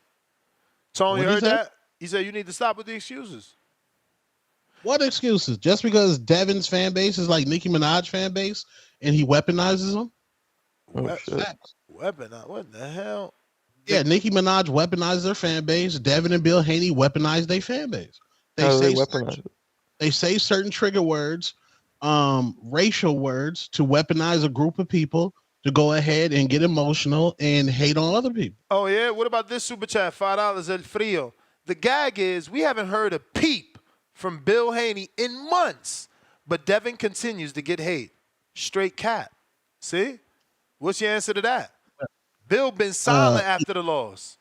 He has to avenge a loss against Ryan Garcia. So it ain't the father now. Now it ain't the father. No, we act like hate expires. We just ain't going to forget. Oh my God, Bill hasn't been on social media in months. Let's stop hating.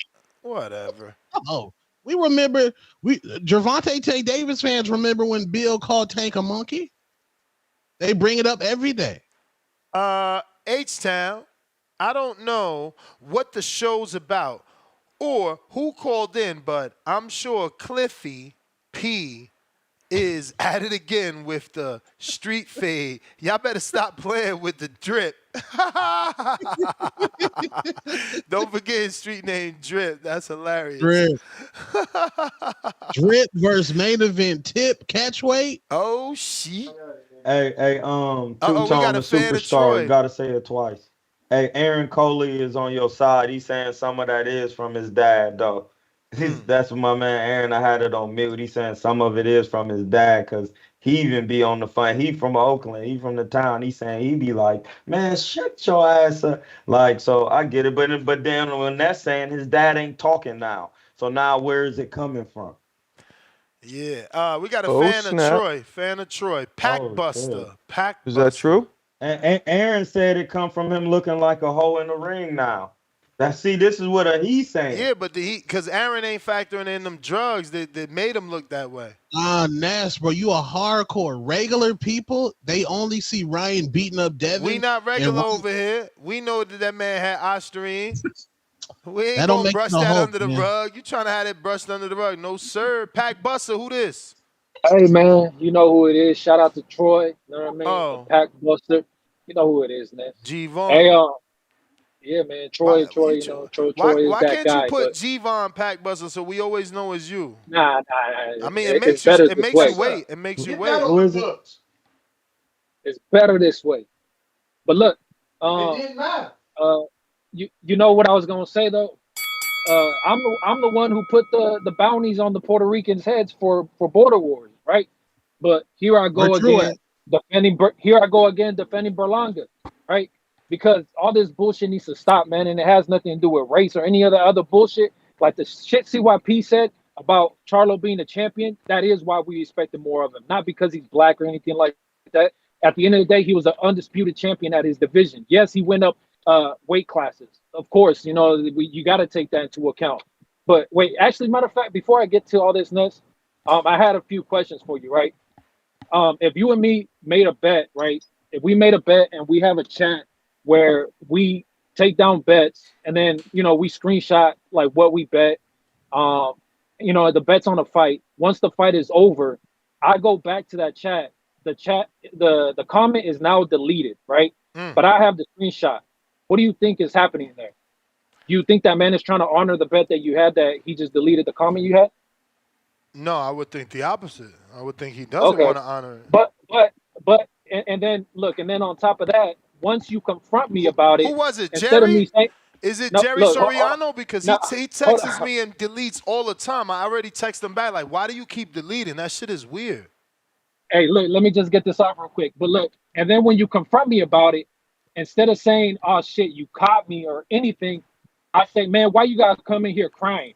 What? How much I owe you? How much I owe you?" Instead of acknowledging the fact I deleted the comment, never once acknowledged the fact I deleted the comment, right? But now I'm like, okay, how much I owe you? Stop crying about it. So, okay, now I send you your money, and then after I send you your money, I report you to PayPal now for fraud. What? Wouldn't you think that's some fuck shit? Hell yeah. I mean, look, that's all I gotta say to that call yesterday. Shout out to, you know, the people over there on death row. There's no hard feelings. You know what I mean? But, you know, I stand on principles and morals. You know what I mean? And certain things will not be tolerated. If you guys endorse that shit, you guys like that kind of bullshit. And, you know, I get it. Favoritism. So you know, wait, you guys know You telling me Stainless knows that he knows someone what this is about. reported your account? Not me personally. This happened with somebody else. And, you know, over there, I have the power to kick people doing fuck shit. And I kick somebody doing fuck shit. So it is what it is. You know, hey, I feel like it's only just. But, you know, people pick and choose who they choose to side with. But I personally wouldn't have a friend like that. That's some fuck shit. But, you know, whatever. They can be friends whoever they want to. Listen. That's like you accepting Borough City E into Modelo Time. Yeah, I mean, exactly, Ness. So, you know, shout out to the hatred I got yesterday for no fucking reason. Hey, but look, I know the shit about to go off. I send you another counter or You whatever, may but I feel just like need it's your to, time, because I feel but no it's ill not your time. will towards dude yesterday. I don't know where the fuck that came from, but I thought it would be plain as day on why somebody would get the boot. You know what I mean? But look, Berlanga numbers, right? Berlanga, a guy who's never been champion, right? So you shouldn't expect that much from him. Charlo went up there and landed 17% of his shots against Canelo. 17 shots, right? And the main thing is about this is that Charlo, after going down, Charlo took a knee, right? He got up, he clinched, and he started getting on the back foot. Berlanga got up after being knocked down and banged it out with fucking Canelo, and at the same time was so defensively sound while doing it that he did not get hurt again. A matter of fact, he had Canelo backing up. He had Canelo abort mission. Canelo tried to go in for the kill. Canelo started thinking to himself, this is third round. I'm not going to gas out. I'm not going to gas myself out like this. There's a bunch more rounds to go. This guy is not going down. You got to fucking respect that in Berlanga. Berlanga landed 28% of his fucking shots against Canelo. And Canelo landed 43% of his shots against Berlanga, which is actually higher than what he landed against Charlo, but everything is higher in this. Canelo's output, Berlanga's output over Charlo's. You get what I'm saying? So what this tells me is that these were two people that went into the ring to fucking fight. You get what I'm saying? Charlo was not there to fight. That's the main criticism that most people have. And it has nothing to do with fucking race, none of that bullshit. Is the fact that you have somebody who's never been champion, somebody that everybody fucking doubted, went in there and did something that an undisputed champion couldn't. And that's go in there and fucking fight. Charlo went in there for a paycheck. You get what I'm saying? And it got to be fucking respected. And that's coming from the guy who put the bounty on the Puerto Ricans for border wars. I wanted to see some Puerto Ricans get hurt. You get what I'm saying? But, these people make it about some shit that it's not. It's about the stacks, the statistics, the facts. And, when it comes to the truth always fucking hurts, man. And that's why a lot of people don't like me. You get what I'm saying? Even you gave me the boot from the fucking program before, but I felt like I was just speaking my truth. You get what I'm saying? And I'm never going to waver from that. The truth is the truth, and a lot of people don't like that, man. A lot of people hate it. Shout out to you, man. Shout out to the TV community. And shout out to all the honorable men. Hey, yes, you and me, Two-Tone, you and me, 2027. You know that. Stop playing with me. I know. Let me ask you a question. What's your main reason of hating Devin Haney? I'm not gonna lie, you got a point on the Bill Haney shit, but the main reason to me is Devin, because I respected Devin a lot. I supported Devin. I put bets on Devin. I went to Devin's fight in San Francisco, but you lost and you came with all the excuses. And like I told him to his face, man, he looked like a whole R victim. You get what I'm saying? Like, bro, I just can't respect it. That's the reason why I stopped fucking with Wilder too. But it's not your time. I don't know what you mean. Devin was cheated. You keep saying he lost. You guys are like delusional. And that's the major issue right there. The major malfunction is that you guys refuse to acknowledge that Ryan cheated. You're blaming Devin. You know what I mean? You're finding some sort of fault in Devin for what Ryan did. It's very sad and pathetic. That's what it is. But we are moving on here. We got Treese in Toledo. Yow. What up, though? Yow. You. What up, though? What up, though? Is that my guy, Marco? Midwest Mafia. Yeah, of course, man. Of course, man. Midwest Mafia shit. And speaking of being a fan of your fucking fighter, shout out Albert Bell, October 26th, Dallas, Texas. Y'all know what the fuck going on. But hey, man, it's crazy because because my guy actually is in line for a title shot that we haven't gotten yet. But your man Berlanga just got thrown into a title shot that he wasn't ready for. But that's neither here nor there. Sound like hate again. Another black caller hating that ain't on Berlanga. Whoa, that Another ain't what I'm black here caller for. hating on Berlanga. That's all I hear. Hey, man. That's all I hear. Whoa. Say nigga, I came in to offer some solutions for your man Berlanga. You feel me? You want your man Berlanga in there with Trevor McCumbee. Maybe if Albert Bell took a page out of Berlanga book and got his profile up, maybe got some jewels. Maybe got the right You Tesla just truck. told me yesterday that won't nobody take the fight with us. I just had your man Troy ask for my guys' measurables and shit as to why we can't get a fight. Troy, like I told Troy today, he is not the end all be all. Hey man, my guy, the boogeyman. Listen, man. I done told you niggas, a real boogeyman around this bitch. Your man Shakur done ducked my guy, and that's on record. You fucking, what's my man's Brad Goodman came on this show and told you, nigga, Shakur ducked the fight. Plain as day. I ain't here for the bullshit. I know who the best 130 pounder on the planet is. Hey, whoa. That ain't what I'm here for, gang. No, he wouldn't. So tell your man, get his profile up. Hey, man, listen, man. How the fuck do the number one fighter in the sanctioning body got to get his profile up when we've been due for a title shot for 2 years? The fuck? How we got to get a profile, my nigga? We sitting at the top of it waiting for the motherfuckers to clean up. Tell your man Navarrete to take his panties off and come on, gang.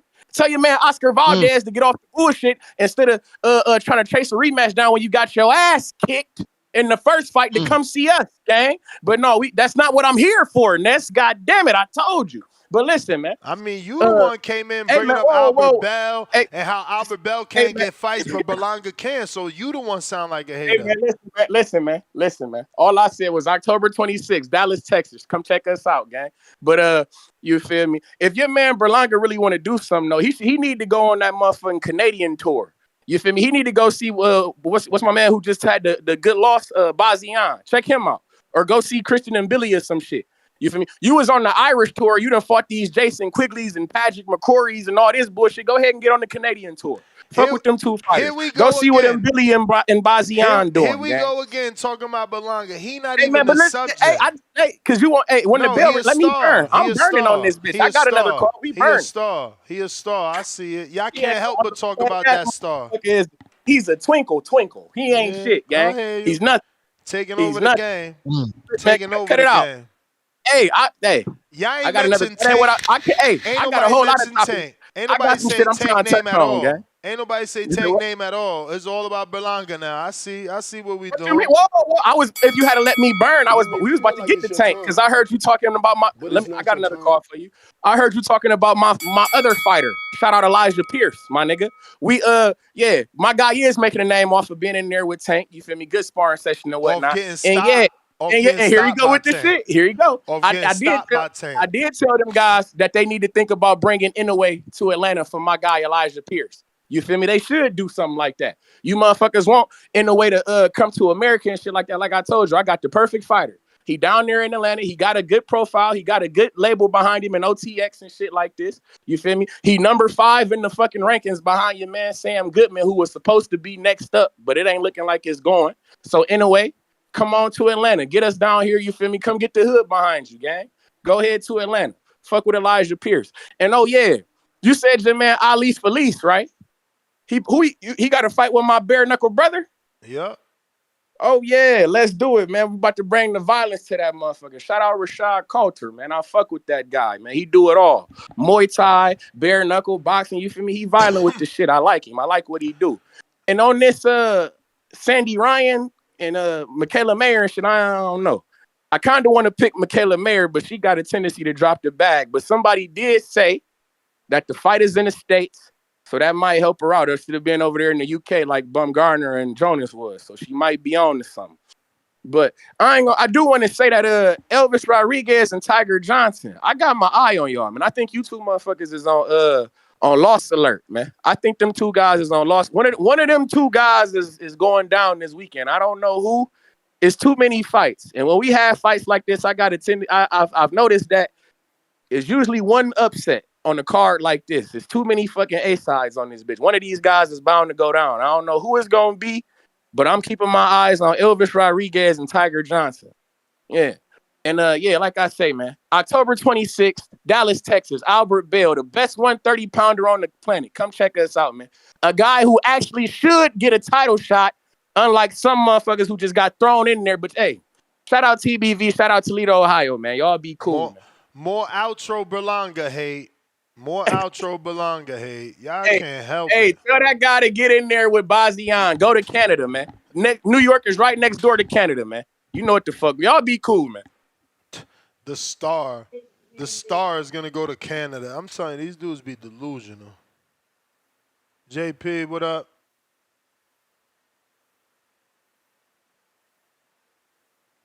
No, no, can you hear me?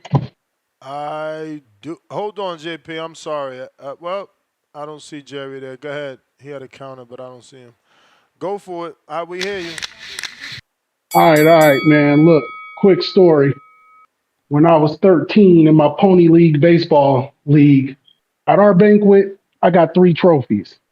One of them was a participation trophy, and one was an all-star, and then a team MVP. Guess which one I learned that I didn't care about?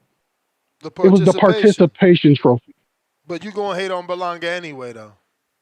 Absolutely, because we don't praise participation. Yep. At least where I'm from. Mm-hmm. And my question is, you guys always say support your fighter, support your fighter. I need you to tell me where is the line where we stop supporting them. Reason I say that. Let's go back to Anthony Joshua last When weekend. they retire. No. Okay. That's not how I don't have to subscribe to you forever because I once no relationship works like that. You have your wonderful wife over there. You subscribe to her now, but she could do something to where that could change, right? Oh yeah. So same thing with your fighter. So when Anthony Joshua, I love Anthony Joshua, probably my favorite fighter right now. He goes in there, lackluster, doesn't look enthused, and then we have the footage of him before the knockout round saying, Dubois is shit. That came off to me as like arrogance. You in here getting your ass kicked, pillar to post, and you got the nerve to say somebody else's shit. That's what makes me not subscribe to you. Deontay Wilder had character flaws where I unsubscribed to him. You don't have my allegiance forever. No one does. My children don't even have that. They could do shit. JP, that's cool. Mhm. But why because you unsubscribe do you have to now become a hater of that person and a person that downgrades that person or discredits that person? Because nobody asking you to be a Wilder fan, but you don't got to call in now or tweet or put a Facebook post about Wilder being a bum or beating bums or Devin Haney having his ass up or whatever the hateful shit that people do other than unsubscribe or support. That's just it. You guys could try Great to make question. excuses all you want, but that just boils down to the bottom line. That the Mexican fan base and the Puerto Rican fan base, they ain't going to do none of the shit that every other fan base is doing. They just going to ride for their Understood. people, and that's why those two fan bases are looked at as the most lucrative. Understood. And that very well could be true. And that's a great question. The reason that we come here and say it's unfair is because you shouldn't be propelled for less than standard. You shouldn't be elevated. You shouldn't be elevated because you're popular. You should be elevated from your works, from what you did. So then there's different ways to lose. Let me put Errol Spence out there. He lost how we want people to lose And he getting getting hated smoked. on. And he getting hated in. He getting hated more than Devin Haney. No, he ain't. He No, he being ain't. told, man, don't lie. He being told to retire, being told he's done. Come on, Yes. stop it, man. And he's Those lost things one are true. loss. That's One true. loss. But Berlanga You guys made and fun of him, said he Joshua, was on drugs. Come on, hey, bro. Come on. I don't think no boxing fan is saying Errol don't got the heart and the spirit of a champion. But Berlanga, the bigger man, was going backward all night. Joshua came out there on some bullshit. They didn't die and fall on their sword like Errol Spence did. And that should be the barometer. Meanwhile, Joshua got a fan base and Berlanga got a fan base. Gonna have to let you go, champ, because Later. everything ain't right. It never been right in this world. So you getting mad, talking about, because if he got a popularity, that don't mean nothing to us. Well, it means something to motherfucking Shakur because he willing to move up to fight Ryan, right? It meant something to Devin because he took a fighter 3 pounds of butter weight because he wanted to fight Ryan. It meant something to Tank. You know what I'm saying? Numbers matter in this sport no matter how much you wish they didn't. They do. Tell your favorite fighter to get his profile up. That's the bottom line. That's just the bottom line. I mean, my fighter fought who the top fighter told him to fight. Still didn't work. Hey. Oh. And it still results to get your profile up. Get your profile up. You can't escape the fact that Jaime came from Tijuana and did more numbers than Benavidez. You can't escape the fact that we still haven't gotten the numbers for Benavidez Andrade, and they in Davy Bunker's locker somewhere buried under the ocean. So cut the shit. Stop crying and get to work. It's Berlanga out here working. He could be chilling on an island with his girl. He could be chilling. He got a big fat check, and he got a beautiful girl he could go on vacation with. But he working, and y'all hating. Where's Charlo at? He was dormant. What's the last we heard? A tweet talking about I'm still the man at 54. Come on, bro. Y'all hating. Like, everybody moved differently. And because he ain't moved like the rest of these dudes who just lose and take a year off and go silent, like, don't be mad at him. He capitalizing. Iceman King Parsons, $2. It's now official. Spence versus Fundora. 125 Texas. I seen something about Barboza box, man. I don't know about official till PBC. Julio Guzman, $5. Persoon put a scare to Katie Taylor and took her to the limit. Maybe a tough fight for Bumgarner. Big Super Mix. Tone projecting how him and the Beehive, I mean the Benavidez fan base, really is. Them Arizona boys be emotional on here. Stop the projection, Tone. Be better. Damn. We just won our shot, man. We did everything Mr. Canelo told us to do. And then what'd he do? He sent us boss check. Keep working. Keep working. That's it. Keep working. Jerry Soriano, counterpunch. Don't see you. Leonard Sterling, 2-pounder, 5-pounder. Bumgarner, all-female undercard is poor as well. One, the cheap debutants and prospects. Poor promoted fight. Clueless backstreet promoters in charge. Yeah, and the fact that they said it was invite only, then they last minute opened it to the public, it's a shit show. Shit show. Yeah, people could have been booking their tickets, booking their flight. Counterpunch, William Deli. Les, can you hear me? I hear you, champion. Yeah. Hey there.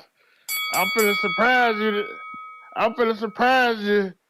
I'm a natural born hater, boy. I hate. Yeah, I'm a hater. I admit it, and I embrace my hatred. But yeah. Yeah. I think Berlanga got smoked in that fight, but I would say this: if he beat Jaime Munguia, if he wins that fight, then I got to give him his props. Got to. But I would say that he is in the mix as far as the 168 pounders. He is in the mix because, he did go 12 rounds with a legend. I gotta give him that. I gotta give him man his credit. You know what I'm saying? So the key thing for Berlanga, he has to win his next fight. If he able to win his next fight, then he legitimately say, yeah, I'm a player in this 168 pounder. But he has to, like what Marco said, he has to win his next. I think he has to fight. I want him to fight Jaime Munguia next. I think because if he win that fight, then he could get a belt. He'll get a belt. You know what I'm saying? But yeah, man, I have to agree with CYP that said, he said it earlier, and it really kind of struck a nerve with me when he said that, black people, we wasn't allowed to fight, and then we started fighting, then we start dominating, and then, we treat our people like crap. That's actually true, man. And I have to admit that, man. It is true. I think the reason it's like that is because you got so many black superstars in basketball and football and actors and all that stuff. It's like, they just take, they praise a star one minute and next minute they throw them in the garbage. That's just how us black people is, man. It's sad, but it's true. You know what I'm saying? So I have to admit that. You know what I'm saying? But Is that true that Spencer Fendora is good for the for January? That's the rumor going around town, man. Oh man, I gotta look that up ASAP. But yeah, Baumgartner. I'm surprised nobody ain't talked about Alicia Baumgartner's fight. Whoever the promoter is, they ain't promote that fight at. They ain't promote that fight at all. Totally with you, man. Yeah, because I mean, cause You may feel like it's your time, this but it's this not your week time. this weekend right here, the only real good fight is Shoo Shoo. Oh wow. That's the only real. That's you. I You mean, yeah. shoo bias because you know I don't really rock with Suleiman. But listen, that's the bell, William. Let me move on. Okay. We need you to go ahead and hit that thumbs up if you haven't already done so. It's going to help with the visibility of the show. Jerry Soriano, you got a counterpunch. I don't see you anywhere, Jerry. We got Pristine Sports Network, $2. Andre Ward, don't believe Ryan won cuz Austrian. K Ricks, $2. How you hate someone you don't know? Who raised ya? Jimmy Buckets, counterpunch. H-Town, shout out. Yo.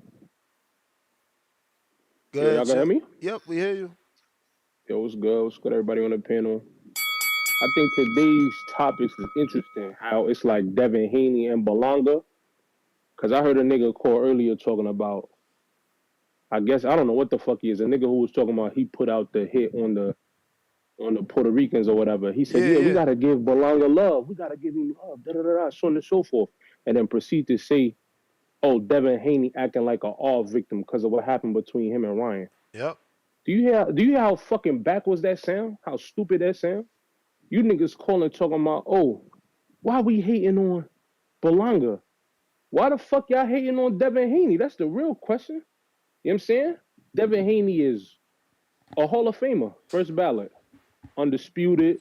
You know what I'm saying? For everybody. Always, Devin Haney never ran from smoke from nobody.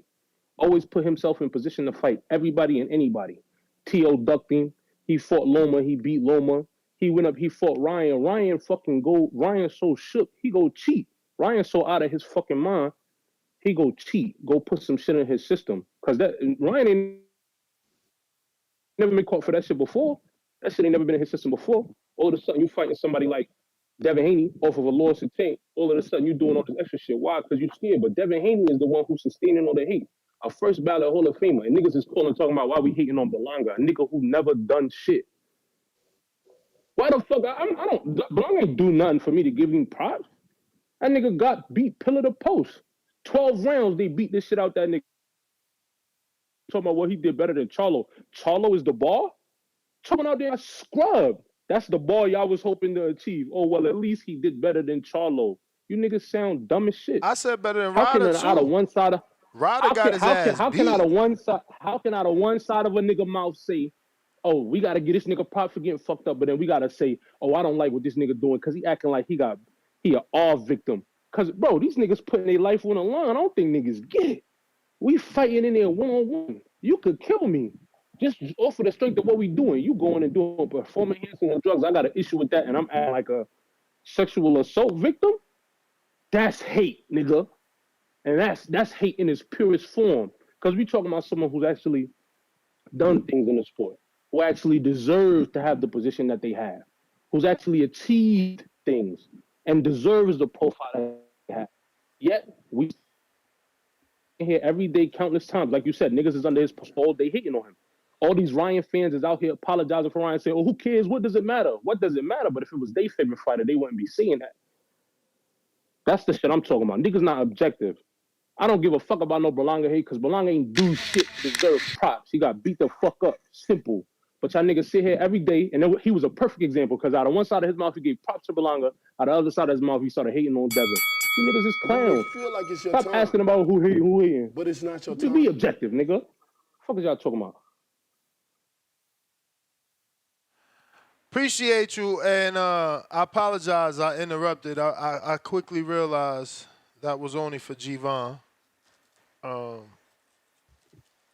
yeah. Yeah, man, be objective, Javon. Be objective, man. What's wrong with you? Stainless.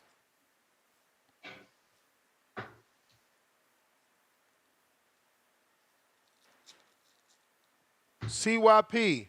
You know what, CYP? I forgot you have that boomerang. That's what it is, my brother. I do apologize. I gotta remember that. I'm sorry. Yeah, I be on my boomy. I'm in my Hold on, let me boomy. I mute. want to give a shout out. I want to give a shout out to Kimi. Kimi, you didn't call in today, Kimi. You know what I'm saying? I want you to call and I want to hear your voice.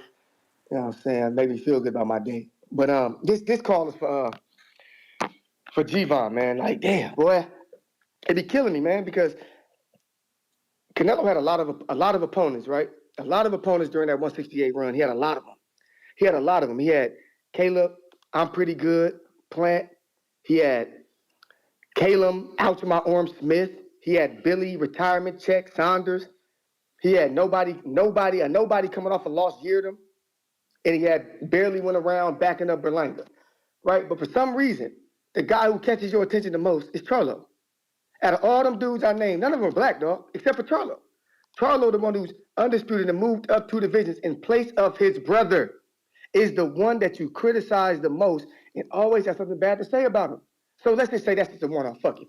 Let's just move on. But then Ryan cheats, you don't care. But Devin complains about that, and that catches your attention. That's crazy because Ryan ain't black, but Devin is. Damn it. Now, moving on. You were a convict who changed your life around. You always talk about that. But then Bill Haney also changed his life around. But you always bringing up his past. He black. Like there's something about you, my guy. It always turns back to the black dude. It's always something about you. It's not nothing about this, nothing about that. You always seem to get your attention caught by somebody with darker skin, dog. They get on your nerves a little more than everybody else. We notice it, man. We caught you, my man. We know what's up with you. This is all I want to ask. All I want to ask. Your wife signed you up for a boxing tournament, whatever that was, whatever league that was. I've said 100 times, tell us the name of the league. You went to find out the name of the league I was in. You even contacted the dude that I boxed like a weirdo stalker. Fine with me. How come nobody knows the name of the guy you fought, the league, or the dude you were in, the Instagram page, or nothing? You know why? Because you know if we find out, we're going to realize that you like to pick on dudes who aren't good boxers, who are horrible at boxing, who are out of shape, who never fought before, and you like to make highlight tapes out of them. You can't make no highlight tape out of me. It's impossible. And now I'm even willing to throw this gauntlet down. Your wife versus my wife, co-main event. You train her, I'll train my wife, and after I whoop Keem ass, they can go head up. My wife will beat your wife ass. We don't play games over here. We're not scared to do nothing. We very competitive over here. We are the most competitive family you will ever meet. We ain't worried about nothing. But I guarantee this. He will not call in and tell us nothing about that league that his wife set him up for. He will go mute. He will talk about something else. He will deflect. That man is a fucking fraud. Who the hell jump in and fight a dude who you hit him one time, he fall? Not one person at Border Wars in all 11 fights that we saw got hit with one punch and failed. Not one person. Think about what I'm telling you. The nigga a fraud. And if I ain't a fraud, just tell us and let us investigate.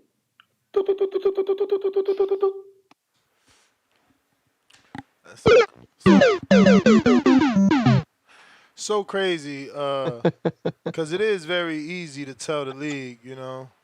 So funny. Or at least the boxing club, whoever threw the event, you know. I seriously want that done too, you know, because I've been wanting this G-Von to like, so we know who's the real boxing G-Von, you know what I'm saying? Stainless, what up? Yo, what up, Ness? That's Tom laughing in the back. Yo, man, yo, sorry about my outburst yesterday. To all my Latino callers and anybody that's non-black, that was not a pro-black call. That was a pro boxing fan call. You know what I'm saying? We want to talk boxing. We don't want to argue all that other stuff. We can joke race and all that, but we ain't got time for that. You know what I mean? But on to my call. Yo, I ain't got nothing bad to say about Berlanga. If anything, I want to speak highly of the Puerto Rican fans because, you know, your man lost, and instead of y'all, you know, shooting them down, y'all still lifting them up, man. You know what I'm saying? Yo, shout out to my ex-roommate, Ruben Gonzalez, too, man. I know he always listening in, but he don't never call. But, You know, he found the show through me and Majid, and he's been listening ever since. So I want to make sure I shout him out since I know he one of those who was cheering on Berlanga too. But if he turn around like Munguia did, you know what I'm saying, quick 4 or 5 months, and I think that's what's in negotiations anyway, right? Or what they talking about, right? Like him coming back in February or something. Yep, in Puerto Rico allegedly. And then doing a hometown fight on top of it. Yo, like win or lose, you supposed to ride the wave. You know what I'm saying? The Titans lost, what was that, like the 99 or 2000 Super Bowl? They came back to a parade, man. You know what I'm saying? And they lost. You know, they was the AFC champions, but they lost. You know what I'm saying? They still got a parade off that. You know what I'm saying? Like, this ain't Border Wars where you lose and you don't get nothing, apparently. You know what I'm saying? If your fans want to cheer for you, I can't be mad at your fans for cheering at you. All I can do is be mad at the fans and my fighters not cheering. So, you know what I'm saying? Shout out to the Puerto Rican fans for holding they champions down and they fighters down, because we don't see that everywhere. You know what I'm saying? On to the card though, for this Friday. I'm excited to hear it because a lot of us forgot it was even a fight this weekend. We was on to the Better Be Bibble stuff. So, you know what I'm saying? I'm gonna be pulling for Mikaela Mayer because she kind of a TBV fighter. You know what I'm saying? And just watching all the rest of these fights with interest, since they are still on their prospects on their way to being contenders anyway. Shout out to you on the panel for holding it down as always, man. I'm here at the doctor's office with my gal, so I'm just sitting here nervously waiting. As I always say, please make sure you push that thumbs up. Share this and every episode of the Boxing Voice podcast. This is TBV for life. And if you ain't on Patreon or at least a YouTube subscriber, then you stupid. And shout out to El Camino. Peace. All right. Appreciate you. We got Counterpunch, Jerry Soriano. What the hell? This man just keeps leaving.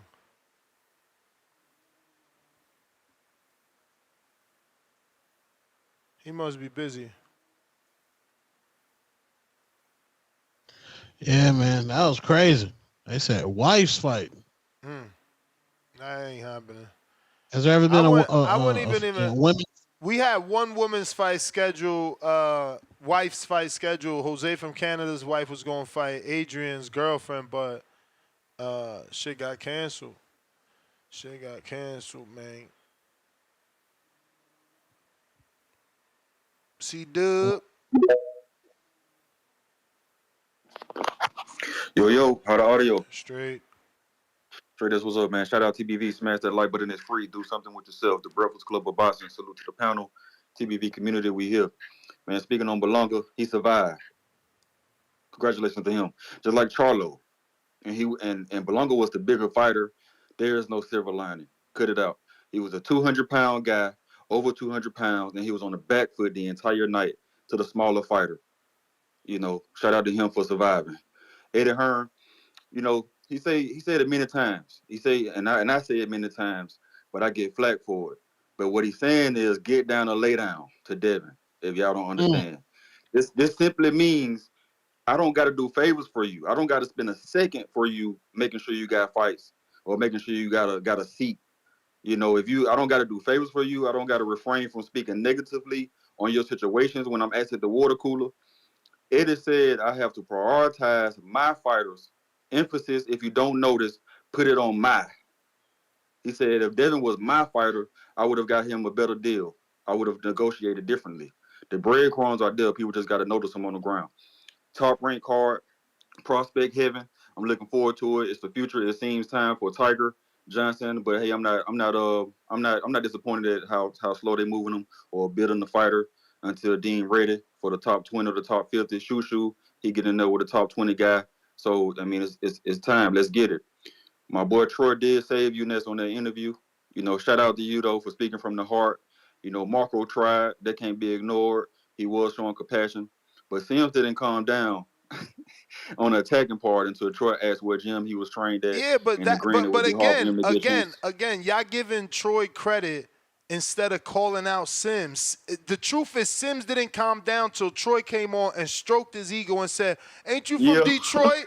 Ain't you from the Crunk gym? Oh, no, he got skills. And then he like, thank you, brother. Thank you for talking. Man, come on, man. Nobody got time for that shit. I don't fucking stroke no egos and around some here. people disagree. Yeah, some people disagree with you. I mean, I kind of my opinion on the damn, what's the word you use on a journeyman? Is you got to be up in that. You got to be up in age. You got to have many losses, not just 2, not under 30. You know, he still got aspirations of being a champion. He can still turn it around. Some people, if we're going by your example of the losses and shit, but if you we could go say by Tevin Farmer was a journeyman. Then would you say Tevin Farmer was a journeyman? Well, we could go by your example. So Solito was a journeyman, and after 13, still got a title shot. So it don't matter. Journeyman could get a title shot and win. You're right. Just like a gatekeeper could get a title shot and win. Journeyman just mean you ain't won one. You've been there forever, and you ain't won one. You got a point there. You got a point there. Last but not least, no matter the time I think I heard it, Troy. I mean, you got to understand. You mentioned it, the bag work and the training, the principles. It don't matter if you don't spar southpaw all the time, and you mostly spar orthodox. It's going to be some time you don't have the repetition of fighting and seeing the punches come from that angle. So it just what they're saying. And it'll be vice versa. If you just sparring southpaw all the time, or most of the time, then you're gonna have some trouble. You're gonna have some adjustment time or some time to get acclimated to the punches coming from the orthodox angle. That's all, man. But you could train the principles and go out and drill it all you want until you get in there and you actually see them punches coming in real time. Shout out to you. Shout out TBV. Smash that like button. It's free. Do something with yourself. Do something with yourself.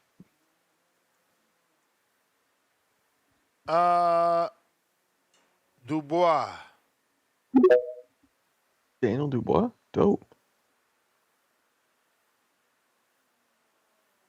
Yo. Yeah, man. I think people be confused, bro. Like, Mexican fans definitely turn on their fighters. Like, we seen it with Zerto Ramirez, bro. They did with Zerto. You don't remember? Like, people were bigging up Zerto until Zerto came across, who was that, Bivol? And then, so, I mean, we see it all the time. It just may not be, you know what I'm saying, to the same degree, you know. Turn But they on definitely David. do it. Yep. Yeah, I mean, it's going to happen eventually with certain fighters. It's just all about how you come back and respond, though. I don't think Charlo didn't respond quick enough. I think that's why Charlo's getting more flack. Like, had Charlo got back in the ring right away, you know what I'm saying? It probably wouldn't have been like that. But, it is what it is, man. But, this is why I hate unbiasedly, man. You know what I'm saying? You gotta be an unbiased hater, bro. You just gotta pick and choose who you hate on. You know what I'm saying? It don't matter to me what race you are, cause you know what I'm saying. Y'all know me. I call in. I hate on people from the UK. You know what I'm saying? I hate on black fighters. You know what I'm saying? I got my Hispanic fighters that I may hate on. You know what I'm saying? It don't matter, bro. I think people just be tripping out, man. People really just be tripping. But yeah, damn, bro. I really do wish I knew Shushu was fighting Suleiman earlier, bro, because I could have contacted my old coach Dave, and we could have got a Suleiman interview, you know what I'm saying, leading up to this fight. Oh, damn. But yeah, man, shout out Mikaela Mayer, bro. You know what I'm saying? Hopefully she get the win. She fighting in the States. You know what I'm saying? Like y'all said earlier, it's a shame that Alicia Baumgartner again getting no promotion. This is what happens, you know what I'm saying, when fighters get cheated out of a win, man. We get shorter, you know what I'm saying? We get the Alicia Baumgartners of the world holding the title, just ain't fighting. You know what I'm saying? And they give us fights on Tubi, you know what I'm saying? While Kayla Mayer, she's fought, you know what I'm saying, twice since then. And you know what I'm saying? One I think both in the UK, and one she got robbed out of a title again. You know what I'm saying? And then here it is, Natasha Jonas retired. Like, it's just a shame, bro, that we get these types of circumstances, man. You know what I'm saying? It's real nasty in the sport of boxing. But besides all that, man, shout out my boy Drip, man. You know what I'm saying? He the truth, man. He the truth. He the truth. And he gonna show y'all come Border Wars, man. And I'm rooting for him. You know what I'm saying? Shout out to Drip. You know? You're gonna be one of them ones. You're gonna be one of them ones. And you know what I'm saying? We got the main event. CYP versus King. Y'all know it's TBX over everything, man. You know what I'm saying? Shout out my boy Vega, but you know what I'm saying? This gonna be one of them times I can't root for Florida, bro. You know? You can't root for Florida. But yeah, man, that's my call. And before I leave, man, you know, I normally do back fighters sometimes, but Chris Eubank, man, disgusting, man. How dare you talk about Frank Warren the way you talked about Frank Warren? Disgusting. But yeah, that's it, man. I'm gone.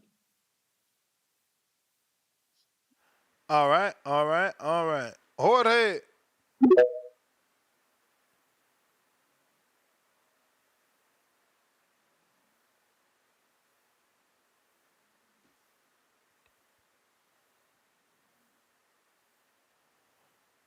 Jorge. All right, so let's show this video of Eubank.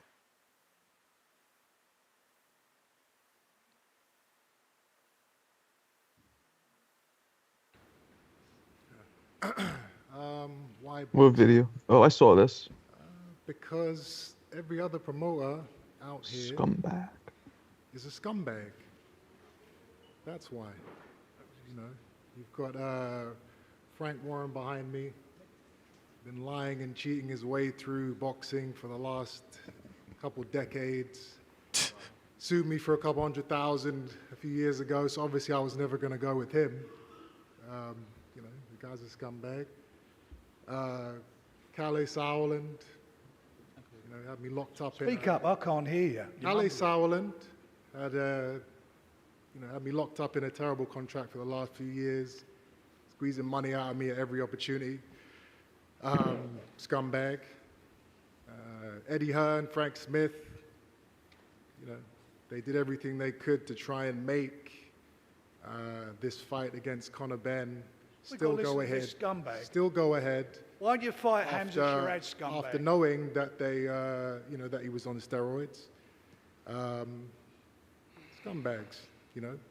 I would say the only, promoter that I know for sure isn't a scumbag is His Excellency, Turki Al-Sheikh. You know, this is a man who isn't trying to take money from fighters.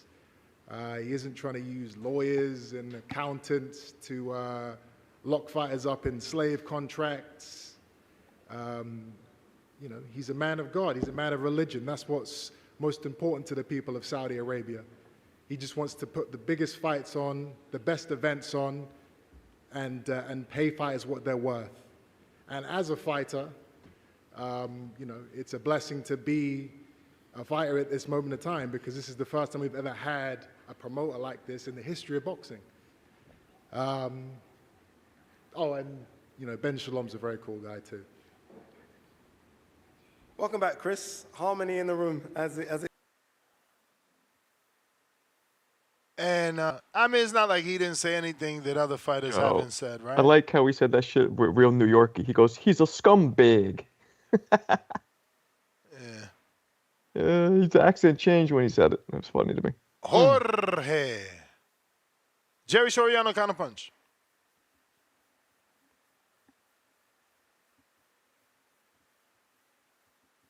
Jerry. Let him cook. Feliz miércoles, amigos. It's the Black Latino that Ness loves to hate. I don't know what I did to change your love around for your fellow Black Latinos, but God damn it, I did it. The messages I erase that I send you are content related. I try to keep my fellow Black Latino ahead of the curve, but you never, ever publicly put it on your platform. And so I delete the content after it's gone viral the next goddamn day. So the two items you have just covered are two items I sent you this morning. Show your Black Latino some love. But listen, what I will tell you guys is this. The hate that you see among each other, and I kid Ness. I support Ness. Ness, stay who you are. That Anthony Sims interview is who Ness is. You come on the Boxing Voice. Like I told you before, we don't pull punches, we pull up skirts. So Nesta Gibbs, you stay who you are. You stay in your lane. When you come here to this show, come with the real or you're going to be exposed. But let me tell you something. Marco, if you're still on the panel. Yes. You know who doesn't stick together? You know who doesn't stick together? Caucasians. If I talk to my Caucasian friends and you tell them, you know what they say? I wish we had the brotherhood that the African Americans have. I wish we had the brotherhood that Latinos have. So what you're looking at, my friends, it's American style not to stick together. It's the competitive natures of us Americans. The foreigners can stick together, but we can't. So my good friend Berlanga, and I call him good friend because he's a Boricua, and I got Puerto Rican blood in my family, and I'm from the New York. You need to be moved around correctly. Take a page from Hector Camacho. You need to cherry pick your ass like Tanky Tank does. Pull people from 147, 154, whatever you need to do. Because once you step into the ring with a top 5 fighter, you're probably going to lose. But until then, do what you do. Two-Tone, are you on the panel? Yes, indeed. Let me tell you something. Ness, if I get cut off, I have a free phone call. Take care of your fellow black Latino. Stop cutting my calls short. We don't stack counter punches, man. You get your free call after, not stack with your counter punch. Can't treat you I'll special. send you another counter, Ness. Let me finish I'm my just call, saying, if please. I treat you special, I'll get a text instantly from JT. Like, you see? So it's because he Latino? Nah, man, I gotta be equal. Nah. Everybody knows. Everybody knows the caller you love to hate. But I'm like Terrence Bud Crawford. I'm like David Benavidez. I'm a true fireman. I may never get Call of the Year, but I'm the most feared caller. Ain't nobody on the stage would dare to face me 1v1. And I'm good with that alone. But what's the debate about? Two-Tone. Listen, if Border Wars is truly coming to Arizona, and make sure you say superstar when I say your name. You remind me of me. I'm a true flamethrower. You're the same. You are that voice that can keep the party going. Ness has already done what he can do. You need to understand that if the Border Wars comes to Arizona, now they are in Two-Tone the superstar territory. You need to have TBV baddies. Ring car girls serving beer and wine. You need to have a DJ announcing every fighter that walks into the ring. They're in Two-Tone, the superstars' house. You're in my house now. Have a simulcast on your channel. It's your turn, my friend. December 14th, you need to show the world who Two-Tone the superstar is. Put some respect on that name, brother. If no one's going to say it, I'm going to say it. It's your time to shine, Two-Tone, and I know you can do it. But for now, say goodnight to the bad guy. This is Jerry Soriano, your Linda for life. Let him! He was like extra wild today. Nah, that's cooking, Jerry. Man. He had like a Randy Macho Man Savage thing going on. That's Jerry. No, but it was extra today. He was cooking, man. Salute Jerry, man. Cooking. Yo, shout out to Eubank. You know, he like the best promoter in game is Turkey Ala Sheikh. Oh man, them shots. I think Eubank and Canelo should fight next. I've always said that. Yo, people gonna be so mad at you for saying that. Why? Because they want David. Oh, I got of course I want David, but Canelo has ruled out David. Yeah, but so. the minute you say anything other than that, it doesn't matter about the facts about him moving up and Canelo ruling him out. It's like, oh no, don't put that in the air. You're giving him another shot. He's giving him another out. You're giving him a pass. It's like, bro, they're crazy with it.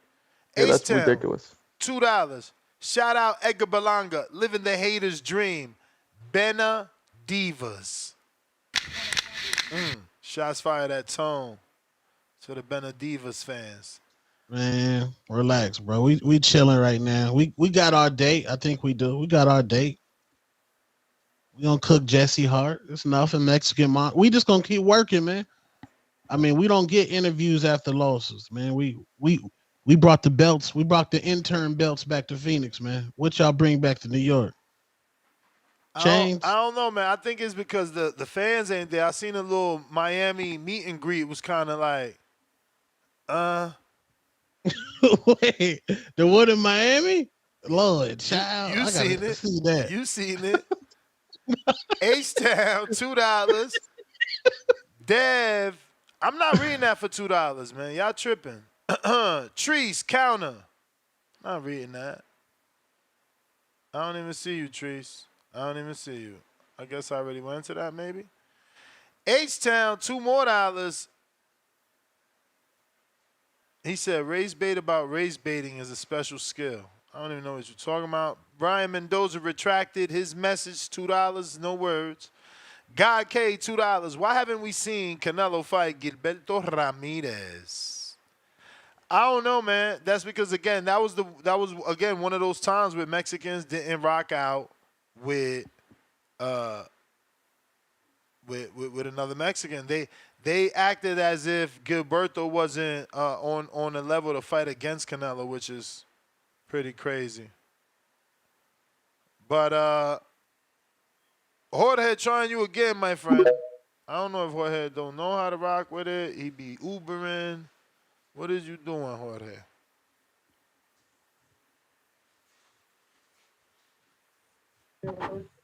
Yo. You hear me? Yep. Hey, Ness, so you saying, let me tell you something. Let me ask you something. You saying that Haney lost because of the Austrian, right? I'm saying he got cheated. It wasn't an even playing field. So you saying you can beat Tyson Fury if you took Austrian? No, I'm saying if you're not on an even playing field, the fight's not valid. That's what I'm saying. So the Austrian had nothing to do with it. No. You're saying it has nothing to do with it. If it had nothing to do with it, what's it doing in the system? Why'd he put it there? The supplements, man. The supplements. That's not true. It's not settled. That's a fucking lie. There is no so here's another one. There's got to be haters in the game. Otherwise, we wouldn't have a show, man. I hear you, man. We need haters. Hear you. We need haters. We need controversy. I don't think so. We could just talk about styles and the fights they make. Yeah, but that's what makes your show interesting, man. The debates, the different opinions, yeah, but and all that shit. We could debate about boxing. We could debate about boxing instead of debating about hating on a dude because he got a better fan base than another person. Well, I agree with that. But I like Berlanga. Soon people are gonna start paying to try to see him lose, like Canelo. You know, that's how you know you got a star. That's how you know you got a star, man. You know what I'm saying? These dudes fire sticking, man. Tone a fire sticker. You said what? There's more people that pay for it than people that fire stick, and those guys are just fucking whack ass dudes that they ain't got no money to pay. You know? But yeah, I think Haney lost, and he should have just taken it like a motherfucking man. And he's out. I mean, he got cheated. You can't take a cheat. You can't take a cheat like a man. You know, cheating is not allowed, so you can't take that like a man. It's part of life. Nah. It's part of life. Yeah, getting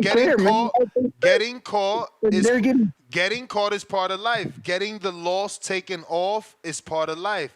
Having your record show that you're a cheater is part of life. Being called a cheater is part of life. Everybody saw him get his ass beat. Everybody. Yeah.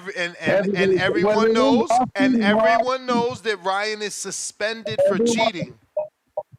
And how many people are riding with Haney and how many people are riding with Ryan? I don't know. We don't have that data. We don't have that data, but what we do have is the fact that one dude could fight and the other one is suspended for cheating. Exactly. The dude that can fight is Ryan Garcia. Ain't no amount of Austrian take away that fucking ass whooping. Ryan can't fight. Ryan can't fight, my brother. He's suspended for cheating. And I bet you if Devin took Osterine, he wouldn't do the same damage that Ryan did to him. The thing is that There's just Devin levels, became man. undisputed without taking Osterine. Ryan had to take Osterine and never won a belt. But he had the reps to his name. I mean, he lost that fight with Lomachenko.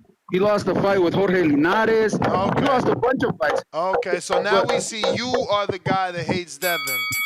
You may feel like it's your time. No, I don't hate Devin. Anyways, Of course you do. Of course you do. He lost a round with Linares, and you said he lost the fight. That is pure hate.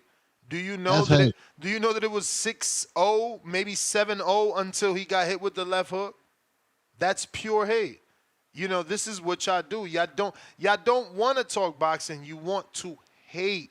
You want to belittle. You want to discredit. You want to minimize. Yes, you got it. But you kind of like you and the Devin Haney fans. Y'all kind of set Devin up to get beat again. I don't know what you even are talking about. Because y'all believe that the Osterring is the reason Devin lost. Fully. You fully blame that performance on Osterring. We believe that Ryan cheated, and as Mayweather said, it wasn't an even playing field. Yeah, like the way I look at it is it could have made the difference, it could have not. But the point is we don't know, and it's not allowed to be there. So the win just has to be erased. It's that simple. We don't know. Maybe the Osterring did nothing. He should have never put it in. No, we don't. He should have never put it in. And he's got maybe motive. The Osterring did nothing. He's got motive. You just acting like you don't wanna believe but he was the one coming off a loss in a big fight. He the one just got knocked out in a big fight. The Duarte fight don't mean nothing. That ain't no big fight. That was free. It's the Devin fight that meant something. His career was dangling. We don't know. His but the career fact was that Ryan was dangling. acting so crazy. Leading How up to that whole fight? The Duarte fight, and he about to beat Kenneth. Because that ain't a big fight. That ain't a big fight. That don't put you on the level of all the casuals. That ain't you coming out of the white horse with white. Come on, man. Knock it off, man. He ain't do no shenanigans. He trying to fight Duarte? He ain't do no shenanigans for the Duarte fight. He brought white horses for Devin, man. He had virgins and everything for Devin. No, he was beefing with Oscar and B-Hop for the Duarte fight. There's absolutely that was the fake Tank and Floyd beef he tried to do with Oscar. Absolutely shenanigans. Again, he didn't do nothing extravagant for Duarte. No, Ryan wasn't acting so crazy, right? Leading up to the fight and during the promotion. I think that hurt him. That made people think even more, yeah, you did that on purpose. Because some people are trying to say, yo, we had nothing in the system until the day before the fight and the day of the fight, which indicates he might have just did it to lose weight. And it wasn't trying to cheat. He was just trying to lose weight. But he acted so crazy, we don't know. But the fact is, it was in his system, and that could have very well gave him that competitive edge to win. It also couldn't have. But the fact that it might have. I don't even understand how it can't. I don't even understand how it can't when the drugs, because if it's just a small trace in there, and it was contaminated by supplements. You hear me? If it was contaminated by a supplement, there was just a small trace, it wouldn't affect his performance, right? But if he was taking it and doing it professionally and cycling off and you know. Andre Ward said. Look who made it popular. All you got to do is Google Osterine. The same way Devin come up when you Google his name and it's a bad picture. Look at the bad picture for your boy Ryan. He is now the poster boy for Osterine. Yeah, you should get a deal. You should buy stocks in Osterine. Osterine King. Go support it. He should be the spokesperson. Yeah. What were you about to say, Tom? Devin, what? The thing is, Andre Ward basically told Devin in that interview, like, bro, he took the Osterine the week of the fight to try to make weight. Ness is trying to shadow ban, which you can research, Marco. It was a billionth of a gram. A billionth of a gram. Heard that. Shadow ban this. Osterine users confirm its effectiveness in improving muscle mass and strength levels. It enhances, it enhances muscle synthesis, strength, reduces fatigue, and promotes protein synthesis. Now, what does protein do to the body? I don't know. It fucking builds muscle. Who looked at jacked up? I don't know. Ryan. Who are idiots here? These two fucking guys playing coy. Ooh, I'm not playing coy. Not playing Ness, coy, man. Ness, It's a you- hold combat on, sport. I told you Combat that. sport. I told you that Combat we don't sport, know. and you're gonna tell me that a competitor got a fucking drug that I'm enhances. telling you that we don't know. My brother, That's what I'm telling you. Are you not And like smart? Ness, Like, if it's a billionth of a gram, how difficult is it? those effects won't be My significant at all. my brother, how difficult is it? It is a competitive sport, and the drug does everything I just told you. It also helps you lose weight. How is it an accident? It also helps How you is it lose an weight. My brother, it don't matter if it helps you lose weight. It's giving you strength. It's Not helping you if- with fatigue. But not if you just take a small. Okay, let me put you this way. Oh my Ness. God! Let me put you this way. I can't. Let me put you Look, this way. I'm not. I don't want to have this conversation with y'all. No, we're not having a You guys conversation, are but good listen, with drug listen, cheats. Ness. I'm Just not. listen, just I'm listen. not. One second. I don't fuck Just with listen. drug cheats. That's on If you y'all. take, You if trying you to take make it 1 sip okay? of alcohol, You trying to make you're it not okay? gonna get drunk and you can drive. If you take a fucking whole eighth, you're gonna get plastered. My dude, you That's sound. the Listen to same me. theory. Listen to me. You sound silly. In one breath, you want to say he didn't take it for strength and muscle No, mass. I'm telling you let that me I don't know speak. what he I did. let I'm you not saying speak. anything. I let you speak. You want to say he didn't take it for all the benefits I didn't say read. that, though. Yes, you did. No, I did not. Marcos, I don't know what he took it for. Marcos, I told you we don't I'm know. body Ness. I'm about to body Ness. When I I'm about to said, body Ness. hold Don't on, say what let I me said, 'cause I didn't speak, say that. brothers. Let me speak. Okay, when but don't I say what I read, said, 'cause I didn't when say that. I read the benefits, you said out your mouth, he could have been taking it for weight. So when Could I have say, been. excuse me, Could have stop been. cutting me off. So when I say that you said he took it for weight, we're saying the same thing. Let's not argue semantics to fuck up the flow of the show. You know what you said and what you implied. What do you think I implied that he could have been taking it for the weight loss. Right, he could have been, just like Andre Ward implied. Okay, so if you implied that he could have been taking it for the weight loss, aren't you also implying that he's not taking it for all the other good benefits? Possibly. Okay, so where are we not saying the same thing, and why are you making me go in a circle when I'm fucking right? What do you mean? What are you saying? That, Marcos, I'm saying you said he took it for weight. Possibly, I'm saying he took it for all the other benefits I screen share, which are muscle mass, strength, loss in fatigue, fucking speed. Because if You it's in a want to billionth play of a gram, dumb. You want to play dumb and say a it's person in a is billionth only of a taking gram- it. Let me speak, man. You want to play dumb and say a person is taking it strictly for weight loss when the drug gives you all the other benefits and it's a combat sport. That's playing dumb. You can't. we don't you know. can't We don't- isolate. it's- You we don't can't know. isolate the weight loss only and not get the strength gain, not get the Right. speed gain, Well, listen, not get the listen. lack of fatigue. You just Googled Come it, on, right? man. I've heard from But people I've been who are in the Googling business. it. I've been Listen for a Googling it. second. That's Listen for a old. second. You Googled it, and that's what it said. I've heard from people in the business. Half the people I talked to said that that is known as a weight loss drug only. Even though it might improve those other things, that's not what it really does. Half the people told me that. Oh my God. Okay. So I'm no, just going by no, what I've heard. No, you're Let going. me You're cook. going by Let the. me cook, You're man. going by the half the people that told you that, not by the research on the internet. You did one Hold Google. on, I mean, let me come on. cook. My Let me brother, cook. this is not the first First of time we all- Googled Osterine. You sound silly as fuck. Okay. Let me Go ahead. cook. Go ahead, Tom. Get him. First of all, Ness, you do love Canelo and you love Big Baby Miller. Those were drug cheats. That's neither here nor there. And they served their suspensions. Yes, Ryan yes, got to serve his. And guess what Right. else they did? They admitted fault.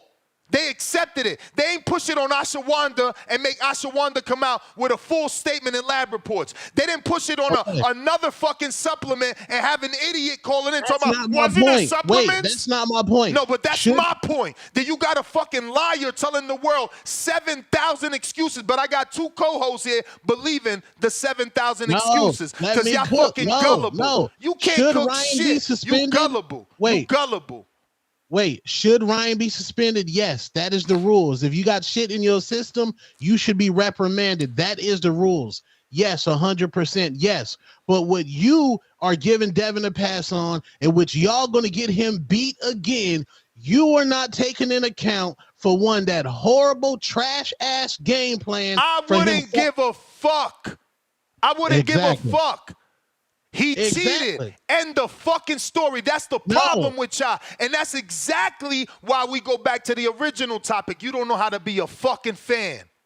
You don't, and you said it respectfully. I ain't a fan of nobody. Good for you. Good for you. But when y'all learn, how to be a fan, Devin won't get his name dragged through the mud for doing everything right. And Ryan wouldn't be praised for fucking cheating. He's a goddamn cheater, right. And that's the bottom line. He followed a puncher around the ring. He didn't do everything right. He cheated. He didn't stick to his jab. He cheated. Is it possible that he didn't do it on purpose? Do you think there's any possibility? No. Okay. No. You could be right. You could be right. The fuck? Marco, did you break down the sparring, bro? Is it possible that your wife got pregnant without you fucking her? The fuck is we talking about? No, I didn't do that yet. It's only a minute. Yes. It's like garbage. On this channel, the number one boxing podcast in the world, we have the Ryan Devin sparring. Please review that sparring and see that Devin Haney, Osterine, Jimmy King, Ray King, he cannot fuck with Ryan on any level. Oh, it was only a minute, though, Tone. That was only a minute. We don't know what really happened the whole time. 1 minute. Nobody spars for 1 minute. But again, that was only a minute. Gullible superstar over here believes that. Secondly, if you can do it in sparring, why you got to cheat in the real fight? We are the. You can never erase that. Y'all can say whatever y'all want. Y'all can pull up pictures. Y'all can tell me ass up. Y'all can say Devin this. But why you got to cheat then? And that's the end of the story. We whooped him 6 times, and we whooped him a 7th time. End the story. You cheated. I don't believe what his legacy is tainted. We Googled Osterine. His face comes up. His legacy is tainted. What no Osterine in that sparring? Absolutely. And if it's in his system, the fight can't count, no matter why. Wasn't no Osterine in them 3 times in the amateurs with Ryan. Devin. You know why I wasn't no Osterine in that sparring? Because they only sent you 1 minute. Because the rest is Devin beating the shit out of him. Amateurs, he's talking about. And I'm saying it's Devin beating the shit out of him. That's why it's only 1 minute. And that's why they needed Osterine, because they know Devin beat the shit out of him. Why else you need Osterine? I didn't see T.O. pop dirty. I ain't see nobody else in their biggest fight pop dirty. So you defending a drug cheat because that's just what you want. You want negativity. You want negativity. Canelo's eating dirty. Canelo popped dirty and he served his sentence. Big Baby popped dirty and he served his sentence. And they both on 365-day VADA drug testing. Let's see if Ryan going to do that. Let's see. All right. So without the Osterine, Ryan, first of all, y'all saw Ryan gassed out in that fight. Let's just go ahead and be clear. You never seen Ryan gassed out in a fight. You can tell the Casamigos, the Don Julio was pouring in his pores. All that is fabricated. You have not even 1 ounce of proof. Nothing. Yes, Devin Haney himself said, I was in the hotel, and then the homeboys telling me, like, yo, Ryan got the bitches coming up here. 5 days. Again, no proof of any Casamigos going inside of Ryan's body. All speculation. All speculation. You speculating. You going off of hearsay. You going off of hearsay. None of this is admissible in a court of law. All this is just gossip. Gossip girl shit you bringing up. No. Ring walk Danny said it. He was like, Ness, I'm in New York. This man Ryan at the club turned up to that Puerto Rican music. Cool. Berlanga was in there. Did he say he seen him drinking? No. Yes. Did he say he seen him drinking Casamigos? No. Is Tone making it up? Absolutely. Man, he was on that Casa. Mm-hmm. And he took a beer at the weigh-in. Yeah, I know what Casamigos he was on. The one that popped in his blood test. The one that's called Osterine. The one that also showed up in the urine test. So then they did the blood test. The one that he tried to lie and do a fake hair follicle test where only he went to the doctor with only his results that still wasn't admissible. And he also lied about the supplement. Then he lied about Ashwanda. He gave 2 supplements, but we gonna believe him. Did. Y'all gullible. Y'all gullible. Yes. Nah, I'm not gullible. Listen, I'm not gullible. Your wife is gonna tell you she pregnant and you know you ain't fuck her. But you gonna ride with it. You gonna ride with it because y'all gullible. Y'all gullible. I would never. Why was Devin following Ryan Garcia, a power puncher around the ring? Did you see Gervonta doing that? Can I answer? Well, Devin said, no, let me answer Can first. I answer? Let me answer first. Okay. Devin said, and I believe him on Andre Ward. He said, whoa, I wanted to get mine back. He dropped me. I was trying to get him. It was a stupid mistake. And I believe that's why he was doing it. Not only that, why wouldn't you chase a regular fighter around the ring that you chased for 6 fights? You ain't know he was going to cheat and be a bionic fighter on Osterine. I'm sorry. I'm sorry. I'm sorry. He's bionic now? Now he's bionic? Hey, Marcos, I'm sorry. I didn't know that was Erickson Lubin dropping Devin Haney. Oh, that was Berlanga, right? Right? There's never been not one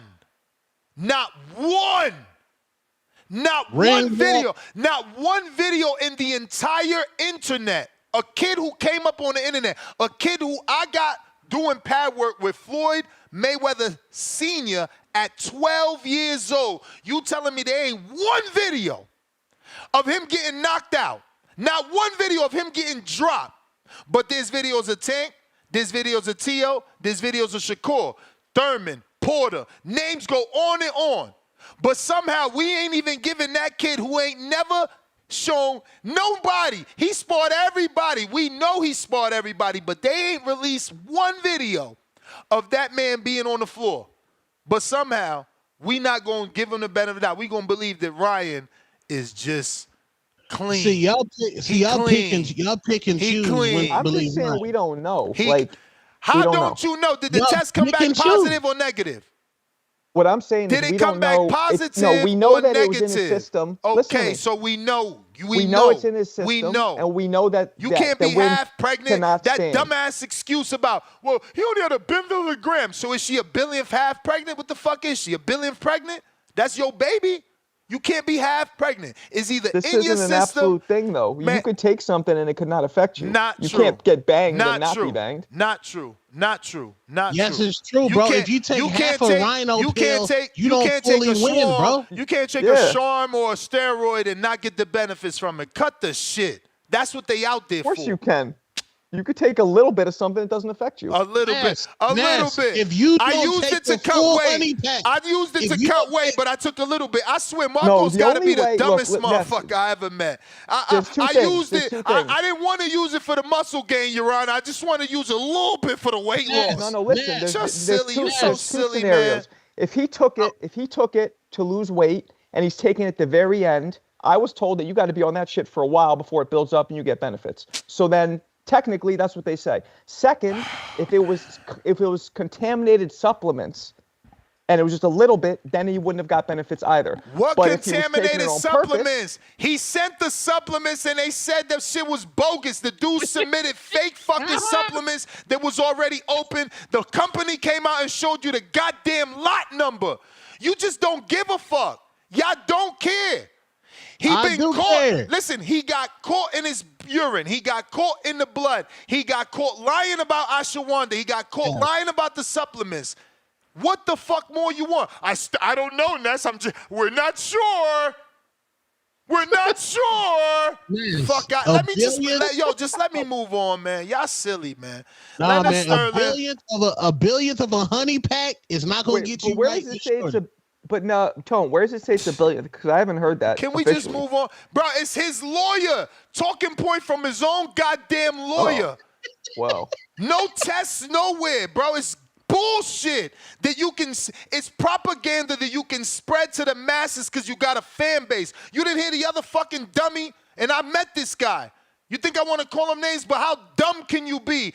Knowing that the fucking supplement company came out to say, well, that was supplements. But then I got a co-host dumb as hell that says the same shit. Well, it was tainted supplements.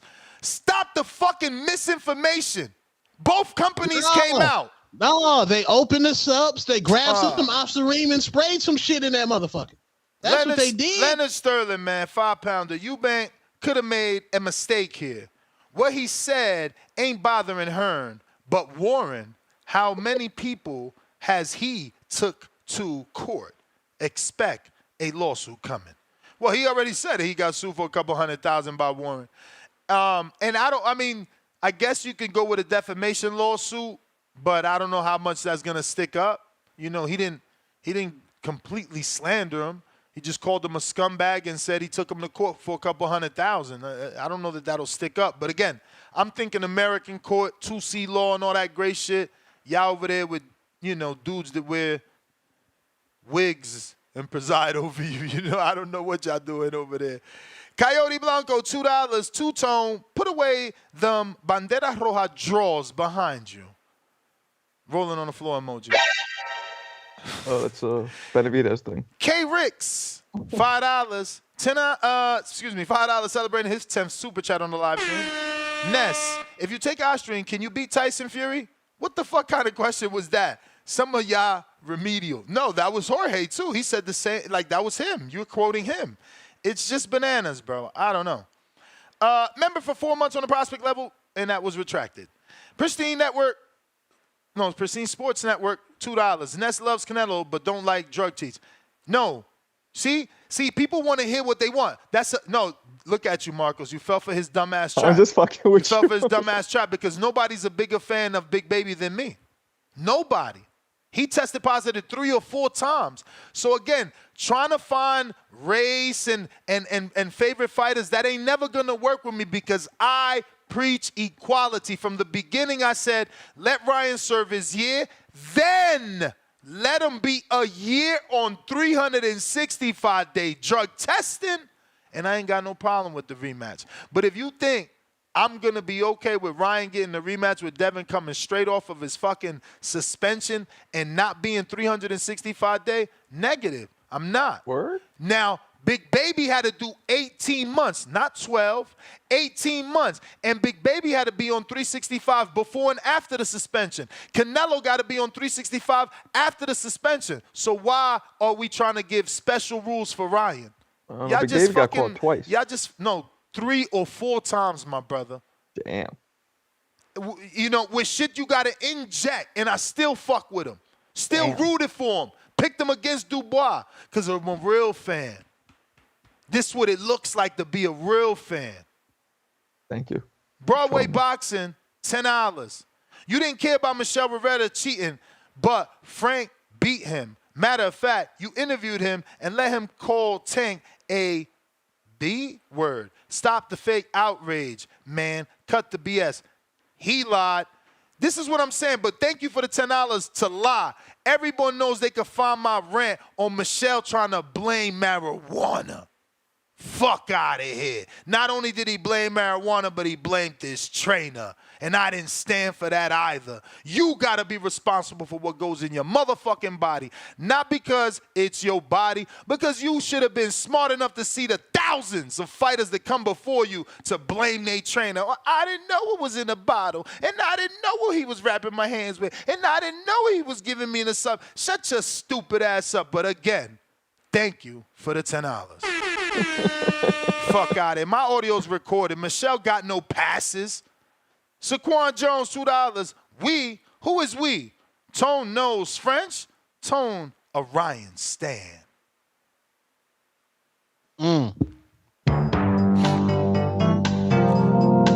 What's a Stan mean? Like a fan? More than that. Optimus Prime member for 27 months on that champ level. Two-Tone and Marco speaking the truth. Hit those horns again, baby. Hit them again. The truth. I can't stand these people that stand up for drug cheats, man. Like, how are you trying to, like, ignore that he cheated? I wasn't trying to do y'all that. running around here talking about Devin They Laws. never bring up boxing. They never want to bring up the fact that he followed Ryan Garcia around the ring, knowing Ryan Garcia is lethal. No, knowing he was bionic? No, we didn't know he was bionic on Osterine. We didn't Osterine know. don't make you bionic. Yes, it do. Yes, it do. It says could. it right It here. could. It says it It right could. here. It says improving muscle mass and strength levels. See, there's a balance here, It guys. It's not all or enhances the nothing. muscle synthesis, the strength. Marco, who hit harder? It Linares or Ryan reduces. Garcia? What? Linares, who was Ryan. a 3-time champion. Linares, who was a 3-time champion. It harder? It Linares, depends, who because Ryan's accomplished. you don't see coming, so it has the same effect as a hard punch. You know what I'm saying? Now we saying Linares got more power Listen than to Ryan this. Garcia. Listen, they ain't even let me finish reading this. That's why they stopped. Look, it says whether for I'm gonna screen share this again because Marco's silly ass. This for you, silly. You don't even understand what I'm saying. I understand this black and white. No, It you says don't. I You understand don't. this right here. It says whether for fat loss or muscle gain, it yields remarkable results. But Marco's trying to tell us that, oh, you might not get benefits from it. Fucking silly If Billy it's liar. not enough in your system, Did Liar, Ryan make liar. weight? you don't really listen. Liar, do you? liar, pants on fire, You champ. just see red. You don't even No, listen. you're a liar. Did Ryan make weight? No. By design, him and Floyd trying to cheat the young Devin Haney. Now, of course, Floyd wanted that. Of course, Floyd like, nah. He the dude eating the banana in the motherfucking in the Belly movie, and he like, yo, I don't like that. He too young. He already undisputed, faster than me. I don't like that. They trying to use my name and my style. I don't like that. Set him up, Tom. Yo, come in 3 pounds overweight. Hey, did Ryan pass motherfucker every think he test me. up until the fight week? Nope. I believe so. Nope. He failed the pre-fight test on fight week. What you talking about? No. Before the fight. He failed the fight week is Friday. He failed Friday's test. Fuck out of here, Tom. Fuck I out said of here. every test until fight week, nigga. Every test. Fight week. You said fight week. You said fight week. He failed on fight week. Up until. Yo, results ain't got nothing to do with us. It take time to take that shit to the lab. Yes, they've been in the lab. He failed the fight week test, bro. What is you saying? He didn't make weight. What is you saying? He didn't make weight. Bro, that's the cover up. A weight loss arm. A weight loss arm? It's only weight loss. It's only weight loss. Remarkable results. Muscle gain. Gains in strength levels. Do you want me to? But, he was also. I'm gonna just screen share this because y'all gonna talk lies. I'm gonna screen share truth. Then go ahead, talk. He was also drinking, by his own admission, drinking heavily, not training, doing a lot of crazy shit. Yeah, we're gonna believe that. We're gonna believe that. We're gonna believe that. Listen, so I wouldn't put it listen, past we got him. it on, man. There's people out there trying to talk. No, I'm actually defending your point. Crazy, He's not letting man. me talk. I wouldn't put it past him to be taking something because he was taking this fight. He was crazy erratic. So it's very possible. That's all part of the cover-up. It's called premeditated. Premeditated. It's called alibi. Like what the fuck? Nah, that just makes him look like he probably would take drugs because he's erratic. How's that? What is it? Y'all don't watch movies? Y'all never been through nothing? Yes. The fuck? Premeditated is wild. Premeditated. He knew he was gonna take it. He knew he was gonna take it. What? What's wilding about that? Alibi. Do all this crazy shit so I got a fucking excuse on why everything is happening. Come on, man. Y'all silly. Believe that shit. You in a combat sport, but you testing for fucking drugs that help you with speed and strength and fatigue. Oh, shit. In boxing, people get tired. I need that drug. In boxing, people need strength. Shit, I'll take that drug. Like, Marcos, you just silly, and this guy's silly too. Like, it's just stupid to believe. It's stupid. But when it's Big Baby, there's no way that we can believe he didn't do it. And when it was Canelo, and there were studies. There's studies of clenbuterol inside the meat in Mexico. There's teams that have all popped because of the meat in Mexico. But no, Canelo, let me speak. Let me speak. For weeks. Let me speak. So Canelo cheated because it's clenbuterol and he's Canelo. But Ryan didn't cheat. He had $1 billion for the gram and it got in there by accident. You know, he fell on his elbow and it was Austrian on the floor. It didn't really help him. Well, people, and this is defending you, so don't man. cut me off. I'm actually man. defending you. People said that, what's his face? Conti said that it came out at the very end only because he was covering it up. And when you start cutting weight, it binds to the fat cells, and that's what makes it show in the urine. So it could have been what you're saying, Ness. We don't know. That's my point. We just don't know. Okay, Ness said there's studies of clenbuterol, of carne asada in Mexico with clenbuterol. USADA dropped a video and said there's studies of contaminated subs with ostarine. Just saying. Okay, Tone, there's contaminated supplements is what you meant by subs with ostarine. But neither of the two that your boy submitted had ostarine. Neither of the two. They opened it and probably did a little, they grabbed the lorries of ostarine and sprinkled. It was a whole lot of fuck shit. Here he go with the comic relief. Listen, my dude, if you kill somebody and we ask you, did you not kill them, and you give us 3 different alibis and none of them stick, you're guilty. You don't want to make him guilty, it's fine. He is guilty. No, he's not. Not compared, not in your eyes.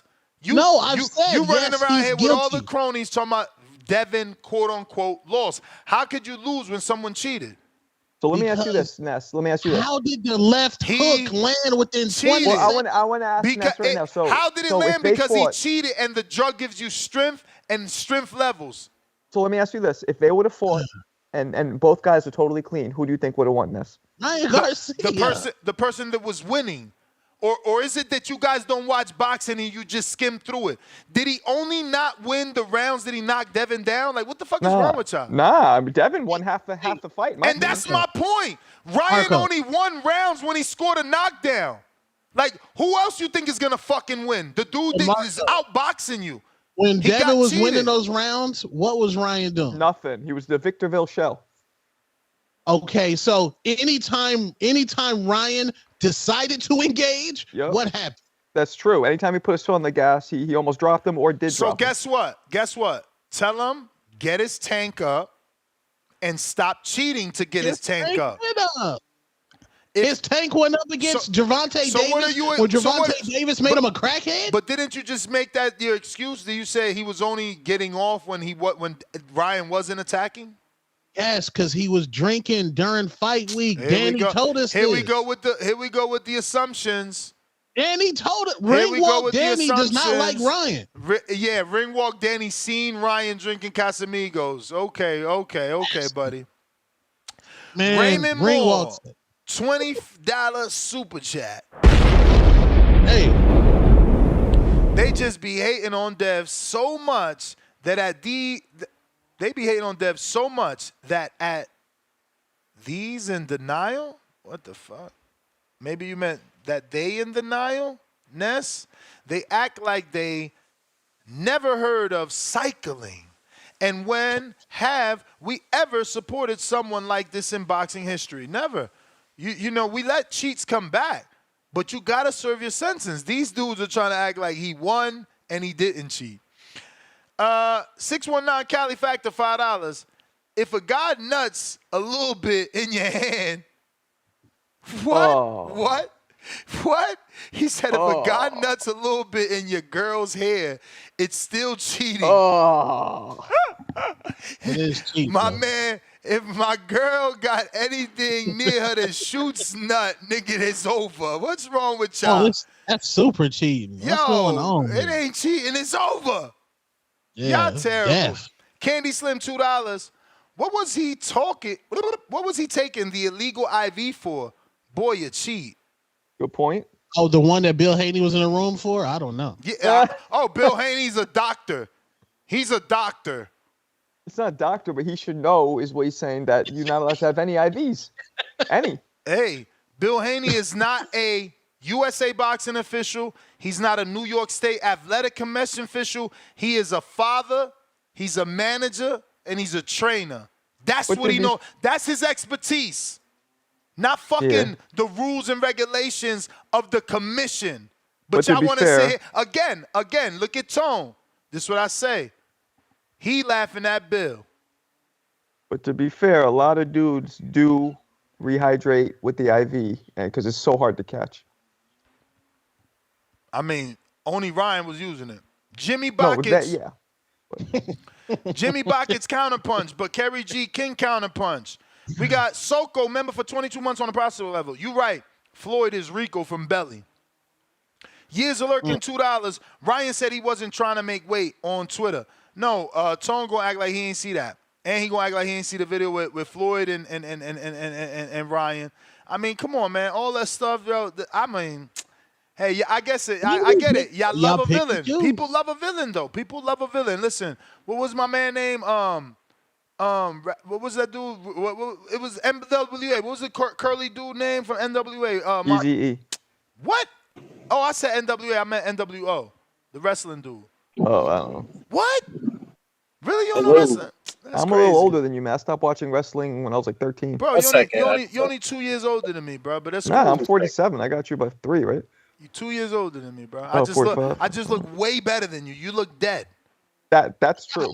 Damn. My man, that's true. My man looked like he had the scene of Beetlejuice, yo. You gotta that's racist. That's you gotta and you're being racist. You gotta put some color Can y'all hear me? Look, You ain't got no color right here. You got it's like That's dark racist. right there. You making fun of my lack of melanin? That's fucked up. No, you need sun. You got to get the get 20 minutes can of y'all hear me? sunlight. We hear you, Kerry G. Apologies. You sound totally different All today, right. though.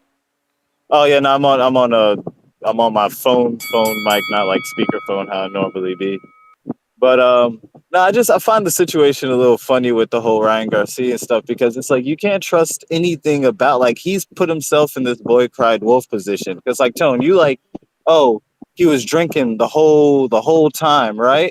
But then this man on the one of the largest podcasts in the world on Patrick Bet David being like, it was just a ploy, and then Patrick Bet David would be like, well, you had the beer at the weigh-in, and he was like, nah, man, that was just seltzer and apple juice. You think I'm gonna be drinking like that? It was just to get into Devin and them's head. And then you know what I mean? Then it's just like he sent in those. You're like joking, being like the Mike Lowry seasoning of Osterine. The man sent in a supplement that not only did they have it opened already, and people are like, well, what is he supposed to send? Well, they released the lot number and showed the tested lot number. And then on top of that, why the hell is a multi-million-dollar athlete who's hiring six-figure coaches to make weight taking 2-year-old supplements? It was expired for 2 years. That's kind of weird. And the billionth of a gram test, once again, that shit was released by the guy who's supposed to release everything to make Ryan look good. And it's like, I don't hate Ryan. I like Ryan Garcia, and I think it was fucked up that this whole thing has tainted his legacy and his win because I think he's, the digital age Rocky, digital age Roberto Duran. That Devin win is the Sugar Ray Leonard win. He could lose to every other four kings, but he still stays in the conversation because he got that one win.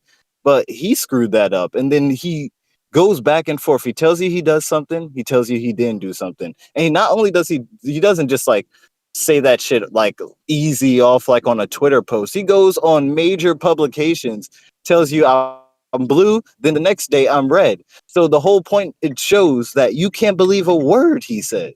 You can't trust anything. The man can tell you I'm drinking the whole time. All I need is thank you, Jesus, and alcohol.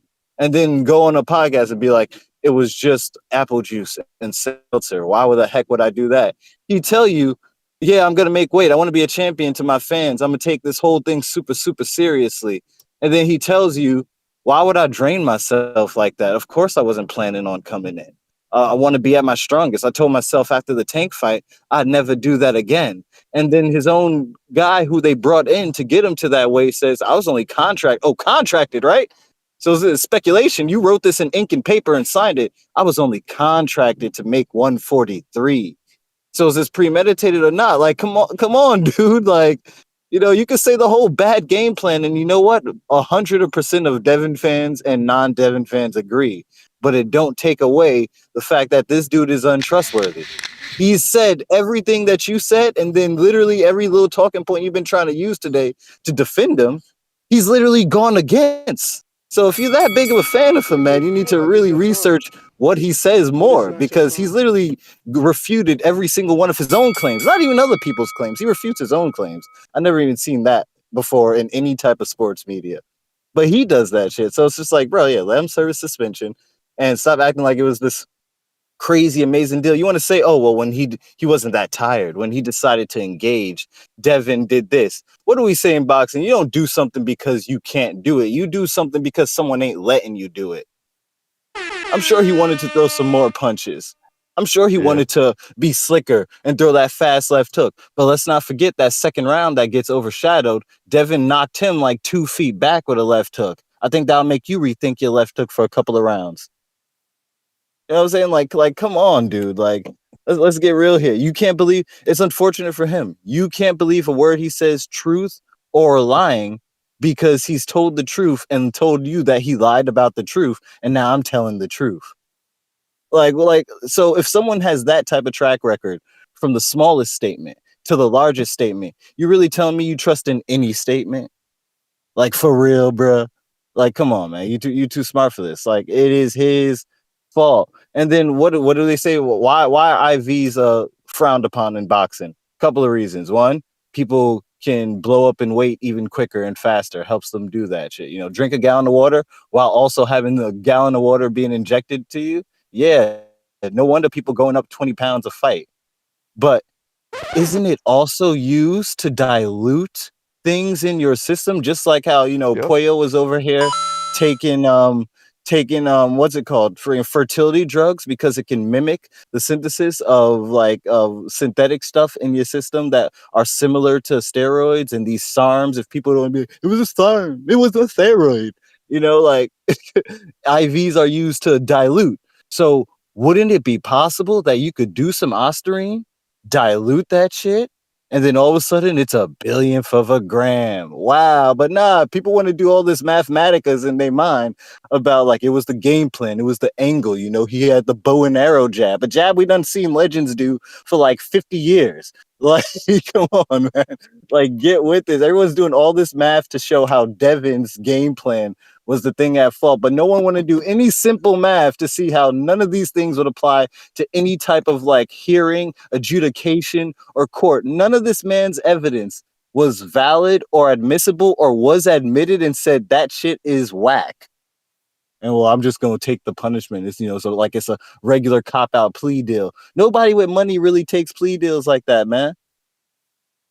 So I just don't get, like, you can like Ryan Garcia, you can be a fan, and you can also say the game plan was bad.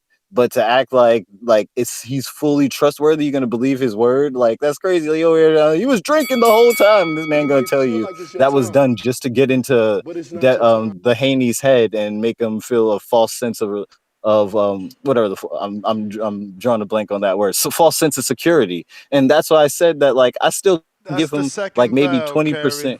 Huh? Oh, that's the second bell? Okay, all right. Word. I'm done, so. Jimmy Buckets, counterpunch.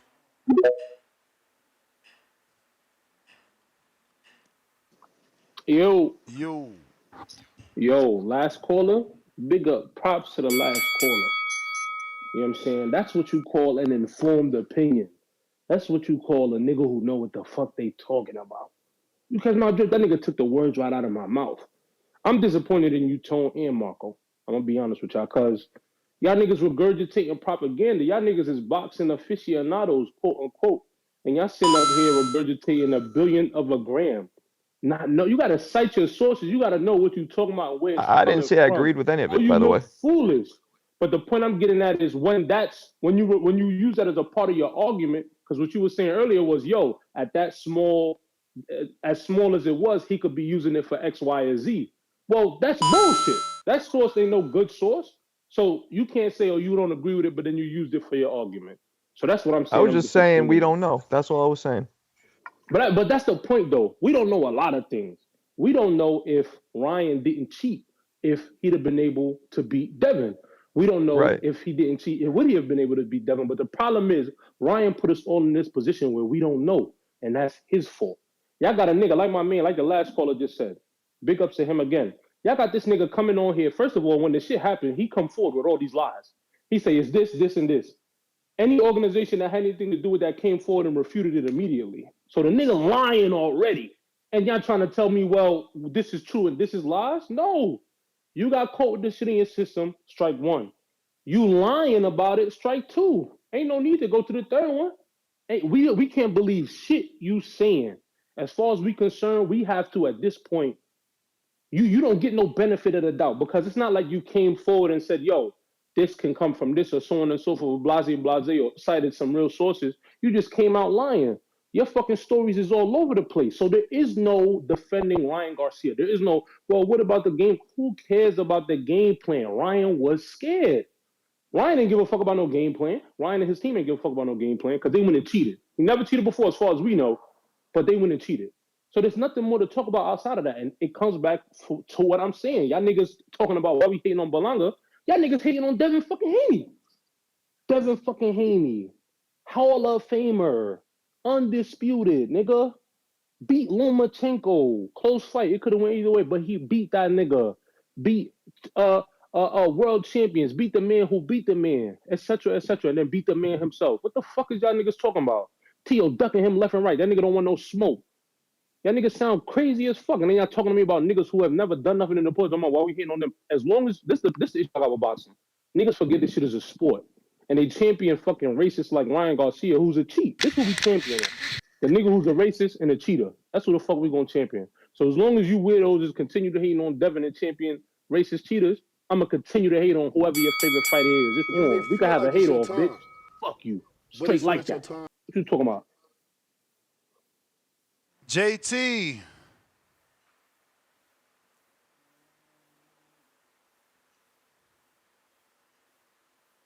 Why? If you're watching this on YouTube, hit that thumbs up. JT. You.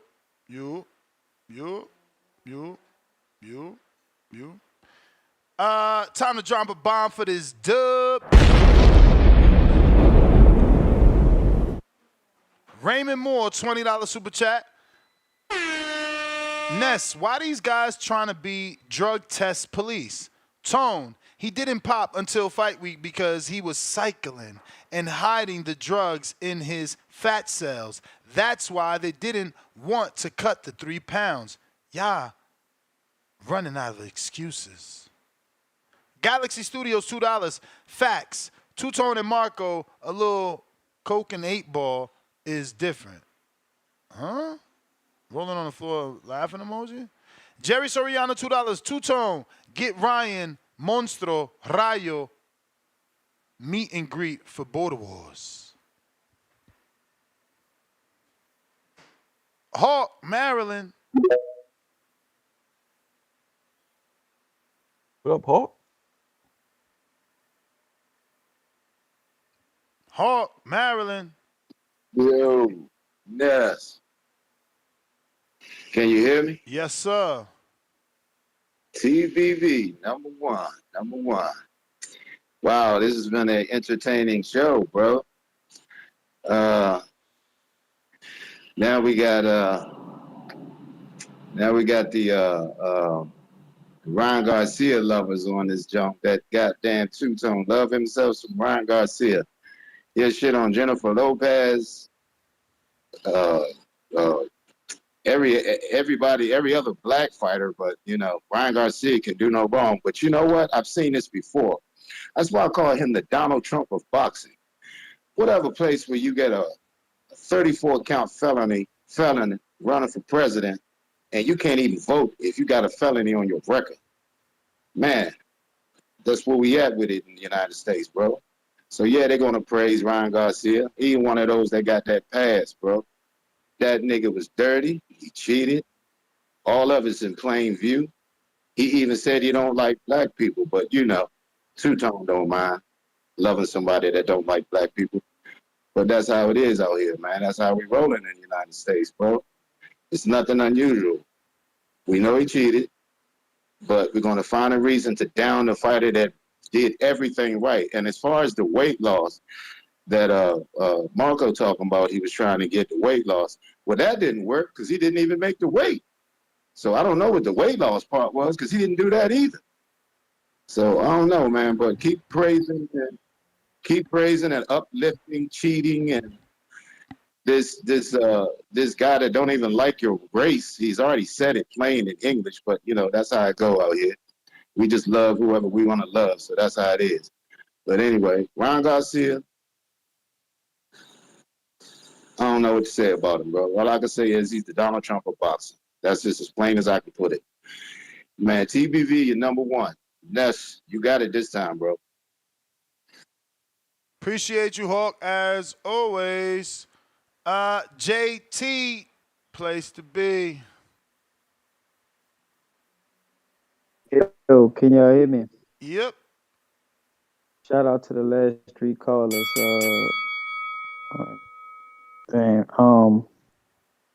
I forgot the Hawk in Maryland. I forgot the other dude name. But they all Kerry was G interesting calls. and Bacavelli. Yeah, what's the first name you said, Ness? Kerry G, Yeah, Kerry G. Yeah, Bacavelli, shout out and to him, Hawk man. in Maryland. Yeah, Hawk in Maryland and Machiavelli. This is a rhetorical question. Nah, Ness. So, like, if I go in the store, right, and I steal something, and I stole it because I ain't had no money, I tried to feed my family, and then they arrest me. No matter the fact, like I said, it's rhetorical. No matter the fact, other matter was what happened. I stole something. No matter, because I didn't have the money to feed my family. Everybody be like, "Oh man," they feel bad, but still, it'd be is to own the right to still press charges on me and take me to jail because the fact of the matter I stole something. So when I hear these guys talk about what Ryan took, this and that, and I'm shame on these two guys, Marco and fucking Two Tone, man. I can't believe y'all take up for it. But then I realized maybe They both dropped y'all. off, as you can see. I'm telling you, only the strong Well, look, survive. I hope they're listening. Marco, shame on Marcos and fucking Two Tone, because all that's telling me when these callers call in, they okay with it, because maybe they okay with cheating. Maybe they maybe okay with cheating, or maybe they just fucking biased as fuck, because they wouldn't like it if it was done to their fighter or somebody that they know.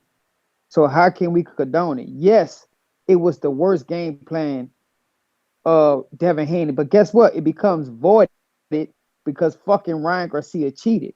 We could talk about his butt was all in the air. He got knocked down. I don't even see how like Boxing Eagle and them still putting shit up when they Anthony AJ got knocked down. They put a comparison of Devin Haney like that shit is whack as fuck. Cause the dude, how can you still promote that with a fucking cheater? So we promoting cheating. That's what we doing. So all these guys that call in to promote that shit, that just let me know they slime balls they self at the end of the day. I don't give a fuck about the game plan.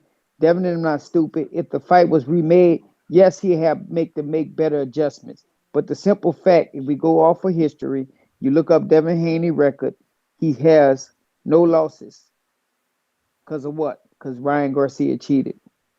So I don't know why these calls, maybe they call in the troll and stuff like that. Maybe that's just their low standard. But Marco and Two Tone, y'all should do better. Hawk and Maryland just said it. You just got a guy talking about he hate blacks and all that. Then you got Two Tone with his clown suit on, tap dancing. I'm like, bro, that shit is stupid as fuck.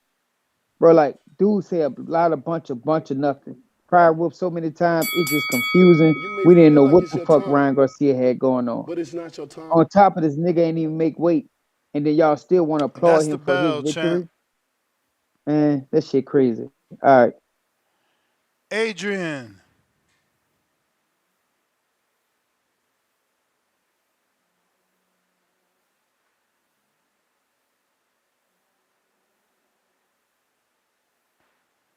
Adrian, are you there? He's not there. We got Yusef. What's up?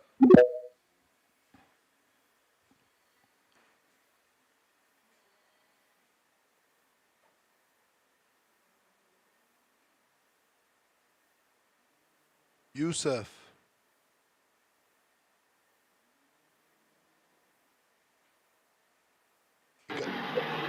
Yo, can you hear me? Yep. Okay. Um, yeah. So shit. Everybody talking about, well, a few callers talking about Dev isn't taking the loss like a man. Like, for one, when he got done, when the fight was over with, he said everything he said. Ryan won. He took everything he said like a man when the fight was over. The post interview, but as time goes on, and then the following week, the damn results come out. He failed. Then it's like, damn, you know what I'm saying? This nigga fucking cheat. Like, I've been on this guy since a kid. I didn't spar this nigga. I didn't think he would cheat. You know what I'm saying? So he took the loss like a man. It's just when the results came out, it's just like it's just something.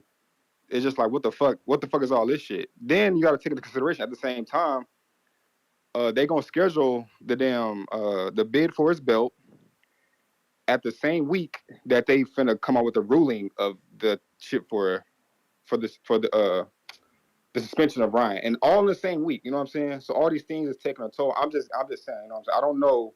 I'm just trying to make a point as far as his decision on how people saying he acting soft, sensitive, whatever the case is. But what's funny is Tank was the first one to speculate.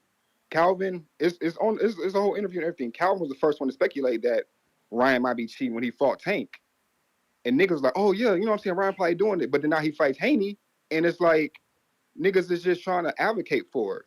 And mind you, like you were saying earlier, Ness, like none of us don't take the damn test. We don't work for no fucking VADA, no nothing. You know what I'm saying? Them niggas take the test. You can't be mad that Ryan popped dirty when they the niggas that do the shit. Like, it's not justifying that Ryan is not adding up with nothing he says. Every interview he says, "Oh, I took it. No, I didn't take it." Supplement. It's just all over the place. He did had millions of interviews with Say Cheese, the one with old buddy. Everything he said on Twitter, like it's just the way he acted leading up to the fight and after the fight. It's like Ryan is not. Ryan is walking around here with no type of scrutiny. And the thing is, bro, you don't play boxing.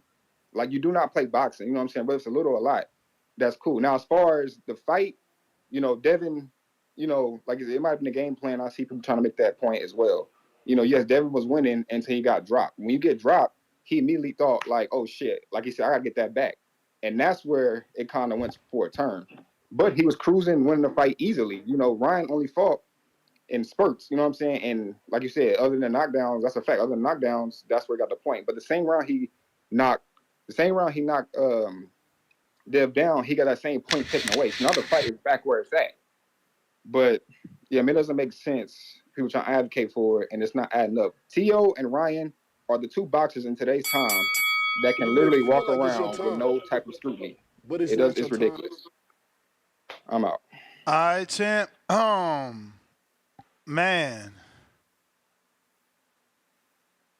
I just got like this little untitled topic slide through, but I'm gonna just keep it. It's boxing, but it would be